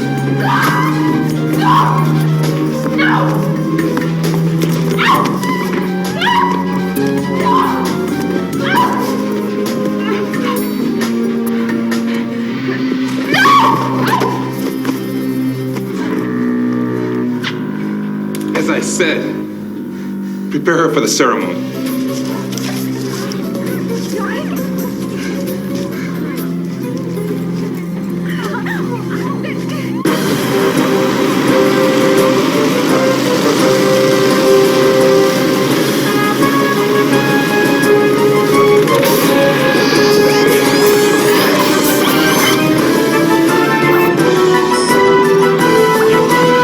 Shielding deployed. Sure wish Kelly would have dreamed about a prince who lived a lot closer. Like Clearwater Beach, Florida. You're right, bro. Even at hyperspeed, it's still gonna be another 2 hours. What's in the fridge? Food. I'm in a creative mood. Let's see what I can whip up. Double meat Whopper all the way with cheese heavy on the onions sure would be nice. Spence, you gotta feed the body as well as the spirit. Okay, then I'll have fries with that. You know what? How about a nice filet mignon a la Rossini, huh? Or perhaps even au natural with a little flambe for flair. And to get us in the mood for the northern tan and Asian coast, fromage de goat. Brew, it's 8 a.m. in northern Tanzania. I think maybe a couple breakfast buddies would be more appropriate. Oh, man. What is it?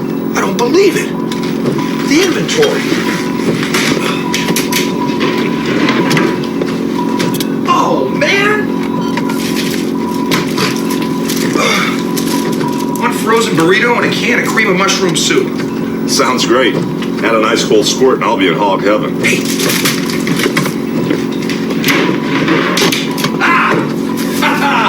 Et voila!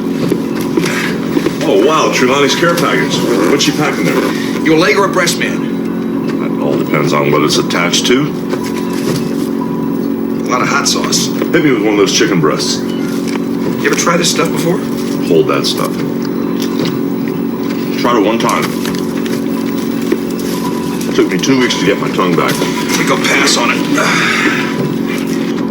Hey, Spence, about this Kelly Prince thing. Do you believe in love at first sight? Oh, yeah. Happened to me one time. Linda Claridge, body of a goddess. Met her at the Red Onion in the Valley. She was standing next to the taco bar. She had guacamole all over her face. It was love at first bite. Tell you what, best summer I ever had. Ever happened to you? Yeah, sort of. Didn't turn out as good as yours. Wanda trichondinosis. Is that a girl or a foot disease? Now, don't be cruel. Wanda trichondinosis. Very first girl I ever had a date with. An older woman. She was 8, I was 6. We went to the Mooncake. Best Chinese in town. She had a Shirley Temple. I a Roy Rogers. Night was young. Anything was possible. And the way to put all the food in the middle of the table. My little arms were too short to reach it. Waiter had to come back every time I wanted another egg roll. Most humiliating moment of my life. Sad story, Brew.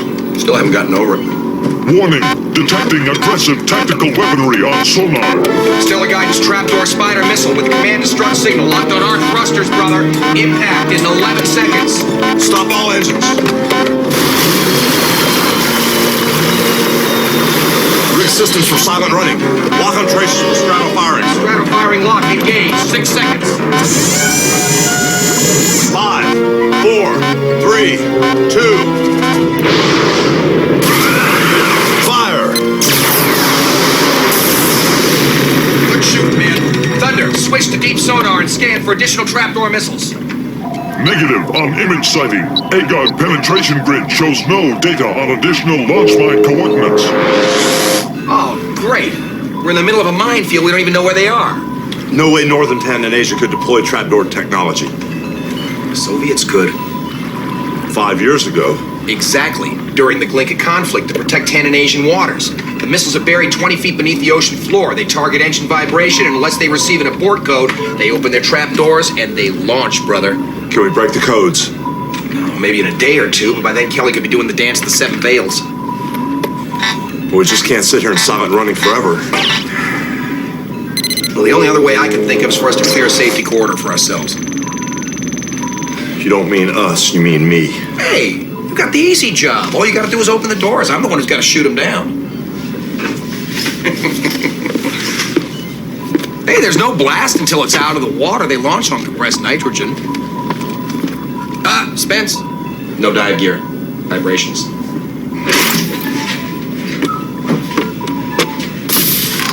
It's not my fault. I didn't put the missiles down there.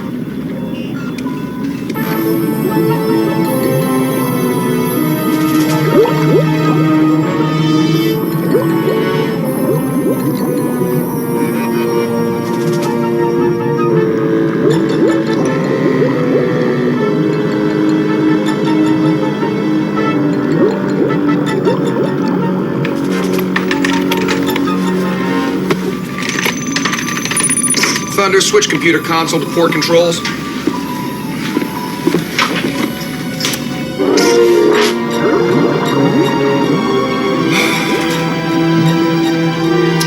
Okay, Spence, sweep in full half-moon patterns. Launch sensors are about 10 feet from the trapdoors themselves.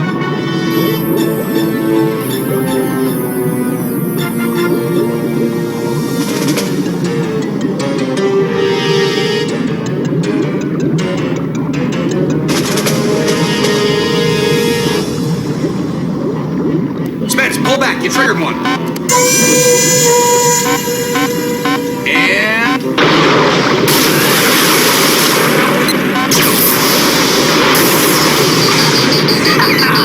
Got one. Good teamwork, partner. Keep it coming. Don't worry, bro. If they're down here, I'll flush them out for you.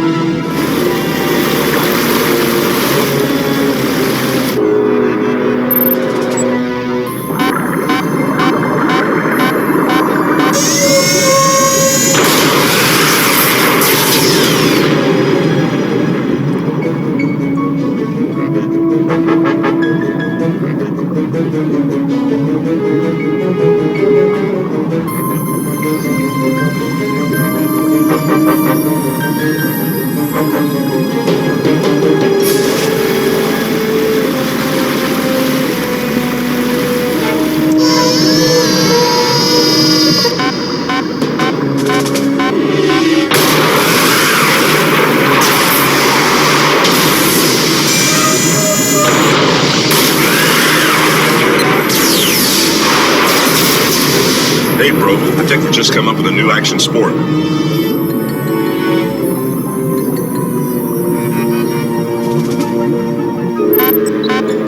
All right, Spence, Thunder calculates only one more missile before we reach the perimeter.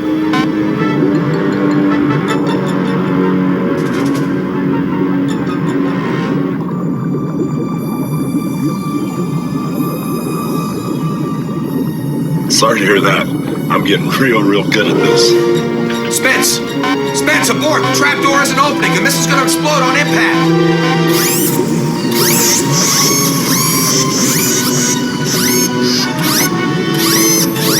Spence, get out of there!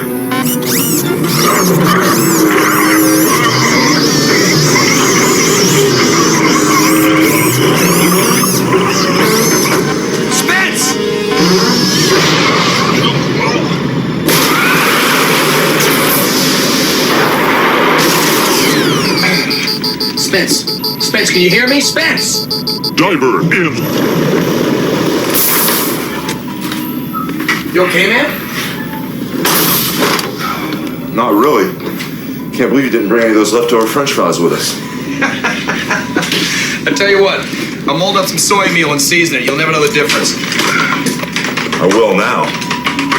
Good work. Good shooting. Okay, I'll admit it. Admit what? You had the tougher job. Let's go get Kelly. ROC for hyperspeed. On my mark. Hyperspeed routine of command activated. 4, 3, 2,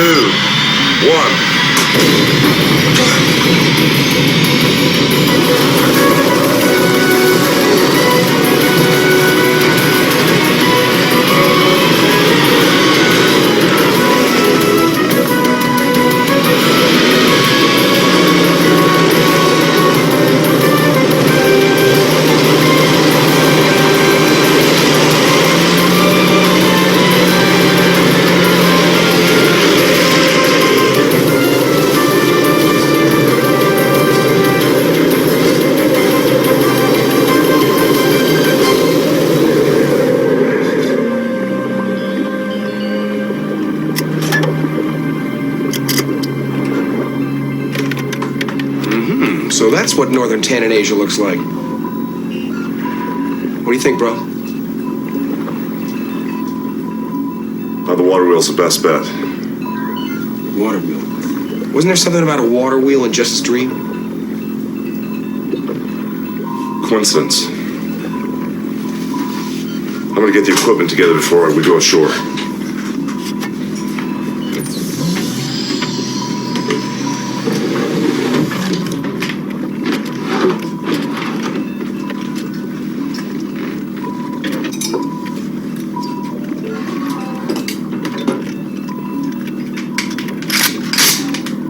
Don't forget the ropes and the grappling gear. Got it.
Look at that, man.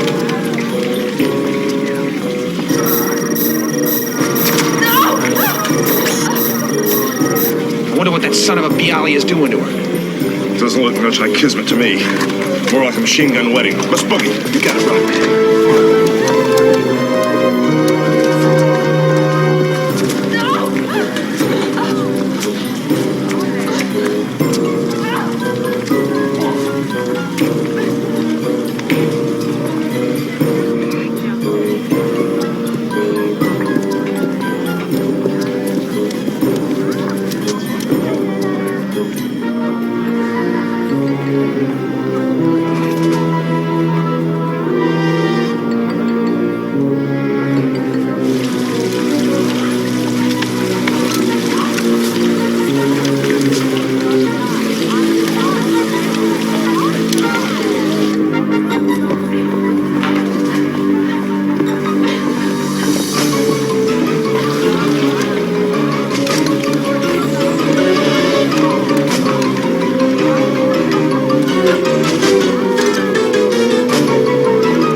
well, don't sweat it, guys. We're on the bride's side.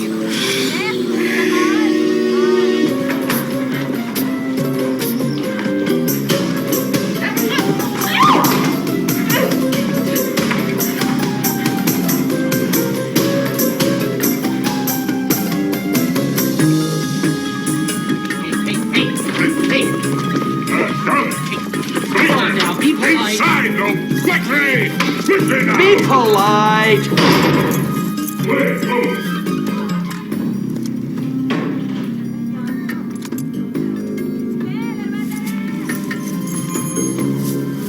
Hey! Hey, yo, sport! How about a phone call? Surprise! We do have electricity.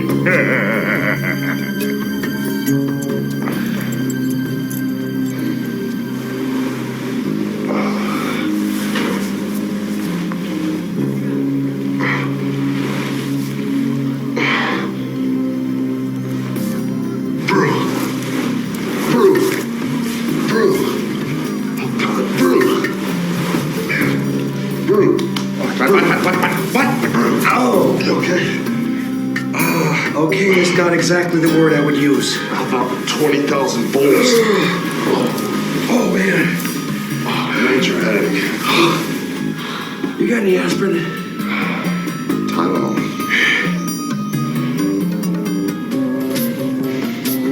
Spence, Brew. God, where are you?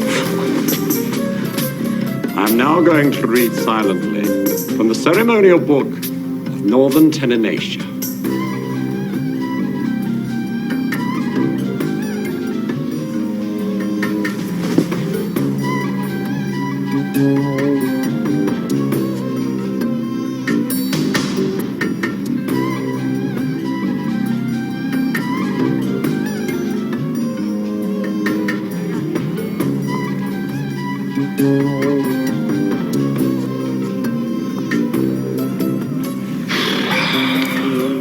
What time is it?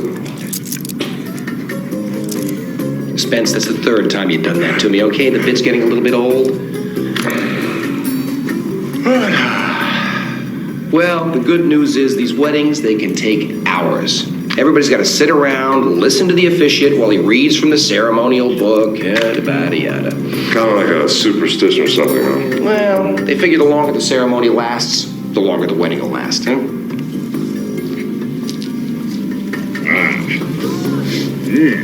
Very nice. Hey, get away from there! Away!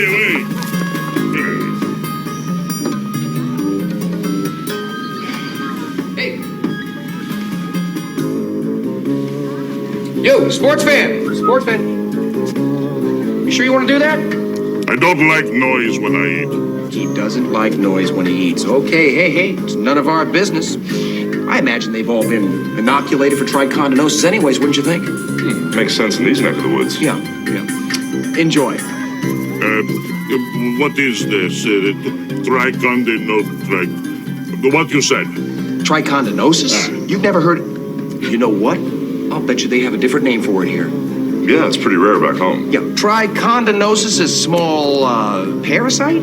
No, it's animal, Is it actually. an animal? Grows in hot, dry, sandy places. Yeah, so especially around camels. Loves camels. Yeah, lays its eggs in certain foods, lamb. Rice, stuff like that. I don't think they need to worry, do they? No, I don't think it pertains to this area. Well, he's the expert. You know, his brother came down with a bout of it in Iran. It was a horrible story. What happened?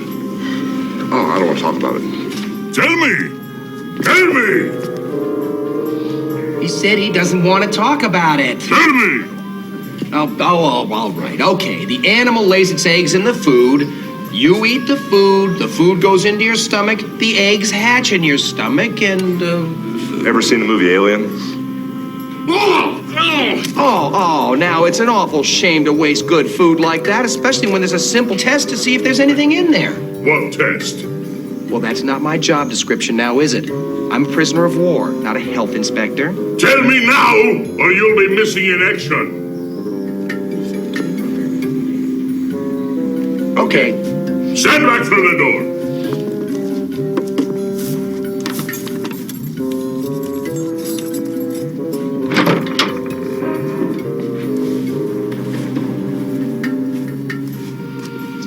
Okay, let's have a look-see. You're in my life?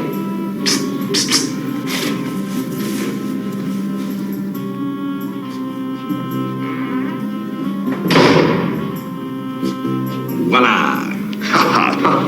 Trelawney's hot sauce. A lovely year.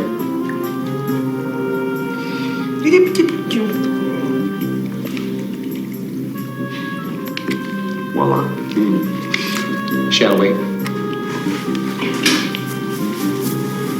Okay, everything looks kosher. Have a nice lunch.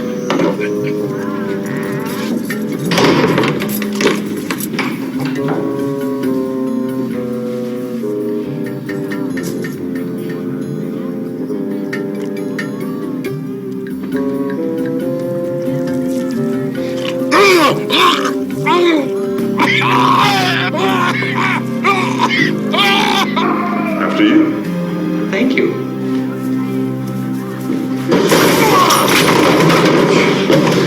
Sorry, man. We're on a mission. Nothing's gonna stop us. Come on, Brew, let's save a friend. You got it. Let's go. Let's do it. Come on, hurry up. Let the wedding begin.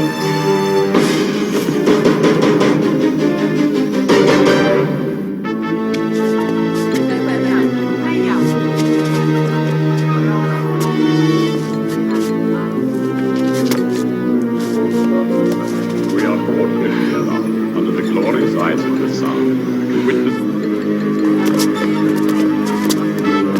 Mogador comes to this union with a free soul, in order that he can place his hand to show our allegiance to the great warrior Mogador. My son Prince Aramor has surrendered his greatest gift, the gift of the destiny of love. Today I shall officiate at Mogador's marriage to my son's love.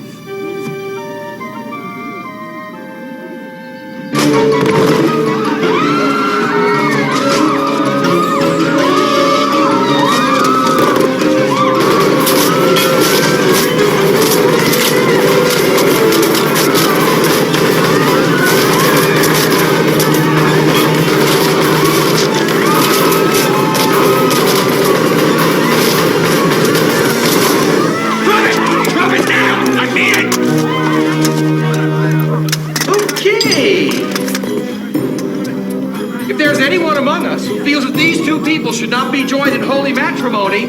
Speak up now. Stay where you are. This is my battle.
Good choice.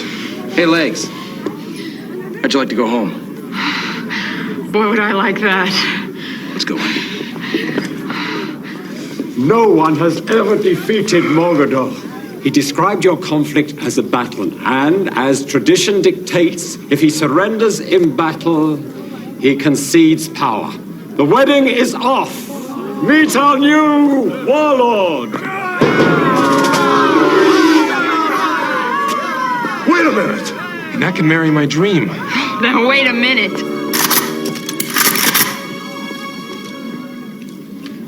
Now, wait a minute.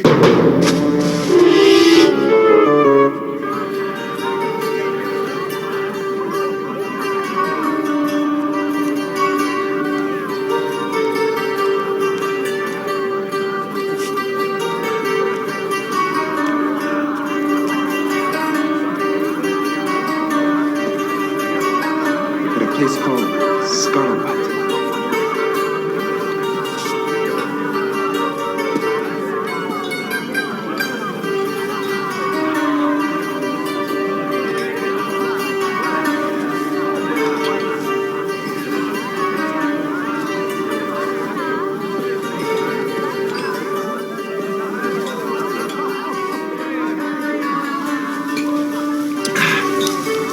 You know, Spence, I have renewed respect for you. I never thought you'd like Fat Guan.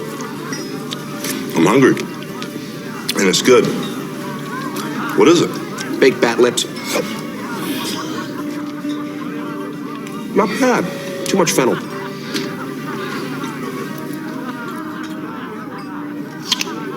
Don't see how we're going to get Kelly past these guards.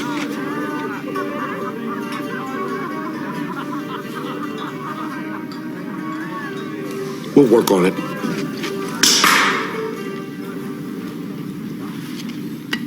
A toast to our newfound friends. Father, there is no reward I can give you for the gift you have given me for defeating Mogador and bringing me back my dream wife. There's one. Let Kelly go. Impossible. Fate cannot be changed. She will remain here for the rest of her life. However, there is one thing I want to give you. My daughter, Fatima, shall become your wife. Careful, Spence. I've seen this in movies. Daughters of kings invariably look like Dick Butkus.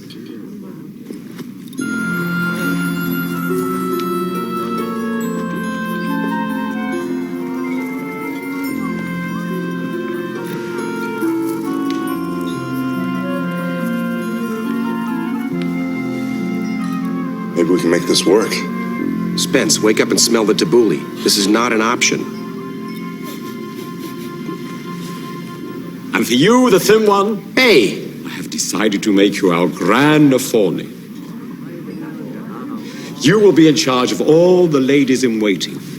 You will bathe them, sleep with them, rule over them. They will obey your every wish and command. You know, maybe we're being a little bit rash here. I mean, we have to think about our future. The food's great. I'll bet they have a fantastic retirement plan.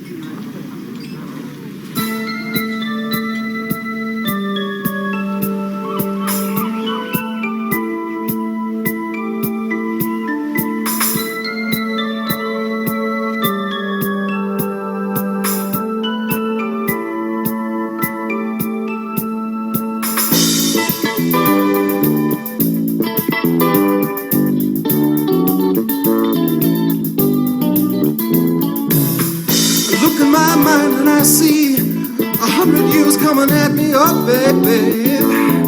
Man's gotta have his dream. Oh, you reach out and touch me inside, and I think, oh, you the woman I've been looking for all my life. Oh, oh, oh, na na na na na na na, yeah. Oh, stay with me. Feel the fun. Oh, every time I see your eyes, makes me move inside. Don't get in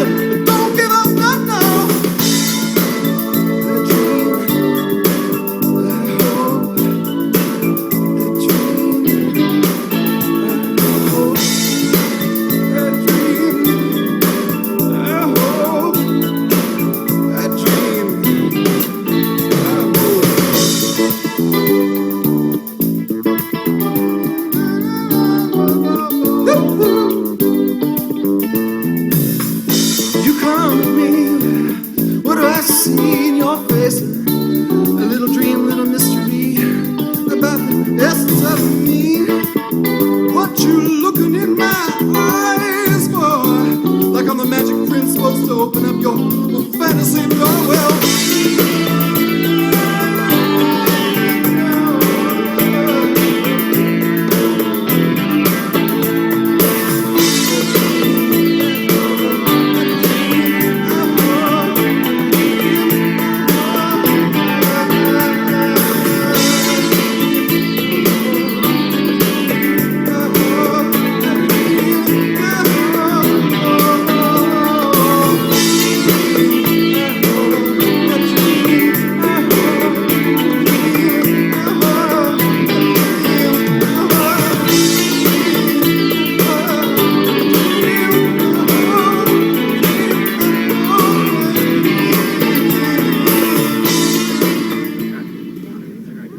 If this pleases you, we shall begin your transformation immediately. Whoa.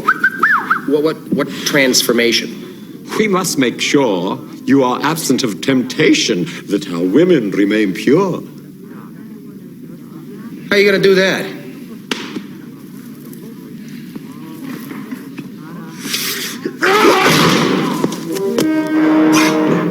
Okay, hey, Kingmeister, great fiesta, but now I think it's time to split! You dare to turn down the gifts of our king?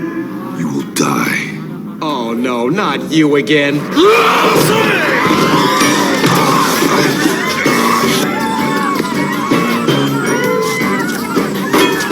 Come on, legs, party's over. We're out of here. Stop them!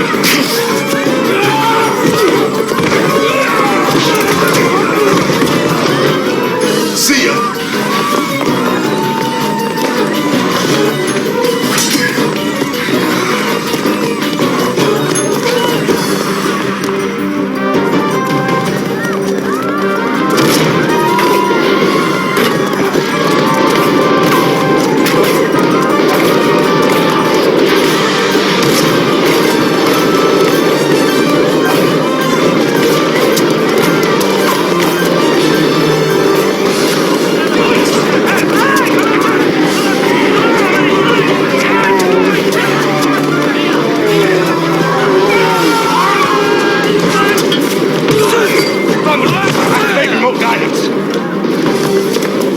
Remote guidance activating.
sort this out on your own, please? Get off there! Come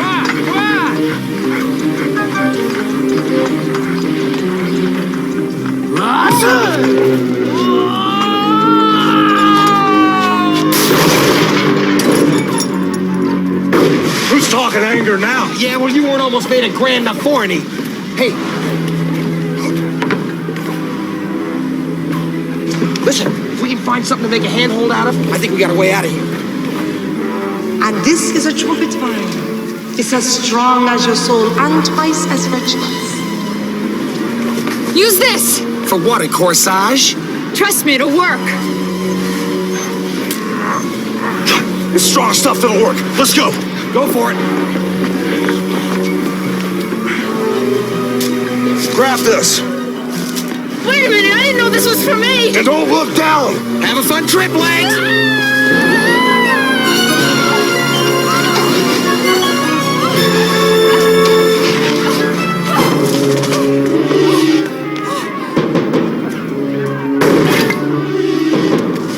It's okay. We're gonna have to find another way out here. Yeah. Space. Am I a genius or what? Look, a tiger. Don't you remember Jessica's dream? Everything she told us has come true so far. She said we were gonna escape on a flying carpet. Brew, you're about 50 bullets short of an assault rifle. You're trying to tell me we're gonna fly out of here on a magic carpet? What do I look crazy? No, but there's a substantial updraft coming off the street there. We use it like a hang glider. You ever tried this out before? Spence, who's got time? And this is definitely one of those things that you don't try at home. But we don't have a lot of options now, do we? What's the worst thing that could happen? We plummet 200 feet to our death. Oh, well, hell, if you put it that way. Let's do it.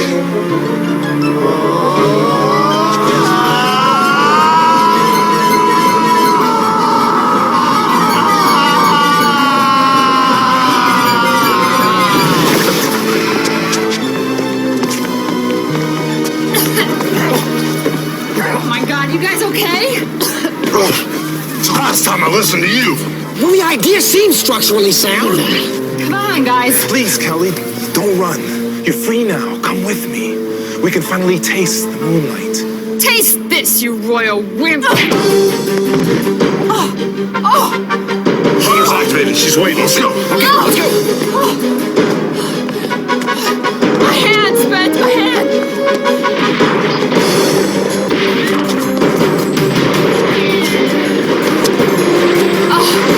Don't these guys ever give up? Get him, Spence!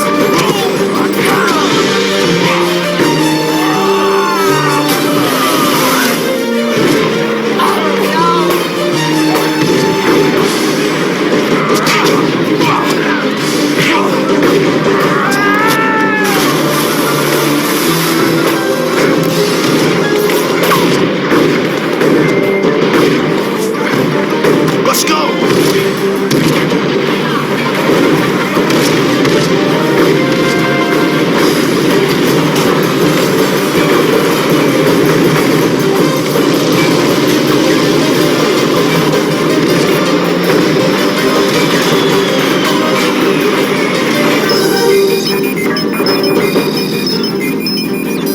Battle shield activated. Cloaking.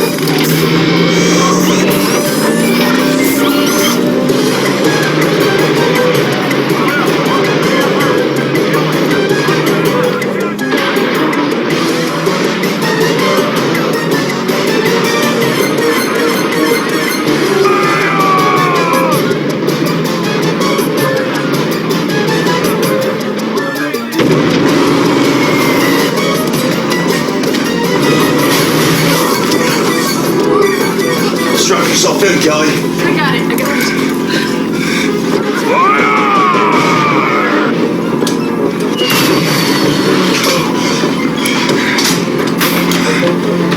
All hell's breaking loose out there. You okay, Legs? I'm okay, just get us out of here. All right. We're not out of the water yet. We've got incoming from the east. Not for long.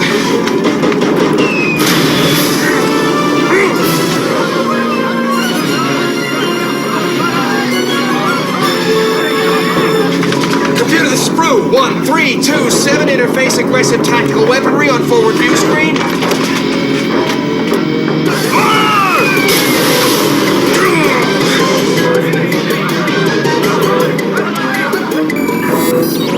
Scanning for enemy weaponry on tactical target. Weapon position locked, showing 2 insurgency threats.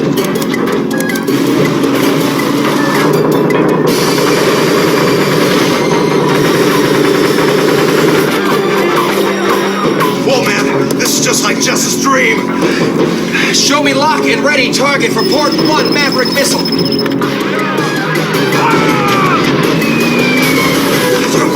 Adjusting target. Computer override. Tactical modification. You're crazy! How can shooting out an ammo bunker take out an artillery cannon half a mile away? I don't know, Brew, but if you take out the hornet's nest, like in Jess's dream, we get aced. Don't you get started! All right, what would you do? Like I told Jess, you can change a dream.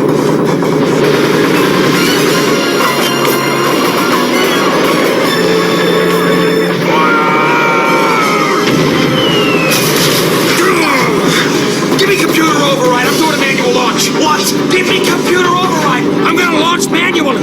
Trust me, man. Manual override. Retargeting. Manual launch on my mark. 6 clicks right. Modified target locked.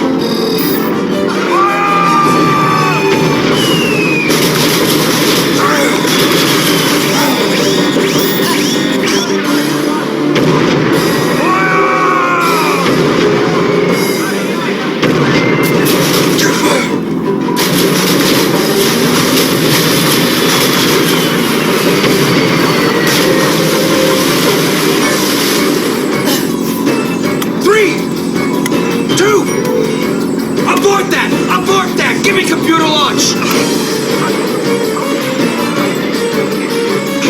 Computer launch! On my mark! Fire when secured! Target locked!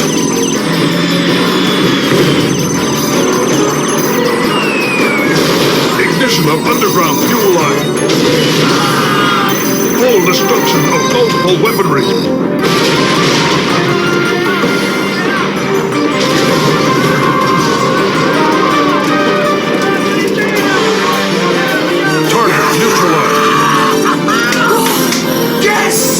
Yes, indeed!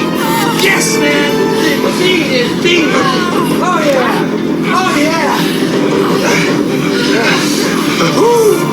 Whee! Any way you guys could do hyperspeed? I can't wait to get home.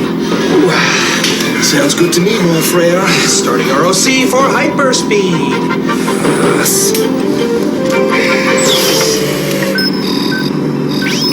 Routine of command for hyperspeed activated. Turbo thrusters at full load. Hyperspeed initiated.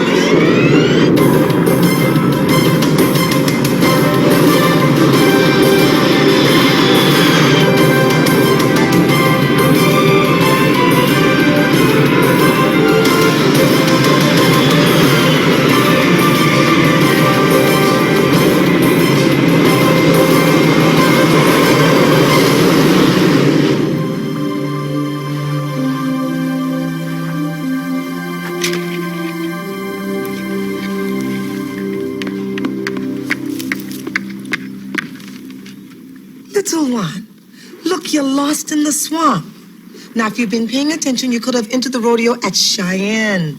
I've still got lots of chances to make the national finals. Not as many as you think.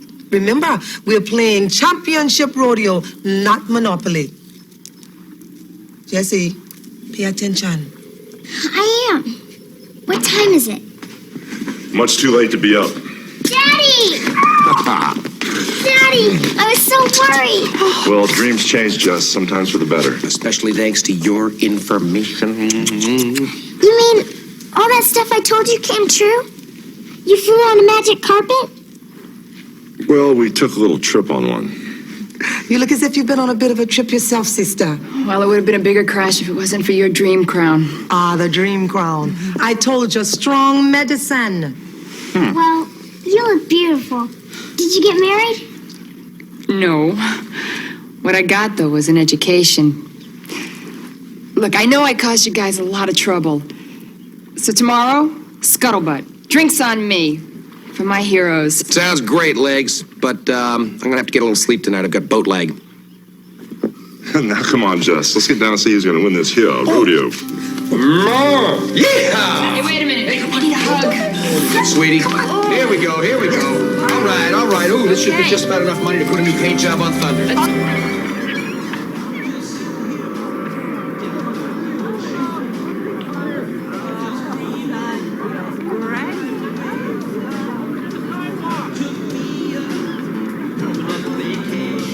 Here you go. Thanks. Okay. I don't blame the guys for not coming. Kind of really messed up. Kelly, don't fold your cards so quickly on your dreams, sister. They're foxy little devils that sneak up on you from behind and pinch you when you least expect it.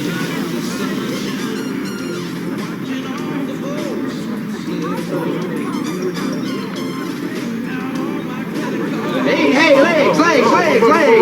How about a brew special? Heavy on the umbrellas. You use that big goblet thing. I can remember where I left it. 2 iced teas and light on the sugar. Anything for my heroes.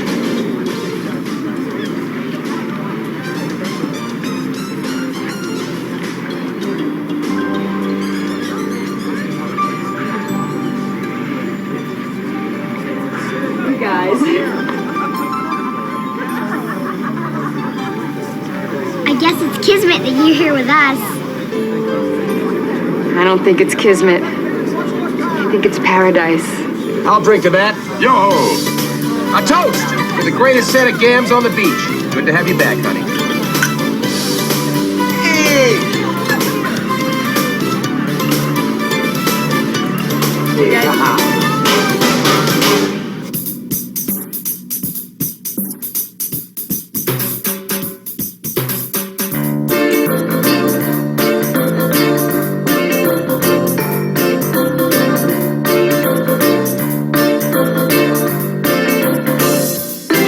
When the sun comes up in paradise, girls look pretty, ooh, they look nice. I can smell a cocoa lotion in the air, cool breeze blowing everywhere. Better start running, 'cause there's a hurricane coming. Thunder in paradise, mess with him is like rolling the dice. Thunder in paradise, when you fool around with him, you're playing with your life. Playing with your life.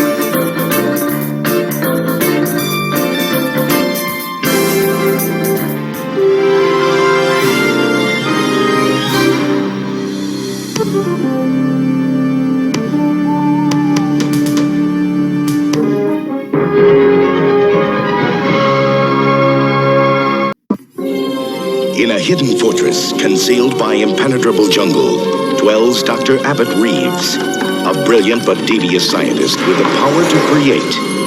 Help the mandroids in the cage to Colin. Any malfunctions? I had some trouble with this. Feels like a delay in the neurosynapse trigger. And the will to destroy. Move its memory and dismantle it. It's half human. He must be eliminated. Colonel Nora Hunter has the brains to mastermind the operation. You need a full-time mechanic, my friend. Fontana, the river rat. What are you doing? I saw this in a movie once. When he finds himself in a tight spot, someone else has to pick up the pieces. Kuji, the ninja. He has the martial skills to destroy his enemies. The Mandroid. More machine than man. His special powers will determine whether or not they survive. We got robots, we got cavemen, we got kung fu. What is this anyway? Some kind of damn comic book? It is the most perilous journey any one of them has undertaken.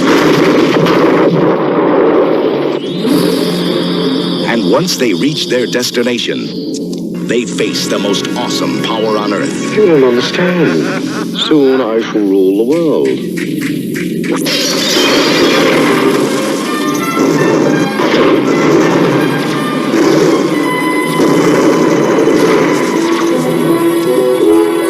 It will take all their combined skills to defeat him.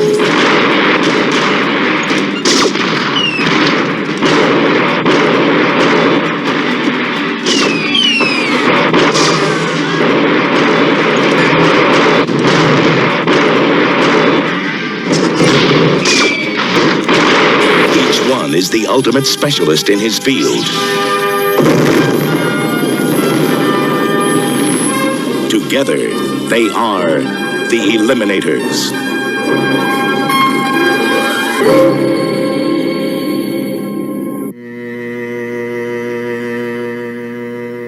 This is a house where no one should live. Woman lived here before you was nuts. Wouldn't be surprised if someone just got fed up and offed her. She was my aunt. Heart of gold, though. Roger Cobb has come here alone. Daddy? But no one is ever alone in the house. This house knows everything about you. Leave while you can.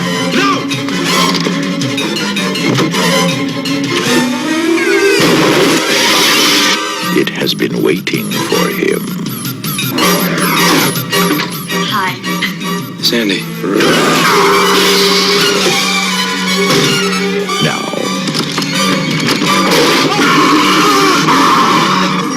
it wants you.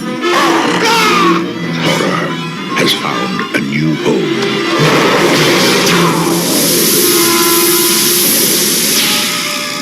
House. Enter at your own risk. All right. So I hope you enjoyed Thunder in Paradise 2. And I hope you had fun with Hulk Hogan. I feel that. Yeah, you did. Got a big tangle here, huh? All right. So me being who I am, I gotta go brush my hair. I am a wrestling fan. You guys all know that because I've literally been streaming from talking to you guys while I'm at wrestling events when I can. Sometimes where the wrestling event is I get no internet, which is garbage. One of the last ones I went to was a place up in Detroit, and it was horrible reception, but it was fun wrestling. I've become friends with a lot of wrestlers over the years, and I've gotten to meet some of the people that I liked wrestling. I got to meet like one of the best wrestlers of all time, Ricky the Dragon Steamboat. Awesome guy. I gotta get the tangle out. Okay. I gotta go brush my hair. Okay, go brush your hair then. I'll be right back. Okay. It'll only take a second. So he'll be back for the next show. All right. So, I got to meet Ricky the Dragon Steamboat. I got to meet Shane Douglas. I got to meet Tommy Dreamer. I got to meet a lot of the ECW guys. Some of them I got to meet Sabu before he passed away. But some of them guys way better than Hogan. Hogan, I will go to my grave before I can figure out how Hogan got huge. He was never that good in the ring. He had good talk. Weird, goofy looking dude, but how he got that whole thing over, I will never know. So, all right. So on that note, I want to thank you guys. Vince took off for a little bit, and he'll be back for the next show. But I want to say thank you to each and every one of you that's here every Friday night. You guys are awesome. You're all hanging out, talking with me as long as I can, when I can. I'm not gonna lie. It is Friday night. Sometimes I do take off so I can spend time with the Tina because I am a loving husband, and she's an awesome wife. And sometimes I gotta hang out with Vince because Vince wants to play video games, so I have to stop and go play video games. But I try to get back. We will be at Sunday, this upcoming Sunday. So after you guys watch all this, I will be at OhioCon this Sunday, and I will be doing interviews and talking and walking around and trying to buy stuff that I don't need and having all kinds of fun. Maybe getting some stuff for the anime source, Igor source for anime. So we're going to have some cool stuff coming up. We got the Jim and Dan show, February 15th. You can come visit me there. You can also buy cool stuff for your significant other because it's the day after Valentine's Day. So, you can do that. But on that note, remember, like, share, subscribe, hit the bell icon for notifications. Go to patreon.com/grouptherapytv. You can go over there. Every little bit helps the channel grow. You can become a member. You can become a free member, and that gets you access to uncut episodes from, of shows that get cut from YouTube. Over on Patreon, full show. You also get if you're a member, you get part of the weekly shout-outs, and you can get the Patreon-only episodes of Saturday Morning Serials, which has yet another additional cartoon after the credits. So you can watch all that, and then sometimes you can get some other cool shows that you can't get on YouTube, but they're there as part of Saturday Morning Serials. So, on that note, I want you guys to take care. We'll see you all there. And for the Vince who took off, bye.